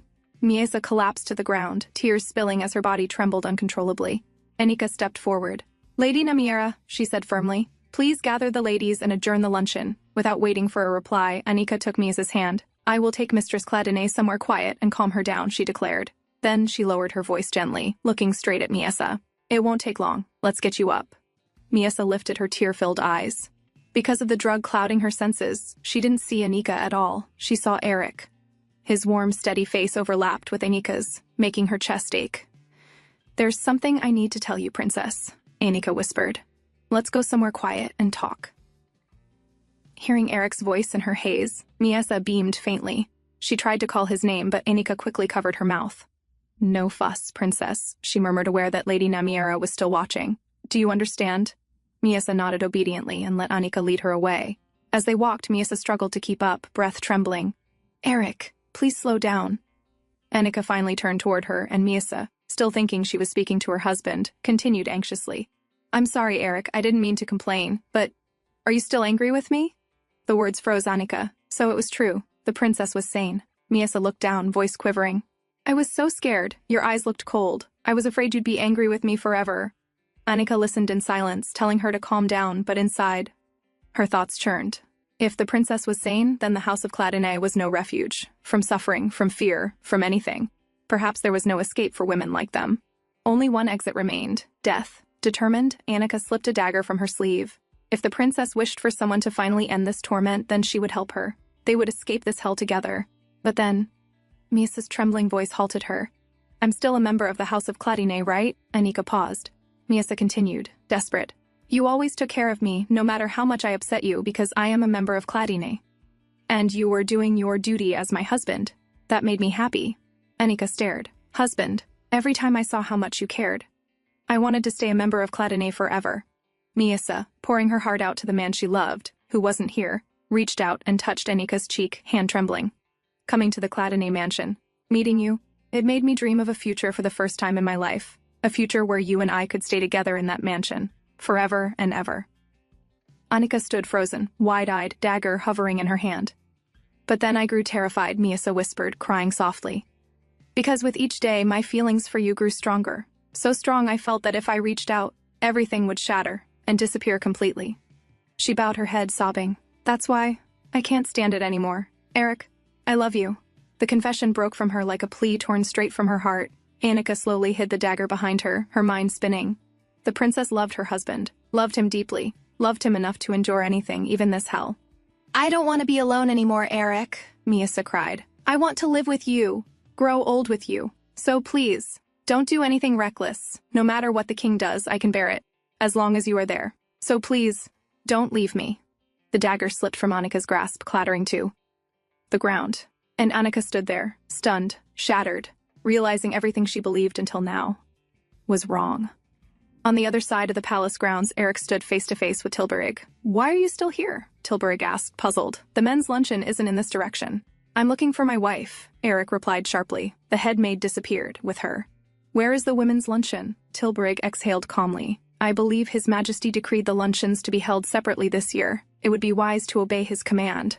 Eric walked past him without hesitation. If you can't give me an answer, then excuse me, Tilburig called out, voice firm but quiet. Lord Cladonay, Eric stopped. As long as His Majesty finds amusement in your wife, Tilburig said. She has no choice but to endure it. Your interference will only enrage him further. Eric turned, fury simmering beneath his composed gaze. Tilburig continued, eyes lowering with regret. Please understand, I know how you feel. I too once tried, in an attempt to shield her from the worst. Before he could finish, Eric seized him by the collar. So that's why you proposed to Miyasa? Eric demanded, voice trembling with anger. I thought you wanted to save her, Eric hissed. But you're telling me that every time the king sought her out to torment her, you simply accepted it, telling yourself there was no other choice. If that's your advice, then stay out of my way. Unlike you, I have a job to do. Tilburig didn't defend himself. Instead, he slowly raised his hand and offered Eric his dagger. Take it, he said. The garden behind the main palace. That is the best I can do to help her. Meanwhile, in the garden, Annika collapsed onto the greenhouse floor, still reeling from the truth she had just heard, when Lady Namiera appeared behind Miyasa. What are you doing? Lady Namiera asked coldly. I thought you were with the ladies, Annika replied, startled. I was. I sent them back, Lady Namiera said. Her eyes slid toward the princess. But weren't you planning to provide His Majesty with something amusing? Annika's heart pounded. She quickly snatched the fallen dagger. I was only trying to frighten her a little, she said weakly. But since the drug you gave her is affecting her, perhaps we should adjourn and leave the rest for another day? Inside, Annika's thoughts turned wildly. Her plan had been to kill Miyasa and then herself, and escape for both of them from this endless suffering. But the princess's desperate desire to live had shattered all of Annika's assumptions. Lady Namiera, however, watched her closely. How strange, she murmured.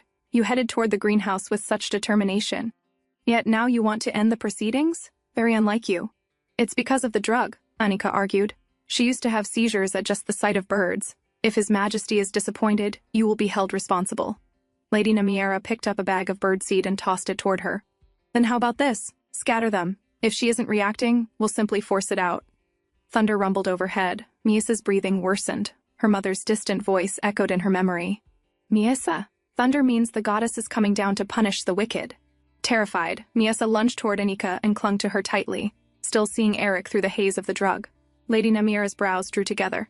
Come to think of it, I heard something odd before I came. Could it be, her eyes narrowed, that you actually speak properly? Annika froze, her fear spiked. Lady Namiera suspects the princess is sane. Miyasa, drugged and trembling, turned her head as if to speak. Annika's heart jolted. If she talks now, she'll be exposed. In one swift, desperate motion, she grabbed the birdseed and scattered it across the ground. Birds flew in from every direction. Lady Namiera's lips curled with amusement as she pushed Miyasa forward by her hair, shoving her into the flock. Miyasa screamed, terrified, birds swarming around her from all sides. Annika's eyes widened in horror. She hadn't wanted this. But she had no other choice. Better pain now than the truth being revealed. Then, a figure burst through the spreading chaos. Eric. He seized Miyasa into his arms, shielding her as his dagger sliced cleanly at anything that threatened her. Wings, claws, shadows. Blood spattered the ground. Dead birds fell around them. Lady Namiera stepped forward, startled. Lord Cladonay, what are you doing? But the next instant, the dagger was at her throat. Eric's voice thundered with rage. Explain, now. His gaze burned, cold, furious, unrestrained. If you fail to give me an answer, he growled, I will cut you down where you stand. Lady Namiera trembled, unable to breathe under Eric's blade, until footsteps echoed across the garden. Her expression instantly loosened with relief. Her savior had arrived. It was the king, Burmel. What is going on here? he demanded, stepping forward with mock outrage.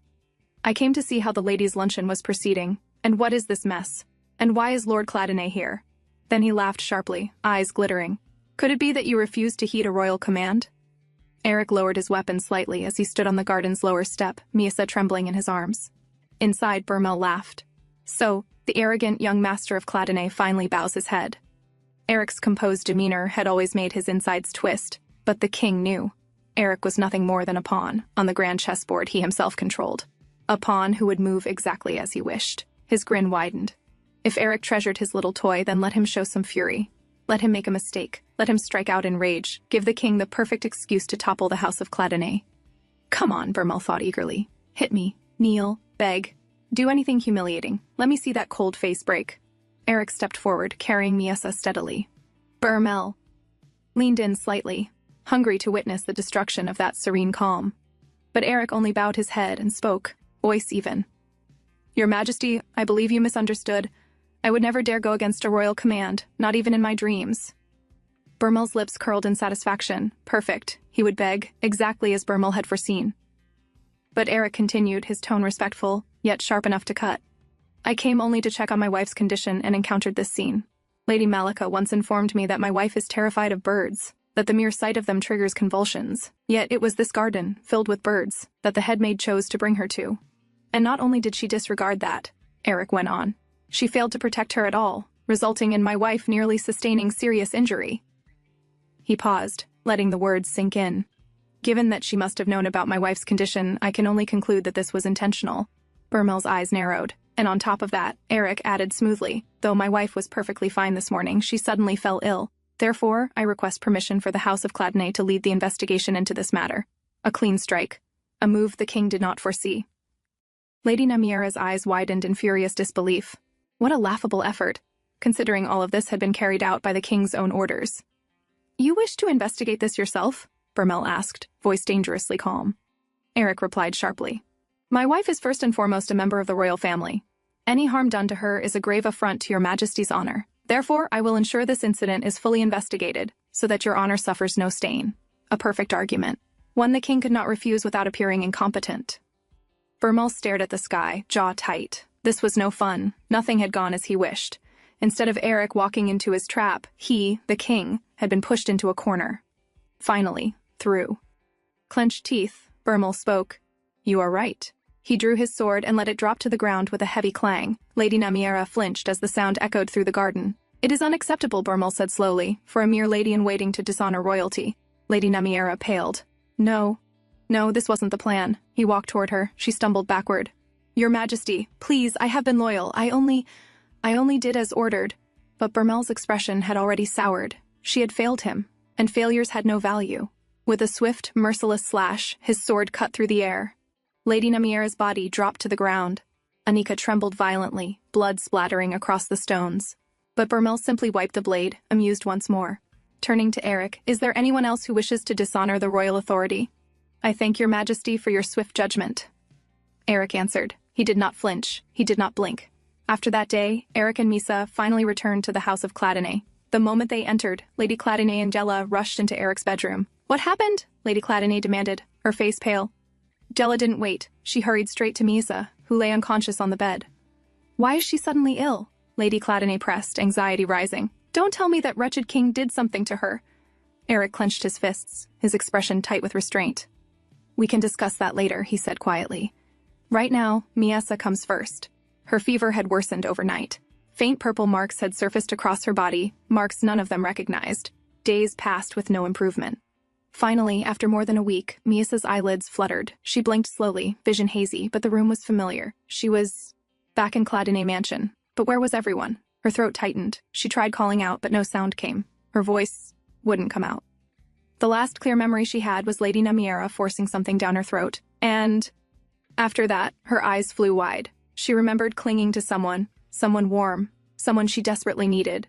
Eric. Panicked, she pushed herself up and stumbled out of the bed, searching for him, wanting to see him to confirm she was really here, that it wasn't a dream.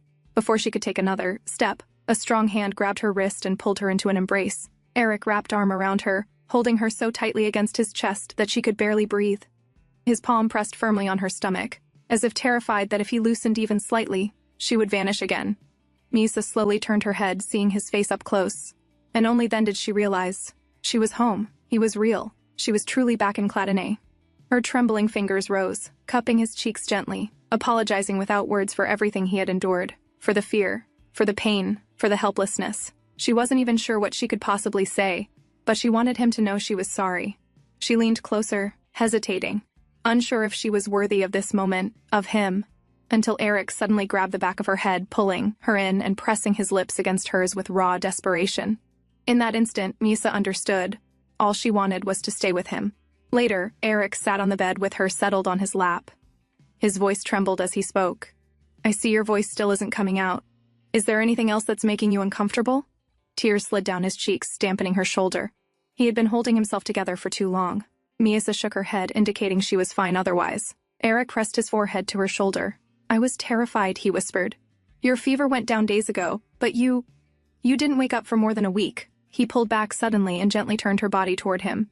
"I was scared you'd never wake up. And your body—" He paused, hands trembling as he loosened the knot of her robe. The fabric slipped, revealing the faint but still visible purple marks scattered across her skin. "You had these marks everywhere," he said, voice tight. "They're fading now, but—" He swallowed hard. "Misa, when I lost sight of you, did Lady Namiera force you to drink something?" Misa nodded slowly. Eric exhaled shakily. So it was her. She was the only one who would know what that was. All of this, none of it would have happened if only I— He stopped, expression twisting with self-blame. Before he could finish, Misa hurried to the bedside drawer. After fumbling for a moment, she found a sheet of paper and wrote quickly. "Lady Namiera became suspicious of me being sane." Eric read it and answered, carefully, "Don't worry, she's dead now. The king killed her. As long as he hasn't found out, it should be fine." Misa immediately scribbled more and showed it to him. "I am not certain, but I think I spoke to Annika. Maybe she knows the truth, too." "Annika?" Eric asked. "The king's concubine, the one who stood beside him on Foundation Day?" Misa nodded. "What did you tell her?" "I'm not sure." I remember her looking shocked. She wrote another line, hesitating before showing it. "Did you think Annika was me at first?" Eric frowned slightly while reading. So she had hallucinated, likely, because of the drug. An unfamiliar fear rippled through him. What exactly had that poison done to her? And he hadn't been there to protect her. Misa wrote again, her hands shaking now. "Eric, what if I made a mistake? What if Burmel finds out about me? What if House of Cladonay falls into danger because of me?" Tears rolled down her cheeks uncontrollably. Eric immediately pulled her close, his hands firm and warm on her shoulders. "Don't worry, Misa. Even if she tells the king, he won't be able to do anything, because admitting that would mean his concubine acted as Namiera's accomplice." He tried to soothe her, but her tears wouldn't stop. Eric hugged her tightly. "This is my fault," he whispered. "All of this happened because I failed." Then, with a low, steady voice, he vowed, "But I swear, on the name of Cladonay, I will protect you with everything I have." Later that evening, Eric informed Gela of his plan. "I will be away for a few days," he said quietly. "While I'm gone, take good care of Miesa, and try to find out exactly what poison she was given." Then he turned to Cullen. "Cullen, have you received any reply?" Cullen exhaled with regret. "I'm afraid not, my lord. He said he didn't want any visitors."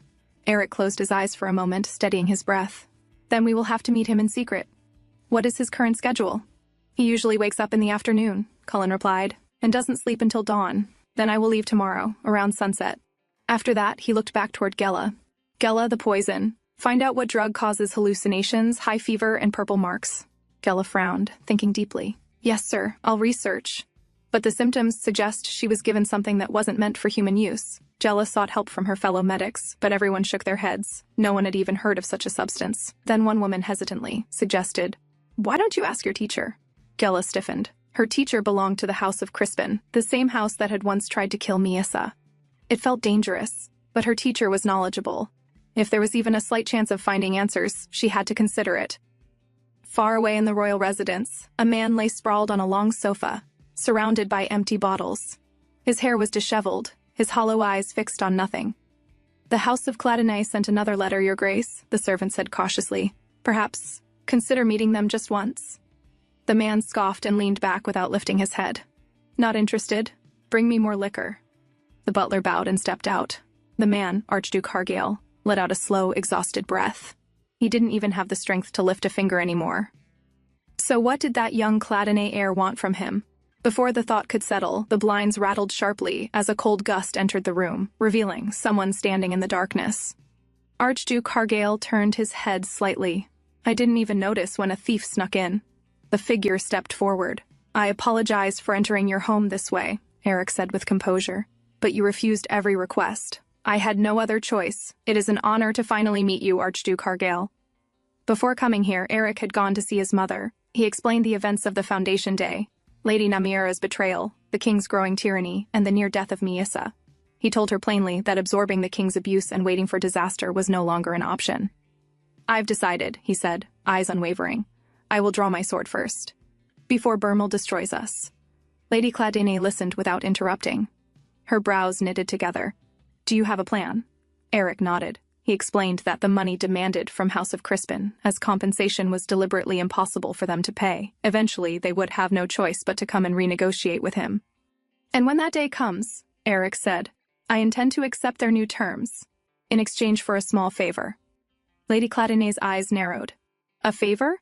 Eric nodded again and laid out his strategy. After hearing everything, she responded in a low, serious voice. Your plan is sound. But after the rebellion, what then? Archduke Hargale is a broken man now. Even if we use him as a figurehead, ruling a kingdom with someone like that will be difficult. For now, we don't have another choice, Eric replied. A king's duty is to make decisions, not always to come up with the solutions. But yes, it will be difficult. Most of those in power are Burmel's allies. Have you considered any replacement candidate? Lady Cladine asked. Eric thought for a moment. The head of Salakese might be useful. Lady Cladine didn't seem convinced about Lord Salakese being a worthy candidate, and truthfully, Eric wasn't either. He could not accurately measure how valuable he would be in the future, and for the future he envisioned, usefulness wasn't enough to shape the kingdom after Burmel, to legitimize a rebellion. He needed someone irrefutable, someone with royal blood, enough to silence every noble faction at once, and there was only one person alive who fit that description, Archduke Hargale.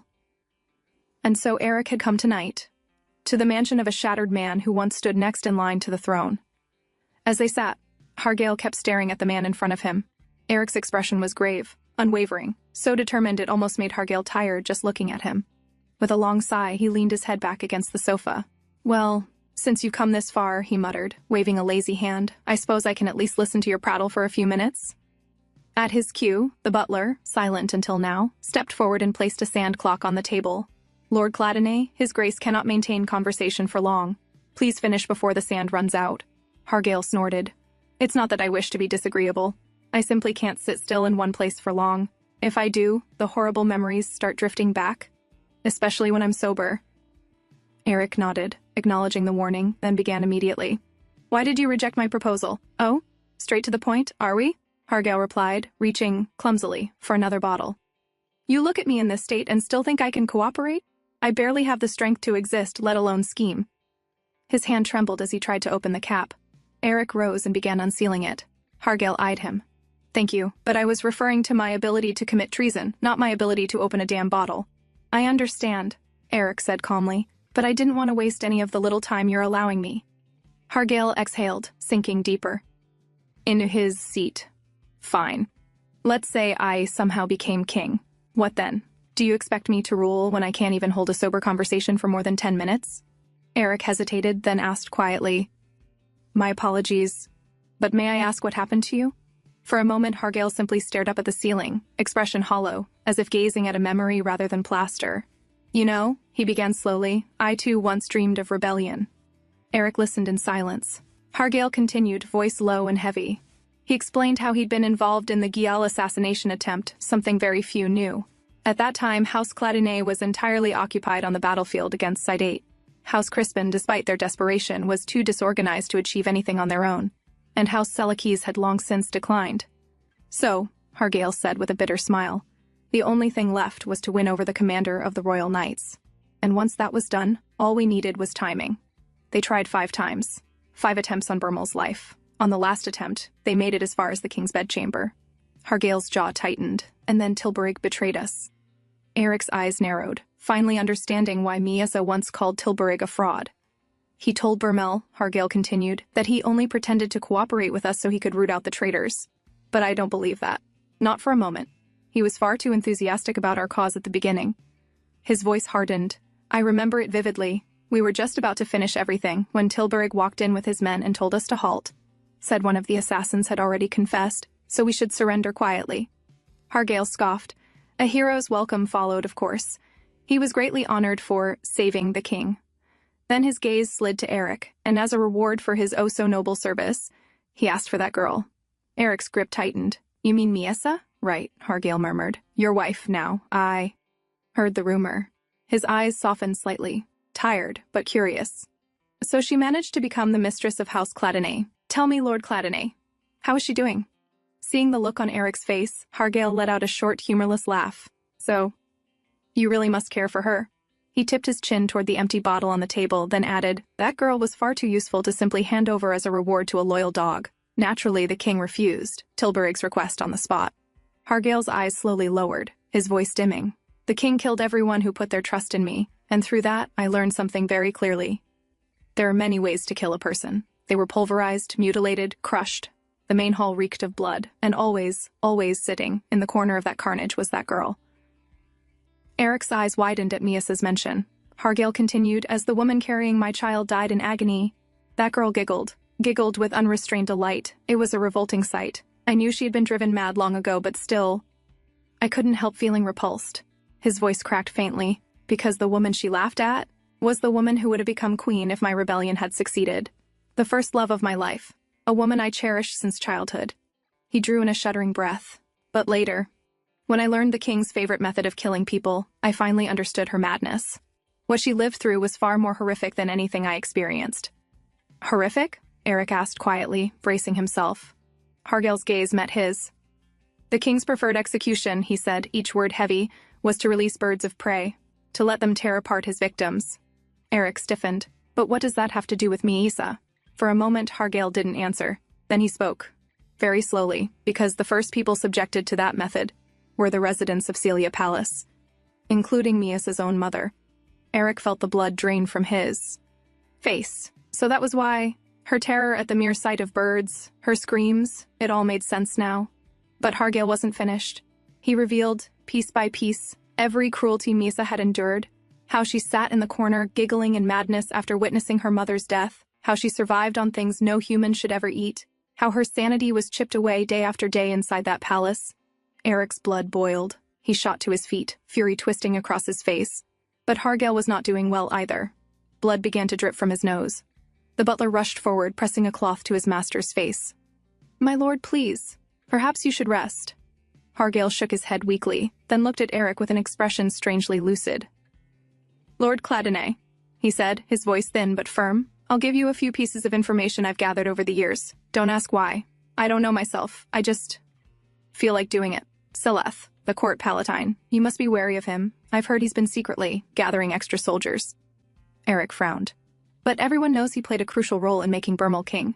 He's cunning, yes, but why gather forces behind his back? To strengthen the kingdom's military power, Hargale scoffed.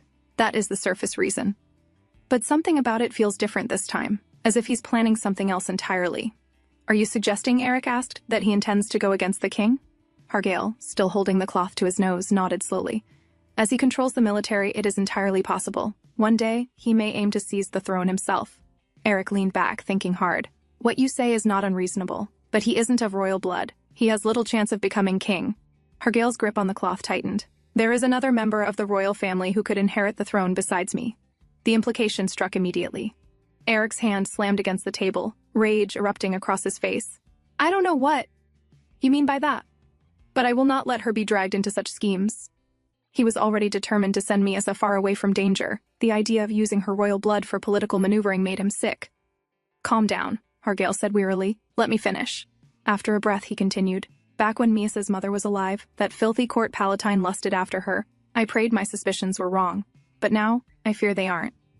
Eric's expression darkened. He has recently been asking many questions about Miesa, too many. And she's no longer a child. She resembles her mother strongly. Hargale exhaled slowly. He is building a private force to crush the House of Cladonay. Once he has enough power, he will take Miesa for himself, make her queen, and become her consort. After that, he looked Eric dead in the eye. He will use her inability to rule to slowly take control of the crown's authority. In the end, he will claim the throne for himself, exactly as he always desired. Back at the house of Cladine, in Eric's absence, Lady Cladine personally took care of Misa. She sat beside her, gently reading aloud from a book about the kingdom's history, while Misa lay quietly, absent-mindedly nibbling on the edge of the bedsheet. After a while, Lady Cladine closed the book. "Misa," she called softly. "When I heard what happened at the palace, for a moment I felt as if my heart had stopped beating." She paused, her voice steady but heavy. "You are not only my son's wife, you are a member of the house of Cladine. I can no longer stand back and watch them abuse you." She looked at her with quiet resolve. "So you too must learn to cherish yourself." Her gaze softened. "When I look at you, I am often reminded of my sweet daughter Rosier." She stood and walked toward the window, her reflection faintly visible in the glass. "After I gave birth to her, I fell ill, and by the time I recovered, she was already 6 years old, no longer an infant but a young girl. She was very timid around me. She never came close, only peeking at me from afar, and if our eyes ever met, she would run away." A faint, bittersweet smile crossed her face. "And yet, whenever I spoke, she would prick up her ears and listen carefully, never missing a single word, but she never came closer, and it broke my heart." She let out a quiet breath. "She would follow me everywhere, silently, just watching, and I did the same." Her voice dropped, "And one day, that innocent child was killed by a drunken knight." A long silence followed. "So it is no wonder that I lost my mind for a time." She looked at her reflection again. "Since then, I developed a rather unpleasant habit, using glass, mirrors, anything reflective, to observe people without being noticed." Her eyes shifted, locking directly onto Misa's through the reflection. Misa flinched, caught. Lady Cladine turned to face her fully. "Misa, are you happy with your life?" Misa continued laughing, trying to maintain her act. "You lost everything," Lady Cladine continued gently. "And even though you have escaped that terrible place, you are still trapped behind that mask, unable to live as your true self." She took a step closer. "Don't you think that's unfair?" Misa kept laughing, but her eyes trembled. Then suddenly, Lady Cladine stepped forward and pulled her into a firm embrace. "Misa, I cannot even begin to imagine what you went through." Her voice softened. "But my dear, if you keep running, keep hiding, you will never be able to protect anything." She held her tighter. "If only I had found the courage to be brave back then, things might have been different." She pulled back slightly, looking into Misa's eyes. "So don't repeat my mistake. You are no longer chained to Burmel. You can break free from him." Her voice turned firm, unwavering. "Yes, there will be moments when you feel afraid, moments when you will want to give up. But when those moments come..." She placed a hand over Misa's. "Remember this, no matter who you are, the House of Cladine will stand with you until the very end. We will always be your ally. And this house will always be your home. So please, Misa, find the courage to be brave." There was silence. Then, Lady Cladine, Misa spoke. Her voice was soft, hesitant, but real. I want to escape from Burmel," she swallowed. "And I want to protect the House of Cladine. I don't know if there is anything I can do, but I still want to try." Lady Cladine's expression softened with warmth. "I was wondering what your voice would sound like," she said with a faint smile. "I'm delighted to finally hear it. You have a beautiful voice." She continued gently. "Physical strength is not everything, Misa. Sometimes a single person's intellect can save many lives." Misa hesitated. "But I don't know much." "I will teach you everything I can," Lady Cladine assured her calmly. Misa thought for a moment. I do know some things. I've learned from reading Eric's documents." She hesitated again, then looked slightly shy. "But Lady Cladine, could you also teach me the hand signals of the Cladine Knights?" Her fingers fidgeted slightly. "So I can surprise Eric," Lady Cladine laughed softly. "Well, surprising Eric won't be easy." After a few days, Eric finally returned to the House of Cladine. "Where is my wife?" he asked the moment he stepped inside. "She is upstairs, my lord. I'm happy to report that she has greatly recovered," the attendant informed him. Eric let out a quiet sigh of relief and immediately made his way upstairs.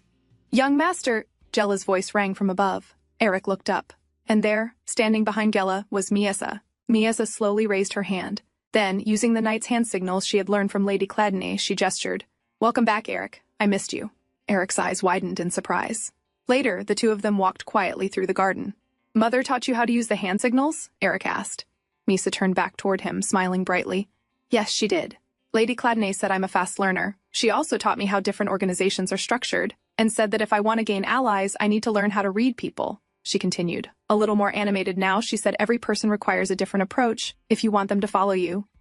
Eric listened, then asked carefully, "But Misa, what I meant was, why would Mother be teaching you all of this?" Misa paused, then answered honestly. It turns out, Lady Cladine has known I was sane for a very long time. Oh, she has? Eric said, surprised. I never knew that, Misa nodded. At first, I thought she was testing me, but after hearing her, I felt more courageous. She lowered her gaze slightly. Until now, I only cared about surviving, because I only had myself to protect, but now, she looked back at him. Now there is so much I want to protect, and to do that, I need strength. I can't just stand by and do nothing anymore. Eric fell silent. He couldn't help but be amazed. The king had forced her to live like a pet, crushed her, broke her, stripped her of everything. Even Archduke Hargale, who once tried to overthrow the king, had lost all hope and drowned himself in alcohol after facing that same terror. And yet, this small, fragile woman still stood before him, saying she wanted to protect what she loved. Eric stepped forward and pulled her into his arms. "Thank you, Misa, for holding on," he said quietly. "And I'm sorry. I was too harsh on you. I should have been more considerate." Misa slowly looked up at him. "Then you don't hate me anymore?" Eric let out a soft laugh. "Of course not. As if I could ever hate you." Misa smiled, relieved. Then, as if suddenly remembering something, she asked, "By the way, Eric, where were you?" "I went to meet Archduke Hargale," he replied. "Now that we've decided to take down the king, we need to plan everything carefully." He paused for a moment, then looked at her. "Misa, this is just a thought, but would you be interested in sitting on the throne?" Later, Misa sat quietly, chewing on her cake, as she told Gela everything she had learned from Eric. Gela's face darkened, her anger rising. "That old man," she muttered through clenched teeth. Misa nodded slowly. "Eric told me he wants to use me to become the next king." Her thoughts drifted. When she was younger, Count Palatine used to visit her mother often. Was it because he wanted to take me even back then? She wondered silently. "My lady," Gela said, her voice filled with disgust, "he is a twisted, sick man. Even if you are the prettiest girl in the whole kingdom, you are still like a child. How could he even think something like that?" Misa blinked. "Am I pretty?" "Of course you are, my lady," Gela answered immediately. Misa hesitated. "Then, can you explain how exactly I am pretty? The only people who have ever told me that are you and the maids." Gela paused, then turned toward her in disbelief. "Wait, are you telling me that the young master has never told you that you are pretty?" Misa flinched slightly. "Why? Do most married couples say that?" "Well," Gela hesitated, choosing her words carefully. "Not everyone, but couples who get along well usually act more affectionate. I know the young master can be a bit stiff, but I thought he would soften around you." Misa tried to lift her spirits. "Eric once told me I was cute, when I spoke in the Kazan accent." "Just once?" Gela blinked in surprise. "I'm honestly shocked the young master is still so reserved even with you." She stopped mid-sentence. Misa's gaze had dropped, her eyes trembling, as if she might cry at any moment. Gela panicked. No, don't cry, Mistress Cladine. He's just shy. You know how much he cares about you." On the other side, Eric received a letter from the House of Crispin, more specifically from Lacane Crispin. Back in the room, Gela opened the window, letting in fresh air. Then she turned back. "Are you still feeling down?" she asked softly. Misa lay quietly on the sofa, staring blankly. Gela walked over and crouched beside her.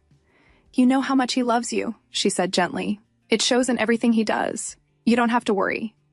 Misa pouted slightly. "It's not love." Gela blinked. "He's just good to me. Because I'm his family." Gela waved her hand dismissively. "Of course that's not true. I know how passionate you two are as husband and wife." Misa sat up, confused. "Passionate as husband and wife? What does that mean?" Gela hesitated, then awkwardly explained. Misa's face flushed red instantly. "What? A couple's love is measured by how often they sleep together?" Gela quickly gestured. "Mistress Cladine, not so loud. And no, that's not the only way to measure love." Misa hesitated, then spoke softly, "But lately, Eric has barely touched me at all. Even when we consummated our marriage, I had to beg him for a long time." "It's all right," Gela reassured her gently. "I'm sure the young master is just being careful. Especially after what happened," she continued, her tone turning serious. "Your condition became unstable after you were drugged. I've been researching the substance you were given, and there's a high possibility it was a mixture of different drugs. I'm worried there might be side effects." She glanced at Misa's hands. "But since your skin has been itching, it seems the poison is slowly leaving your system." Misa fell silent for a moment. Then she spoke again, quieter this time. "But Gela, what about the drugs I was forced to take before?" Gela looked at her sharply. "Remember when I told you? Back at the palace I was often drugged?" Misa continued. "Namiera had an entire collection of strange drugs. Sometimes they made me bleed. Sometimes I felt dizzy. Once, I was unconscious for 2 days." She paused. And before the wedding, they made me drink 2 bottles of sedative. What? Gela shouted in shock. Are they insane? That amount could knock out a full-grown horse. Her hands trembled with anger. They're unbelievable. She quickly pulled Misa into a tight embrace. My poor little miss, I'm so sorry for everything you went through. Misa gently shook her head. No, Gela. What matters is that I survived. So you don't need to feel sorry for me. Please don't cry. On the other side, Eric sat across from the vice captain of the House of Crispin. The man had arrived on behalf of the Crispin family to offer compensation, but something about it felt off. Instead of sending a family member, they had chosen a mere vice captain. Eric found that strange. The man placed several gold bars on the table, along with a written memorandum. The House of Cladene will not be charged for the use of the port of Nias for the next 50 years, he stated. Eric picked up the memorandum and read it carefully. Then his gaze shifted back to the vice captain. This man held only minor influence within the Crispin family, and yet he had been sent as their representative. Does that mean Lacan Crispin is now the one holding all the power? Eric thought. I am concerned, Eric said calmly, about how the House of Crispin intends to provide the remaining compensation. When there are only 3 years left, his tone sharpened slightly. I hope they are not planning to gloss over it.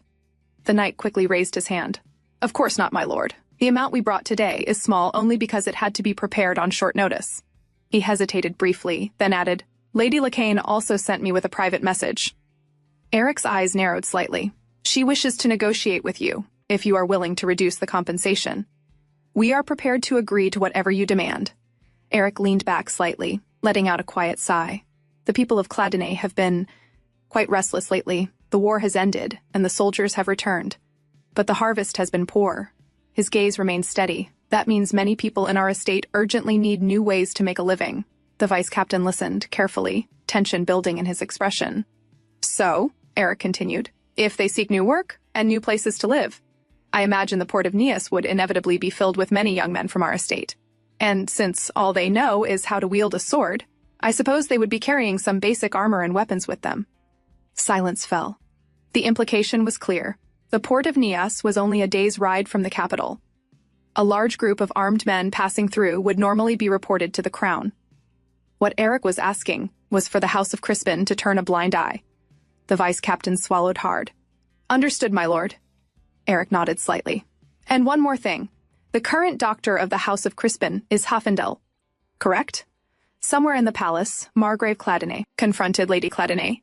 He had been growing suspicious lately. After all, she had been arranging meetings with other noble ladies more often than usual. Why do you insist on protecting the princess, he demanded, his voice rising with anger, who is treated as nothing more than an animal in this palace? His eyes narrowed. Don't tell me, you are planning to go against the king? Lady Cladene looked at her husband calmly. Lately, he had been getting on her nerves more and more. Perhaps I should just get rid of him. The thought crossed her mind naturally. But no.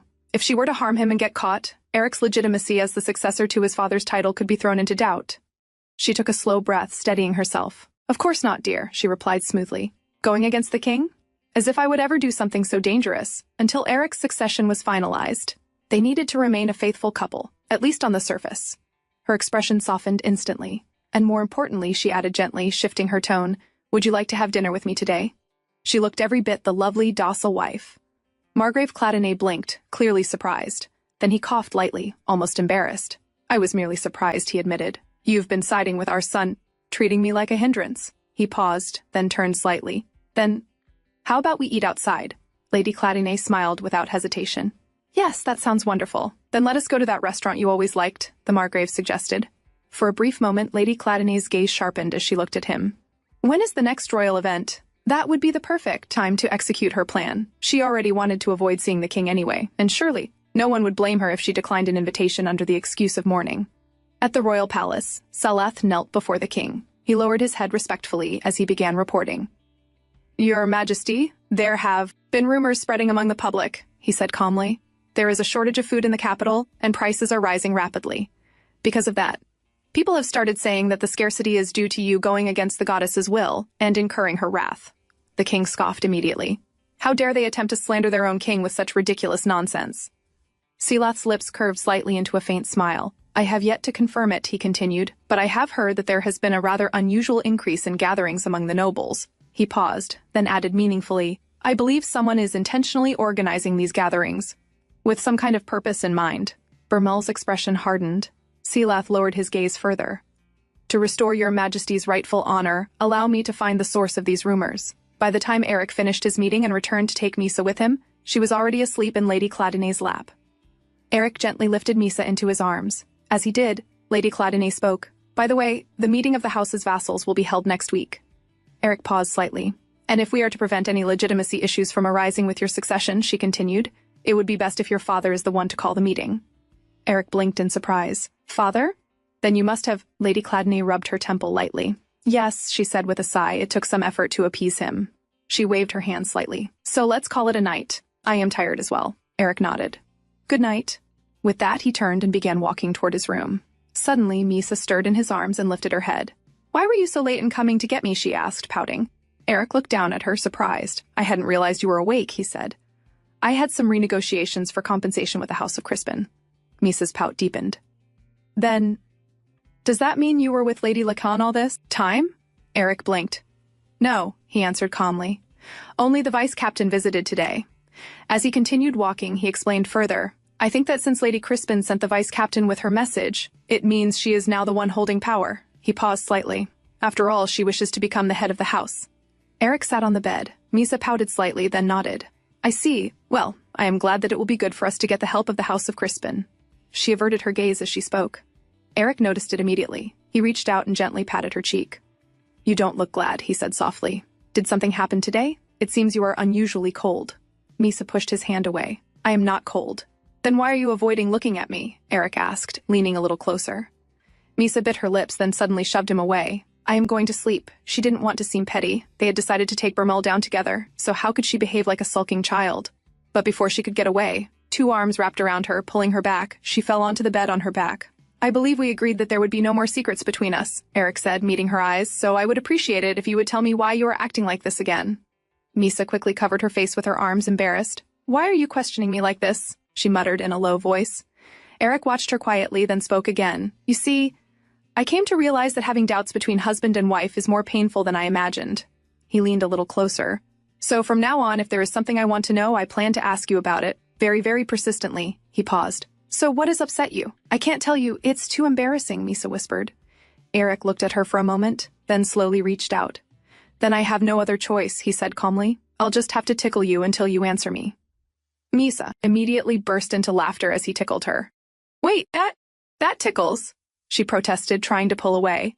But Eric didn't stop. In a hurry, she grabbed his collar and pulled him closer. He paused. Their faces were suddenly close. Eric looked straight into her eyes. Misa couldn't bear his gaze. She turned her eyes away, her voice soft and hesitant. I wanted to ask you something. She swallowed, then finally said it. Why won't you sleep with me anymore? Eric just stared at her, as if he had heard something he never expected.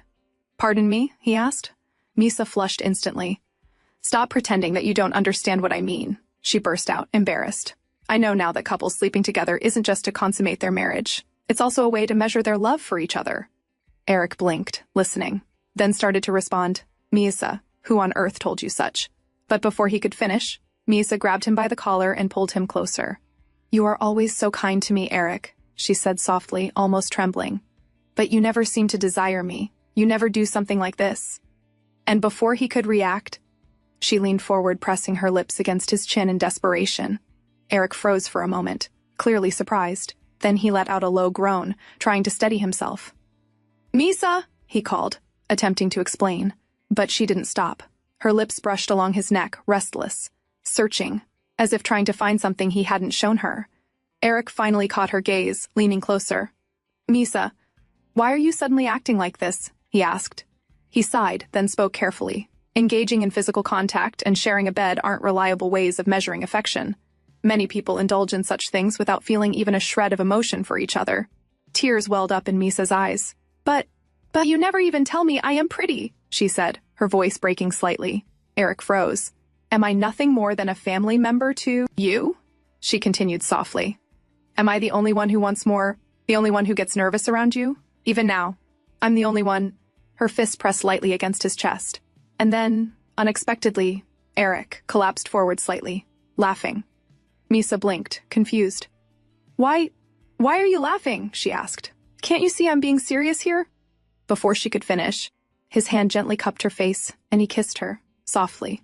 You are beautiful, Misa, he murmured between breaths. He pulled back just enough to look straight into her eyes. There are no jewels, no art, no landscapes as breathtaking as your smile. His voice softened. You have no idea how even the smallest glimpse of it makes my heart flutter, or how every day I have to force myself to suppress the urge to just pull you into my arms. He paused, his gaze steady. But Misa, you haven't fully recovered yet, so when you regain your health... Before he could finish, Misa wrapped her arms around his neck, pulling him closer. But Eric, she whispered softly, I want you to hold me right now. Eric looked at her for a long moment, then swallowed. He leaned close to her ear. Misa, he whispered, then tell me what you want to do. What Misa wanted was not just his gentle, careful touch. She wanted more. She wanted him to desire her, just as fiercely as she desired him. That look in his eyes, that heat beneath his skin, the intensity she had never seen before, it made her dizzy, filled with a strange, thrilling warmth. And finally, Misa felt it, the affection she had been longing for. She turned her face toward him. I love you, Eric, she whispered. Eric silenced her with another kiss. I love you, Misa, he murmured quietly, the words echoing softly in his heart. After an affectionate night, as they lay in bed, Eric pressed light kisses against Misa's skin. Eric, she called. Yes, he whispered back, his voice low and hoarse. Misa swallowed, then spoke hesitantly. About Lady Lacane. You said she now holds the power of her house, right? But you also told me that it is very difficult for a woman to become the head of a house. Eric opened his eyes slightly. Yes, he replied, especially since until now there has been no precedent of a female head. Each house already has a son who is meant to inherit. He paused, then added, so if a woman becomes the head, it means there will be twice as many opponents to fight against. Naturally, they are reluctant to create such a precedent. Misa nodded slowly. I see, she hesitated for a moment, then continued. But if a powerful family like Cladine were to support Lacane, that would put her in a position of great advantage, right? Eric listened quietly. So instead of suggesting that she lower the amount of compensation, Misa went on, if you emphasize that you would help Lacane become the head, you might also be able to align yourself with her supporters. She looked at him. And through Lacane, you would be able to wield the name of Crispin as well. Eric remained silent, listening to every word. The House of Cladine is powerful, Misa added softly, but it cannot take down the king on its own, right? That's right, Eric replied gently, lifting her hand and pressing a kiss to it. I will make sure to remember your suggestion, and act upon it. The House of Crispin was one of the 3 pillars of the kingdom. If it were to be ruled by a female head, then maybe one day, Misa herself could become queen. And perhaps someday, the people would accept her more easily. But Eric still couldn't shake his doubts. Was it right to lead her down a path filled with such danger?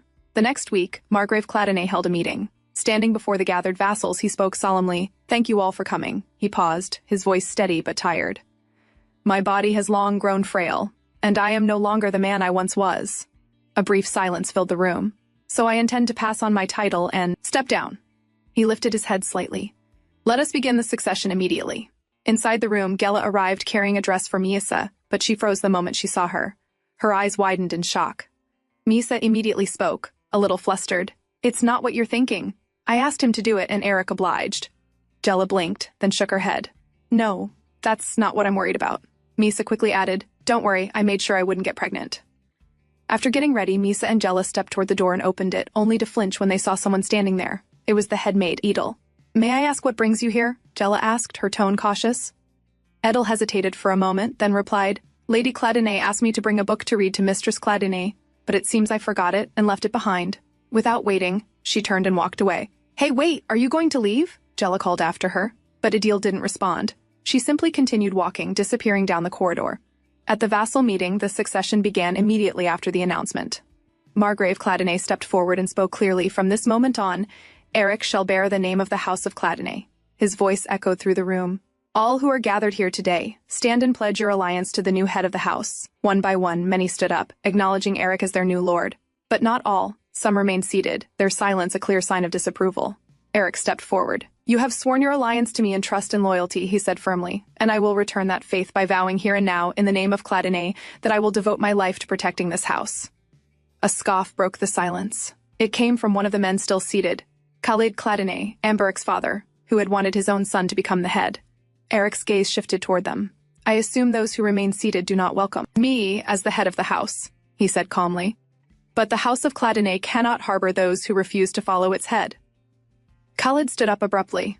Why were we not informed about the succession beforehand? He demanded, his voice filled with irritation. His gaze swept across the room. Do none of you feel even the slightest doubt about this? A tense silence followed, but Eric answered without hesitation. I am the son of the previous head, he said firmly. So it is only natural that I inherit the title, as I possess no major disqualifying issues. His eyes settled on Khalid.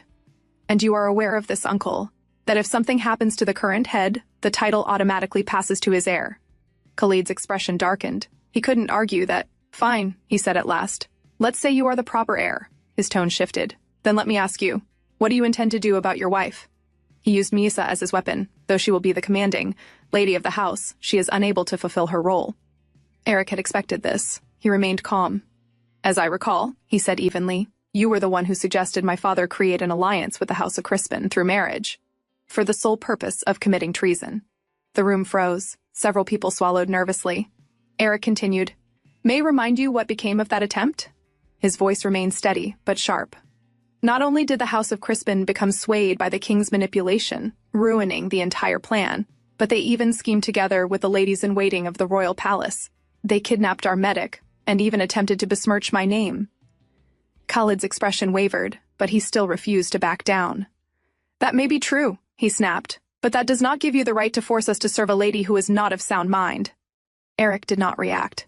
I am not asking you to, he replied calmly.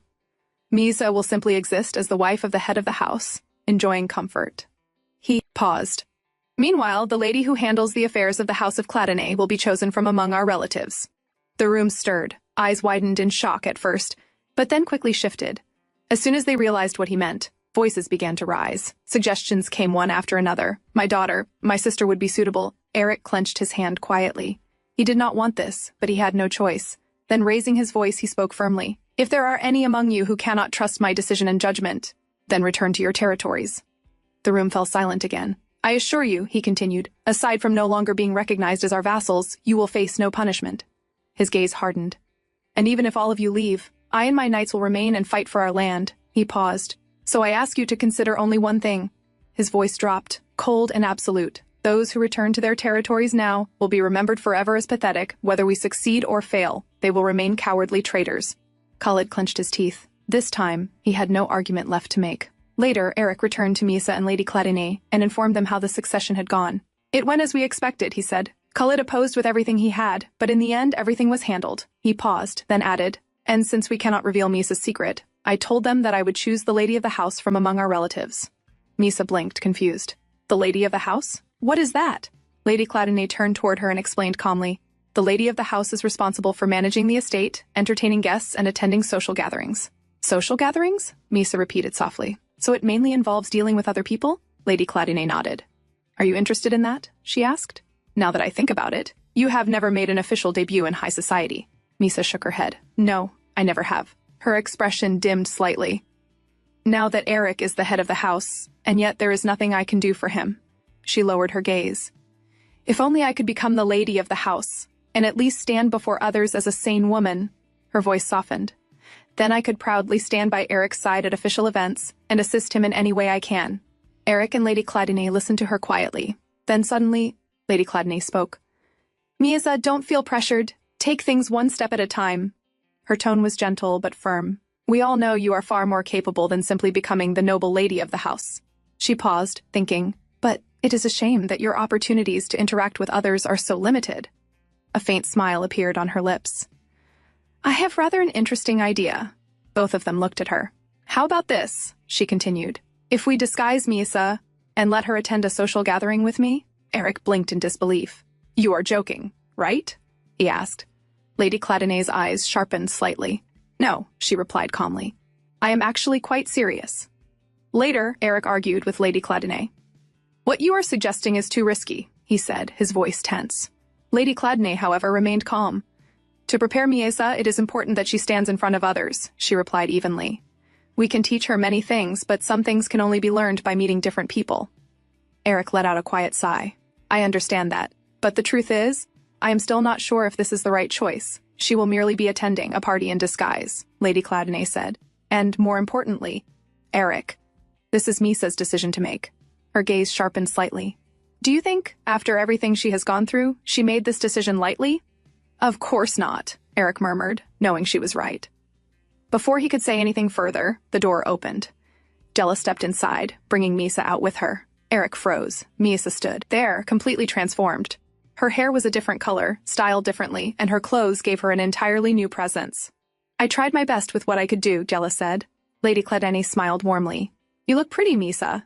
Eric's eyes remained fixed on her. Really? Misa asked shyly, a faint blush rising on her cheeks. Yes, Lady Cladene nodded. You look good even with black hair. Keep your back straight and your posture upright, Jella added, adjusting her slightly. Thank you, Lady Cladene. And Jella, Misa said softly. Then she turned to Eric. Eric, what do you think? Eric smiled gently. Yes. You look beautiful, Misa. He understood her decision now, and how could he stop her? See? I told you he thinks you are beautiful too, Jella whispered playfully into Misa's ear. Misa's cheeks flushed even deeper.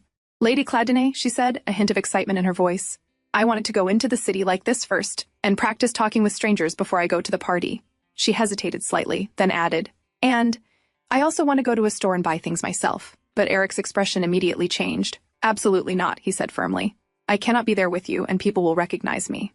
Lady Cladene sighed softly. Was he even listening earlier, she thought? Misa's expression fell. She lowered her gaze. You mean, I can't go outside, she whispered, her voice small. And you won't even let me go to the party. She sniffed quietly. Eric's face paled. How could he say anything to that face? Guilt washed over him instantly. Jella and Lady Cladene immediately stepped in, patting Misa gently. Oh, poor thing, Lady Cladene murmured.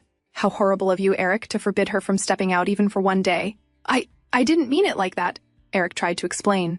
But it was too late. The two women had already cornered him. I suppose this is a little better, Eric said, gazing at his wife.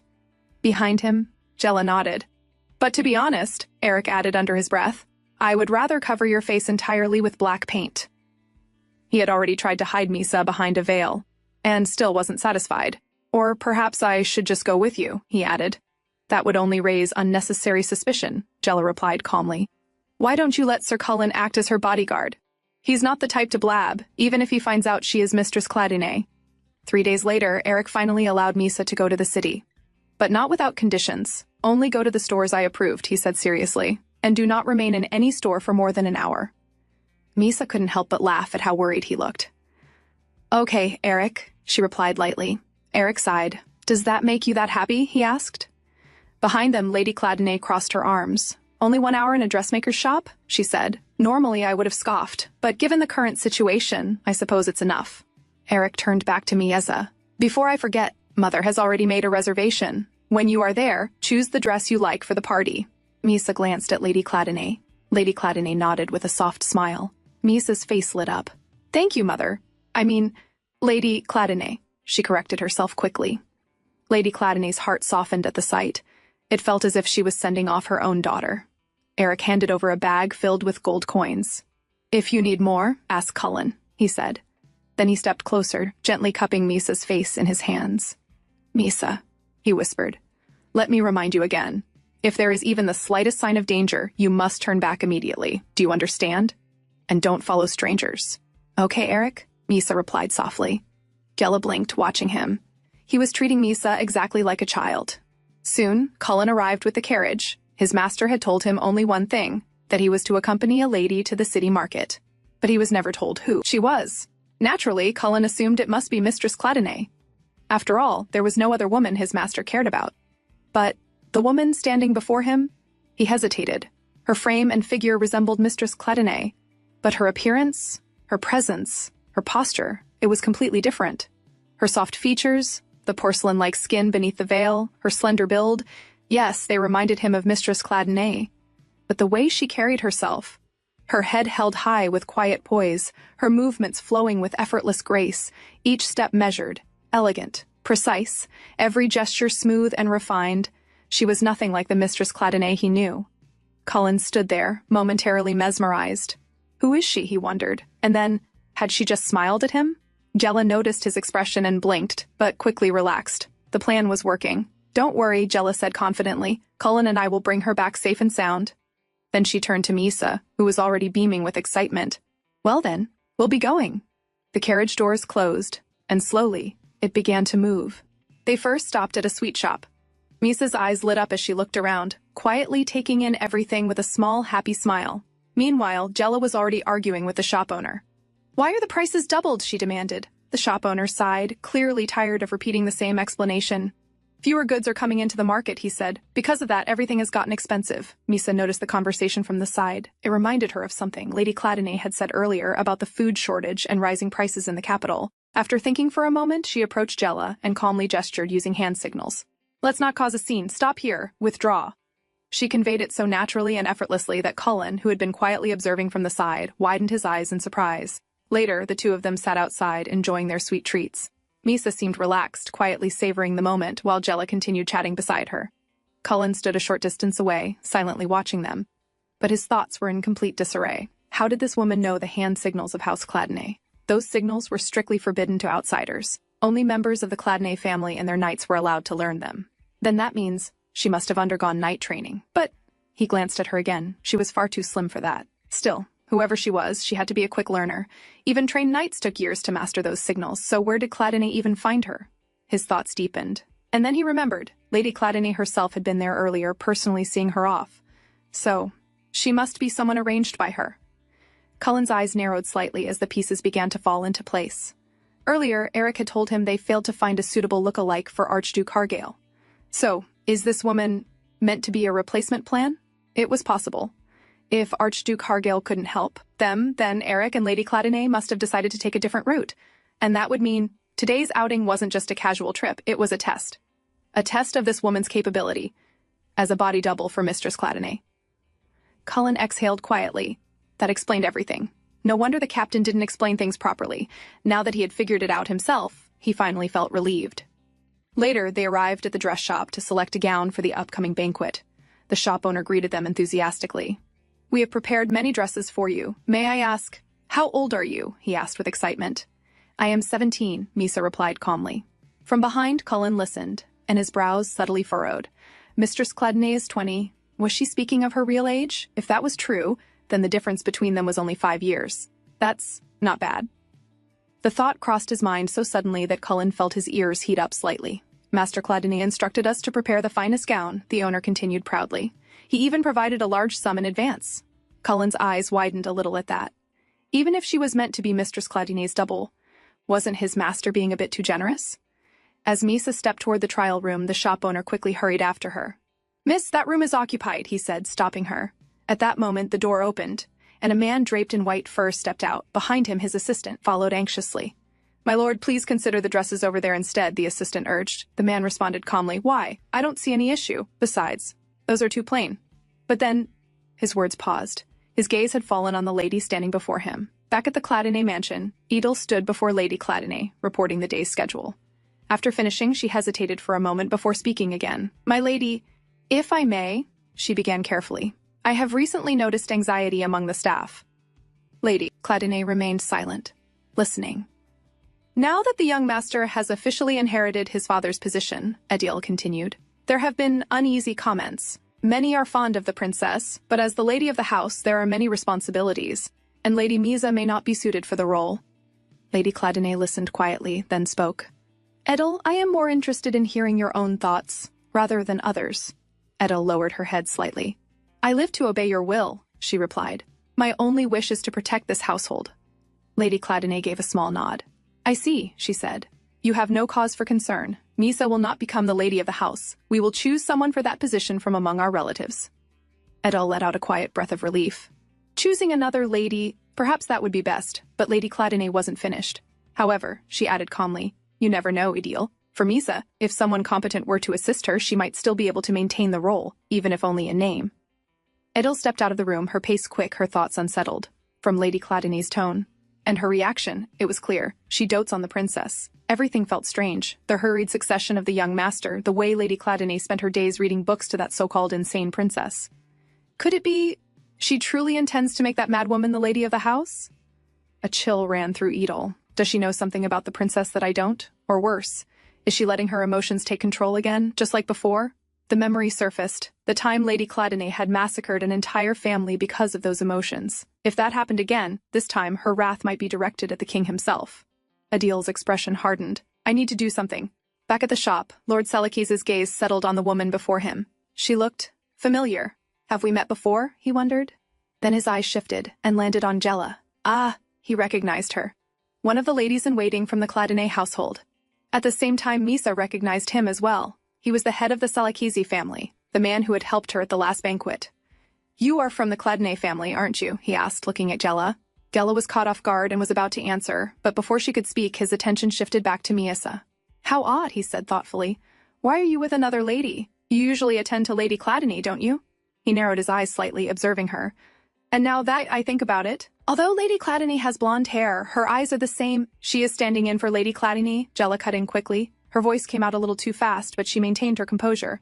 As Lady Cladine is unwell, she continued smoothly, we decided to send one of her relatives, someone of a similar build, to select a dress on her behalf. Lord Selekis paused for a moment, then nodded. I see, he said lightly. I heard Lord Cladine has inherited the position. In that case, I should present a small gift. He turned, scanning behind him as if looking for something suitable. After a moment, he picked something and held it out. A pair of matching brooches. Jella, Cullen, and Misa all looked at them, and their eyes widened slightly. The design was bold, very bold, but to Misa, her eyes lit up instantly. Matching brooches? For her and Eric. Wonderful idea, she said excitedly, her voice bright with genuine delight. It's truly a good idea. Such a unique design, it would be something special between the two of them. Lord Selekis laughed, clearly pleased. You have refined taste, he said. Finally, someone who appreciates my style. Meanwhile, behind them, Jella was internally in tears. All those books on proper lady education finally paid off. Oh, then tell me more. Lord Selekis leaned in slightly, intrigued. What do you think of my outfit? Misa tilted her head, observing him carefully. Oh, you look like an alpaca, she said sincerely. It's a magnificent creature with a soft and elegant sheen. For a moment, Lord Selekis froze. Out of all the animals they could have chosen to compare him to, why do people keep choosing a herbivore? First peacock and now alpaca? In the end, they chose another pair of brooches and thanked him politely. Lord Selekis, still in good spirits, offered one more token to Misa. I hope we meet again someday, he said with a smile. I truly enjoyed my time with you. With that, he took his leave. Misa smiled and bowed her head lightly. And finally, they made their way back home. On the other side, back at the Cladine estate, Eric summoned Lady Manhwa. As per their agreement, if Eric could find a place for her troublesome brother-in-law, she would share what she knew about the affairs of the royal palace. And Eric had kept his word. He had arranged for the man to be sent far away, to a monastery under the House of Crispin. Now it was Lady Manhwa's turn to honor her promise. I heard Namiera often carried drugs around the palace, Eric began. Was there a specific reason for that? Or was it simply another one of the king's twisted hobbies? Lady Manhwa let out a quiet sigh. I suppose you could say that, she replied. Most of the king's closest aides are twisted and depraved. They desperately seek the favor of their bloodthirsty ruler. She paused, choosing her words carefully. They are obsessed with finding new forms of entertainment to satisfy him. They bring him torture devices, or whisper horrific schemes, urging him to persecute nobles who have fallen out of favor. And all of this is only possible because the people have unwavering faith in the scriptures, that the king's will is the goddess's will. Eric looked down. Then, do you mean Namiera was bringing various drugs into the palace to amuse the king? He asked. Not exactly, Lady Manhwa replied. She didn't need to bring them in. She made them herself. Eric's expression hardened. With the king's financial support, she continued, Namiera used her knowledge as a pharmacist to create drugs specifically for torture, and every time she created a new drug, she would test it. Eric's eyes narrowed. On the princess. Only small amounts, Lady Manhwa added, just enough to cause pain. The king is obsessed with the princess, as much as he enjoys inflicting pain on her, as not want her completely destroyed beyond repair. Her voice turned quieter. His aides understand that well. I believe he kept her alive, to use her as a pawn against the 3 noble houses that could threaten his throne. Eric exhaled slowly, anger tightening in his chest. Every time he thought he had heard the worst, they proved him wrong. He ran a hand through his hair, steadying himself. Then suddenly, a thought struck him. He looked back at Lady Manhwa. If Namiera was the one administering all those drugs to Misa, then does that mean she was the only one who would know the side effects and the possible treatment? Lady Manhwa nodded. I'm afraid so. She hesitated slightly before continuing. It's possible that some after effects are still lingering in her body. They may not be severe enough to threaten her life, but they are still there. Eric's expression grew more tense. But the greater concern, she added, is the drug she was forced to take after leaving the palace. Eric's eyes sharpened. What do you mean? Lady Manhwa took a breath. Namiera had been working on a certain drug for years, she said. And just a few days before the Foundation Festival, she finally completed it. And apparently, it was more potent than anything she had ever made. Eric's eyes widened. You mean the drug she forced on Misa during the festival? Yes, Lady Manella replied. We cannot rule out that possibility. She paused, then asked carefully, Has Countess Cladonay shown any other symptoms? Nothing beyond what you already know, Eric answered, his voice tight with concern.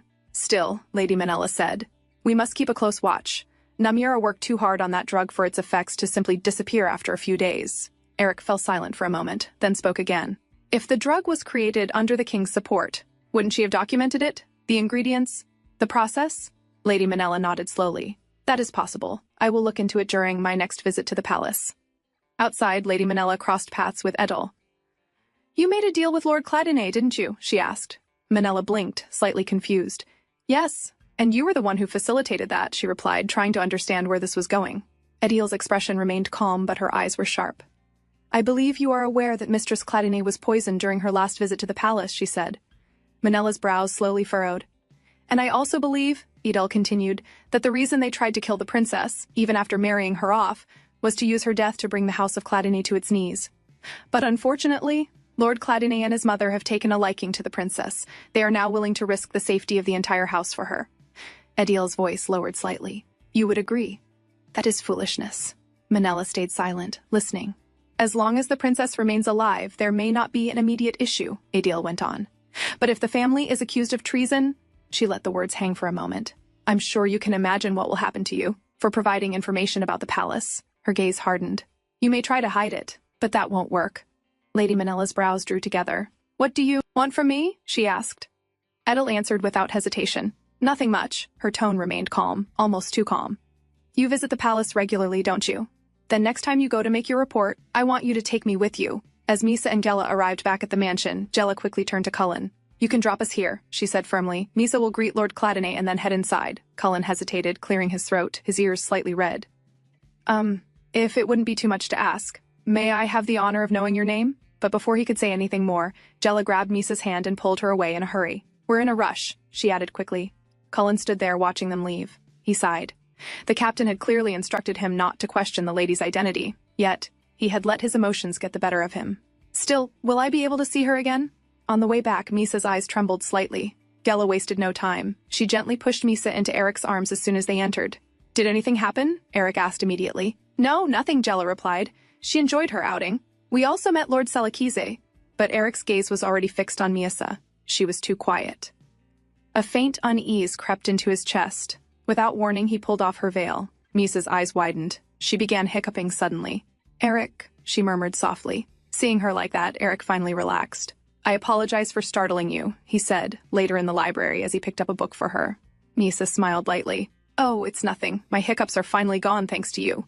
Eric let out a breath. No, I overreacted. I thought you were unwell. You worry too much, Eric, she said softly. Come here, Misa, he said, sitting down. Did you enjoy your outing? Misa climbed into his lap naturally.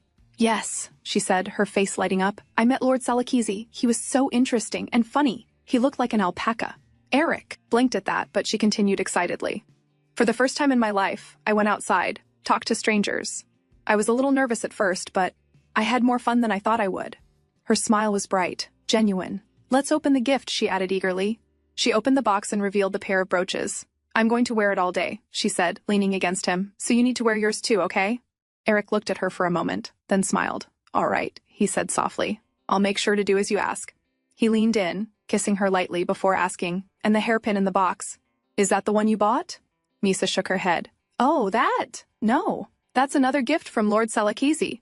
She smiled innocently. He gave it to thank me for helping him choose his clothes. Eric paused. A personal gift? He asked. Then, after a brief moment, he added calmly, then we should store it somewhere safe, so it doesn't get lost or damaged. Misa blinked, confused. But Eric, then I won't be able to wear it. I'll buy you another one, he said simply, a prettier one. Then his expression shifted slightly, more serious now. Misa, promise me, he said, holding her gently, if you notice any changes in your body, you will tell me immediately. Misa nodded slowly. Then she told him what she had noticed earlier at the market. Eric listened carefully. I believe Mother is already adjusting to the situation, he said after a moment. I am also keeping an eye on things. It would be a disadvantage for us if a riot breaks out before we proceed with our plan. The royal palace must have been informed by now. They will make a move soon. And that should take care of the current shortage. I've also looked into some social gatherings you could attend. I think it would be better if you attend a larger event, he explained, with many guests, so no one focuses too closely on you. He paused briefly. Count Laviat's upcoming engagement party would be our best option. At the royal palace, Sileth tapped his fingers lightly against the desk, carefully analyzing the reports laid before him. There was an uproar throughout the capital about the food shortage. Yet strangely, the amount of production and transportation had barely changed. His eyes narrowed slightly. Then does that mean someone is intentionally disrupting the supply chain? But if so, for what purpose? Sileth leaned back thoughtfully. Perhaps the answer could be found by observing the nobles more closely. He turned toward his assistant. There will soon be Count Laviat's second son's engagement party, correct? He asked calmly. When exactly is it? The next day, Lady Manella arrived at the royal palace. Sitting across from Sileth, the court palatine, she began giving her report. Sileth listened carefully without interrupting. Then, after a moment, he smiled faintly. I heard about the succession ceremony, he said. What wonderful news! I should offer my congratulations. Then his gaze slowly shifted, and on another note, his eyes landed on the woman beside her. I see we have a special guest today, the head lady-in-waiting of House Cladini, is it not? Edil bowed politely. Yes, she answered calmly. It is an honor to meet you, my lord. There are certain delicate matters that are difficult to address through writing, so, if possible, I would like a private audience. Lady Manella glanced sideways at Edil, unease rising inside her. What is going on? Why would Edil want a private conversation with the court palatine? After a brief silence, Sileth nodded. Then he ordered the staff and Lady Manella to leave the room. Manella bowed and rose quietly, but a bad feeling lingered heavily in her chest. She understood Edil had been anxious about the safety of House Cladine lately. But could she really be trying to send the princess back to the royal palace? No. That sounded ridiculous. Manella couldn't believe a mere lady-in-waiting possessed enough influence for something like that. More likely, Edil was trying to secure allies within the palace to protect herself. And honestly, whatever Edil was planning, Manella had no intention of involving herself further. She had finally managed to send her troublesome brother-in-law away. She could not allow him to return. Her priority now was protecting her child. Still, Edil's words from before echoed faintly in her mind. If something happens to the princess, you too will be accused of treason alongside House Cladine. Because of that, she needed to find those documents quickly. Her thoughts drifted back to the conversation she had with Eric the day before. Eric had pointed out the obvious problem. If you are caught searching the head maid's room, he had sighed, it will immediately raise suspicion. Manella had agreed. Then Eric paused thoughtfully. If only we had someone inside the palace who could manipulate the guards for us. And after that, he suggested an idea. Now, as the guards escorted Manella through the halls, another maid suddenly approached them in haste. You are urgently needed near the palace archives, she informed the guards. There has been an order to inspect the area immediately. Then she quickly added, I will escort Lady Manella to the palace gates in your stead. The guards immediately frowned. They were not fools. Who gave this order? One of them asked sharply. Both women visibly tensed for a brief second before answering. It is Commander Tilburg's order. Inside the room, so, Sileth said. What is this delicate matter you wish to discuss with me? Edil answered in an even tone. I am sure you have heard that the Countess Cladini recently fell ill. Sileth remained silent, listening. To be precise, Edil continued carefully, she became bedridden with a high fever immediately after returning from the Foundation Festival. Sileth's brows suddenly furrowed. What? For the first time, genuine shock crossed his face. Edil paused, confused by his reaction. Why does he seem surprised? She had assumed everything that happened to the princess was planned by the palace from the beginning, that they intended to kill her and use her death against the House of Cladini. Yet Sileth looked as though he truly hadn't expected this. Then, how is she doing now? He asked immediately.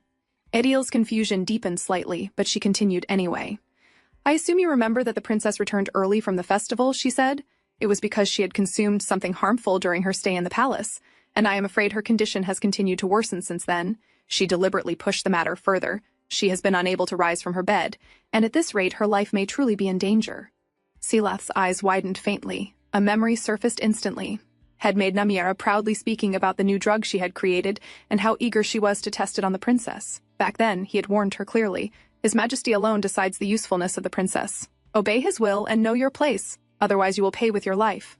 Sileth's jaw tightened. That foolish woman, so she really ignored his warning. Now everything made sense. The princess hadn't fled the festival simply because of the birds. It was because of whatever Namiera had done to her. What exactly did that idiot force on the princess? Meanwhile, Edil carefully observed his reaction. Then, finally, she presented the real reason she had come. My lord, she began calmly, I believe the princess's illness may be beyond the House of Cladine's ability to treat. Sileth slowly looked back at her. So, for the sake of her health, Edil continued, I believe it would be best if the princess returned to the place that had been her home for many years, and took time there to recuperate. This was her chance. A chance to send the princess back to the royal palace. a chance to free the House of Cladine from that madwoman. To Edile, it almost felt like an opportunity granted by the goddess herself. The royal physicians are far more capable, she added carefully, and familiar surroundings may soothe her condition. What do you think, my lord? She looked straight at Seleth. I would very much like to hear your opinion. Outside, Lady Manella received the keys to Namira's room from another maid. Tilburig had arranged it himself after hearing the matter involved the princess. He had informed them that the guards around the area would be diverted for 1 hour, which meant Manella only had 1 hour to search the room. She immediately began looking through everything, drawers, shelves, cabinets, but no matter where she searched, she could not find anything related to the drug. Manella let out a frustrated sigh. What should I do? She began searching again more desperately. This time, she crouched down to look beneath the bed, when suddenly, voices echoed from outside the room. Hey, did you hear that? Yeah, that sound definitely came from Lady Namira's room. The guards passing by stopped right outside the door. Manella froze. Her heart skipped violently. What should I do? She thought Tilburig had cleared the area. He said no one would come here for an hour, so why were guards already outside? Panic crept into her chest. If she got caught now, suspicion would fall on her immediately. Her eyes darted around the room frantically, searching for somewhere to hide. The wardrobe? She quickly stood and rushed toward it, but before she could move further, the wooden bookshelf beside her suddenly slid open. 2 hands shot out from the darkness, grabbing Manella and pulling her inside. Outside, just as the guards were about to enter the room, a calm voice rang through the hallway. What are the 2 of you doing here? The guards stiffened immediately. Commander Tilburig stood there. I believe I ordered everyone to inspect around the archives, he said coolly. The guards hurriedly bowed. Oh, our apologies, Captain. We had changed shifts, so we'll leave immediately. Without another word, they quickly rushed away. Tilburig watched them disappear down the hall. Then he glanced once at the closed door, before silently turning and leaving the area himself. Meanwhile, inside the hidden room, Lady Manella sat frozen in shock. Her eyes were wide, and her mouth was firmly covered by the woman who had pulled her inside moments earlier. At the House of Crispin, Lady Lacane Crispin was in a terrible mood. The training ground echoed with the sharp sound of metal clashing as she vented her frustration through her sword. Again and again she struck at the training dummy with fierce force. The knights standing nearby exchanged uneasy glances. Everyone could tell their lady was furious today, and the reason for her sour mood was the conversation she had earlier during lunch. At the dining table, her parents had calmly informed her about her new fiancé. This time, it would be Count Carlisle's second son. Since they could no longer simply stand by and allow Hale to seize control of the house, they had decided to bring in Count Carlisle's son instead. They advised Lacane not to repeat the same mistake she had made before. There would soon be Count Laviat's second son's engagement party, and they intended to use that gathering to officially announce the engagement. It was unbelievable. How could they even consider allowing some pathetic second-rate house to touch the legacy of House Crispin? Lacane's grip around her sword tightened. Ever since she was born as the daughter of House Crispin, her value had always been the same: to bloom like a beautiful flower and bring as much wealth and power to the family as possible. That was the only path laid out for her. And she was sick of it, so sick and tired of sacrificing her entire life for the desires of others. Her strike faltered. The strength suddenly left her body, and she stumbled before falling to the ground. The sword slipped slightly, grazing her hand. A thin line of blood appeared. My lady! The knight training with her hurried forward in alarm. Are you all right? My apologies. Should I call Hoffendel to treat your wound? Lacane slowly raised herself from the ground. It's nothing, she said quietly. Then she paused. And have you forgotten, as of today? Hoffendel belongs to the House of Cladine now. So who was Hoffendel? Hoffendel was known as the most brilliant physician in all of Esquilor. His area of expertise mainly lay in treating external injuries, but his aptitude in handling all kinds of life-threatening situations was exceptional as well. Many noble houses had once tried to recruit him as their personal doctor, but Hoffendel had always refused. He disliked staying in one place for long and wandered freely from estate to estate. That was why everyone had been shocked a few years ago when he suddenly chose to settle down under the House of Crispin. Now people said he was living a peaceful life of leisure as House Crispin's personal physician, and now he had arrived at the House of Cladine. As Eric had requested through Lady Crispin, Hoffendel finally came to examine Mieza. He also happened to be Jella's teacher. The moment he entered the room, his sharp eyes immediately landed on Mieza, who was quietly hiding behind Eric. So, this is Lady Cladine? Hoffendel murmured while narrowing his eyes. Then he frowned. Are you sure she has been eating properly? At this point, poison seems to be the least of your worries. Anyway, I heard about what headmaid Namira did, Hoffendel said while preparing to examine her. She truly used her knowledge in the worst possible way. He glanced at Jella first before proceeding further. Have you tried giving her wolf eye mushrooms? He asked suddenly. Jella sighed. No, I've been searching for them everywhere, but I haven't been able to find any. Eric looked confused. What are those?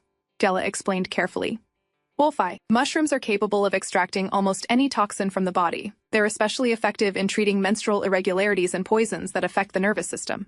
But they only grow under very specific conditions, so obtaining them is extremely difficult. Hoffendel nodded slightly. That's right. Lord Claudine, could you please bring her out? He said. Misa, it's all right. Eric soothed softly. Only then did she slowly allow herself to sit in his lap. Hoffendel finally began examining Misa properly. He lifted her chin slightly and checked her eyes carefully. Our biggest concern right now, he said slowly, is the symptom you mentioned in your letter. You suspected the lady experienced horrifying hallucinations under the influence of the drug. May I ask what made you come to that conclusion? I assume Lady Claudine herself was unable to explain it. Eric lowered his eyes slightly. Actually, Lady Crispin was the one who told me. He paused before continuing. On that day, she said Misa behaved as though something was attacking her. She always acts unusually, but that day, her screams, it almost felt as though she was being attacked by birds. Eric could not bring himself to say the rest, that Misa herself had later confessed how she hallucinated and mistook Annika for him. What is this about birds? Hoffendel asked. Jella answered this time. When Lady Misa was young, something happened involving birds. Ever since then, she's had severe trauma connected to them. That drug, it seemed to drag out her deepest fears. Hoffendel nodded thoughtfully. There is a certain herb that comes to mind, he murmured slowly, but it doesn't exist anywhere in this kingdom. He paused briefly before adding, and even in that country, it is kept under such strict regulations that I myself have never seen it in real life. Eric frowned slightly. That country? What do you mean? Hoffendel glanced toward him calmly. Oh, I suppose you could say it is the country that brought the two of you together. Eric's eyes narrowed slightly. Hoffendel continued. It is the country defeated by the House of Claudine, the very war where, as a reward for victory, you were given the princess as your wife. The Principality of Sidate. Elsewhere, inside the hidden room behind Namira's chamber, Lady Manella stared at the woman behind her in shock. She recognized her immediately. It was the concubine the king had brought from the Principality of Sidate, Annika. But then Manella's eyes wandered around the room in confusion. What was this place? Understanding her gaze, Annika finally removed the hand covering Manella's mouth. The king doesn't even know this room exists, Annika explained quietly. I only happened to discover it entirely by accident. Manella blinked rapidly. What? Then what were you doing here? Annika slowly raised the book she had been holding. I was searching for this. It's the documentation of every drug Namira has created so far. Then Annika's gaze sharpened slightly as she looked directly at Manella. And I know why you are here too. You betrayed the crown and started working for the House of Claudine, haven't you? On the day of the party, Misa quietly stood beside Eric as he prepared himself. Eric? She called softly. He glanced toward her while adjusting his clothes. I'm supposed to act like I don't know you there, right? She asked hesitantly. Eric looked at her calmly. Of course you can talk to me, he answered. You are attending the party as my cousin. But since this is the first party after my succession, I intend to spend most of my time forming alliances and speaking with nobles, Eric continued. So I will likely be busy, and perhaps it would be best not to draw too much attention to us together. I'll go ahead first and make sure everything is safe. You should go with my mother and enjoy yourself to the fullest. Misa slowly nodded. Then after hesitating for a moment, she spoke quietly. The day I went outside, I realized something. Eric turned toward her fully. It would actually be difficult for people to suspect I'm the princess. There are many people who never even properly looked at me in the first place because they believed seeing the mad princess would bring bad luck. A bitter smile appeared on her lips. So I doubt most people even remember what I look like. For a moment, her expression became complicated. At first, I thought that realization was sad. Then she slowly looked back at him. But later I realized it didn't matter. Because I have you. Her voice softened further. You see me for who I really am, exactly the way I am. Eric quietly listened. Misa clasped her hands nervously. So now, I only wish for the day to come when I can stop showing you only my abnormal and disgusting side. I want to live as my true self. And I want you to see me doing graceful things and becoming someone beautiful. Eric suddenly let out a quiet scoff. The words made Misa flinch slightly, but before she could misunderstand, Eric slowly knelt before her and gently took her hand into his own. Miesa, he said firmly, you are already beautiful. And, honestly, you should take pride in your flawless acting skills. You managed to fool everyone. Eric lowered his gaze for a brief moment. All his life he had devoted himself to meaningless things, duty, responsibility, obligation. But from the moment he met his wife, the woman everyone called mad, he realized she possessed a fiercer passion for life than anyone he had ever known. And before he noticed it, she had become the only person who held claim over all his loyalty, the woman who radiated life itself. Go and enjoy yourself to your heart's content, Miesa, as your own true self. At the mansion of Count Laviat, the lavish engagement party had already begun. Noble guests arrived one after another in dazzling attire, the grand hall filled with music, laughter. Among the arriving guests were Count Carlisle and his second son. They approached Lord Crispin and Lady Lacane Crispin. "You have grown into such a fine lady," Count Carlisle remarked warmly. Lacane clenched her teeth behind her polite smile. Her father was so obsessed with maintaining his current position that he chose to ignore what consequences this marriage could bring to the future of House Crispin. Behind Count Carlisle, his second son stood there with a faint smirk on his face. "Don't just stand there," Count Carlisle urged him. "Greet Lady Crispin properly." The man stepped forward smoothly. "I am pleased to make your acquaintance," he said politely. "It is an honor to have the privilege of entertaining the noble house of Crispin, one of the 3 pillars of the kingdom." Then his gaze slowly lingered on Lacane. "And you are every bit as beautiful as people say, my lady." Lacane could practically feel the thoughts hidden behind his eyes. Disgust twisted inside her chest. At that moment it felt like the worst day of her life. Elsewhere in the hall, Lady Cladine entered together with Misa. The joy on Misa's face was indescribable. For the first time in her life, she was attending a gathering like a normal person. "Watch where you're going," Lady Cladine said with a small smile. "Don't trip and fall." Misa nodded quickly. Her eyes wandered across the ballroom in fascination. Couples danced gracefully beneath the lights. And for a brief moment, Misa found herself wishing that one day she too could dance freely with Eric in front of everyone, without hiding, without fear. Misa followed beside Lady Cladine as she greeted the nobles. Then suddenly her eyes landed on a familiar woman standing not far away. Lady Lacane Crispin. Misa immediately recognized her. At the same time, Lacane sensed someone staring and turned slightly. Her brows furrowed. "Why is she looking at me?" she wondered. "And who is that woman?" Before she could think further, Lady Cladine called Misa over and began introducing her to the noble ladies nearby. "This is Elisa Velmore," she explained smoothly. "One of my cousins from my mother's side."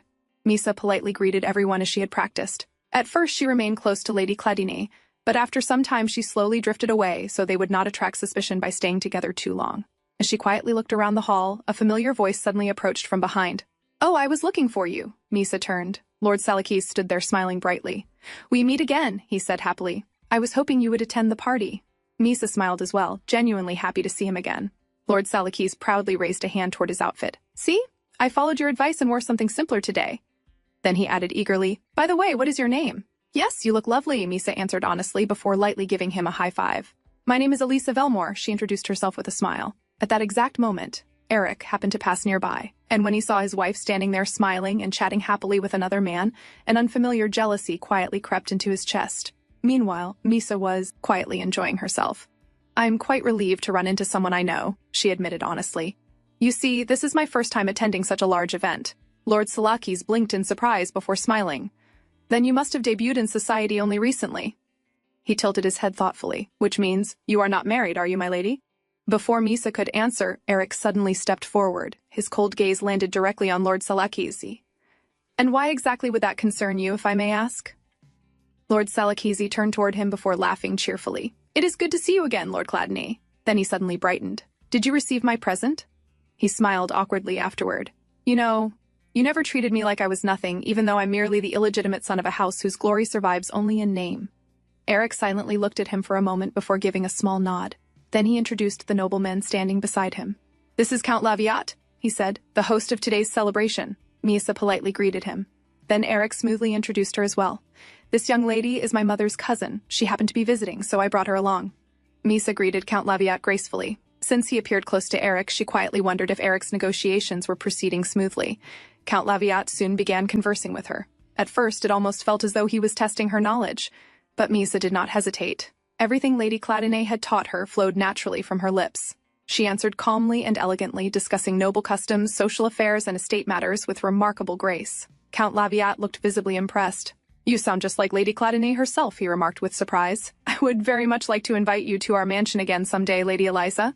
Relief washed over Misa. Her attempt had succeeded. "I would be honored," she replied politely. Then she secretly glanced toward Eric, silently asking with her eyes, "Did I do well?" Eric gave the faintest nod in approval. Misa's smile immediately brightened. "If you'll excuse me," she said politely afterward, "I think I'll step outside for some fresh air." "Of course, Lady Elisa," Count Laviat replied warmly. "Then perhaps I should join you," Lord Salakisi began eagerly, but before he could finish, Eric suddenly grabbed his shoulder. "Why exactly would you be joining her?" he asked calmly. Though his voice remained polite, the pressure in his grip made Lord Salakisi stiffen slightly. Sensing the growing tension, Misa quietly slipped away before things escalated further. As she walked through the hall, she passed by a tall man. The moment she recognized him, her steps unconsciously quickened. Sileth. Sileth turned slightly as well, his eyes following the mysterious lady who hurried past him. Then he calmly shifted his attention elsewhere. "Margrave Cladonay," he greeted smoothly. "I haven't seen you at social gatherings for quite some time." He smiled pleasantly. But the sharpness hidden beneath that smile betrayed his true thoughts. Outside, near the fountain garden, Lady Lacane Crispin sat alone. She let out a long sigh while rubbing her forehead tiredly. Was this truly the end for her? For the first time in her life, she felt utterly powerless. All her efforts, all her sacrifices, had amounted to nothing in the end. Was there truly nothing left she could do? Then suddenly a voice spoke beside her. "It seems your upcoming engagement is troubling you, Lady Crispin." Lacane immediately turned. It was the same woman she had earlier seen standing beside Lady Cladonay. "Who are you?" Lacane asked cautiously. But Misa did not waste time. "I heard you wish to become the head of your house," she said calmly, "and that you wish to free yourself from this unwanted marriage." Lacane's eyes narrowed. Misa continued confidently. "I believe I may be able to help you. So what do you say? Would you like to hear my proposal?" And that's a wrap. Thanks for watching. Don't forget to like and share your thoughts in the comments. If you enjoyed this and want to be part of our growing community, hit join to support the channel. Take care and see you soon.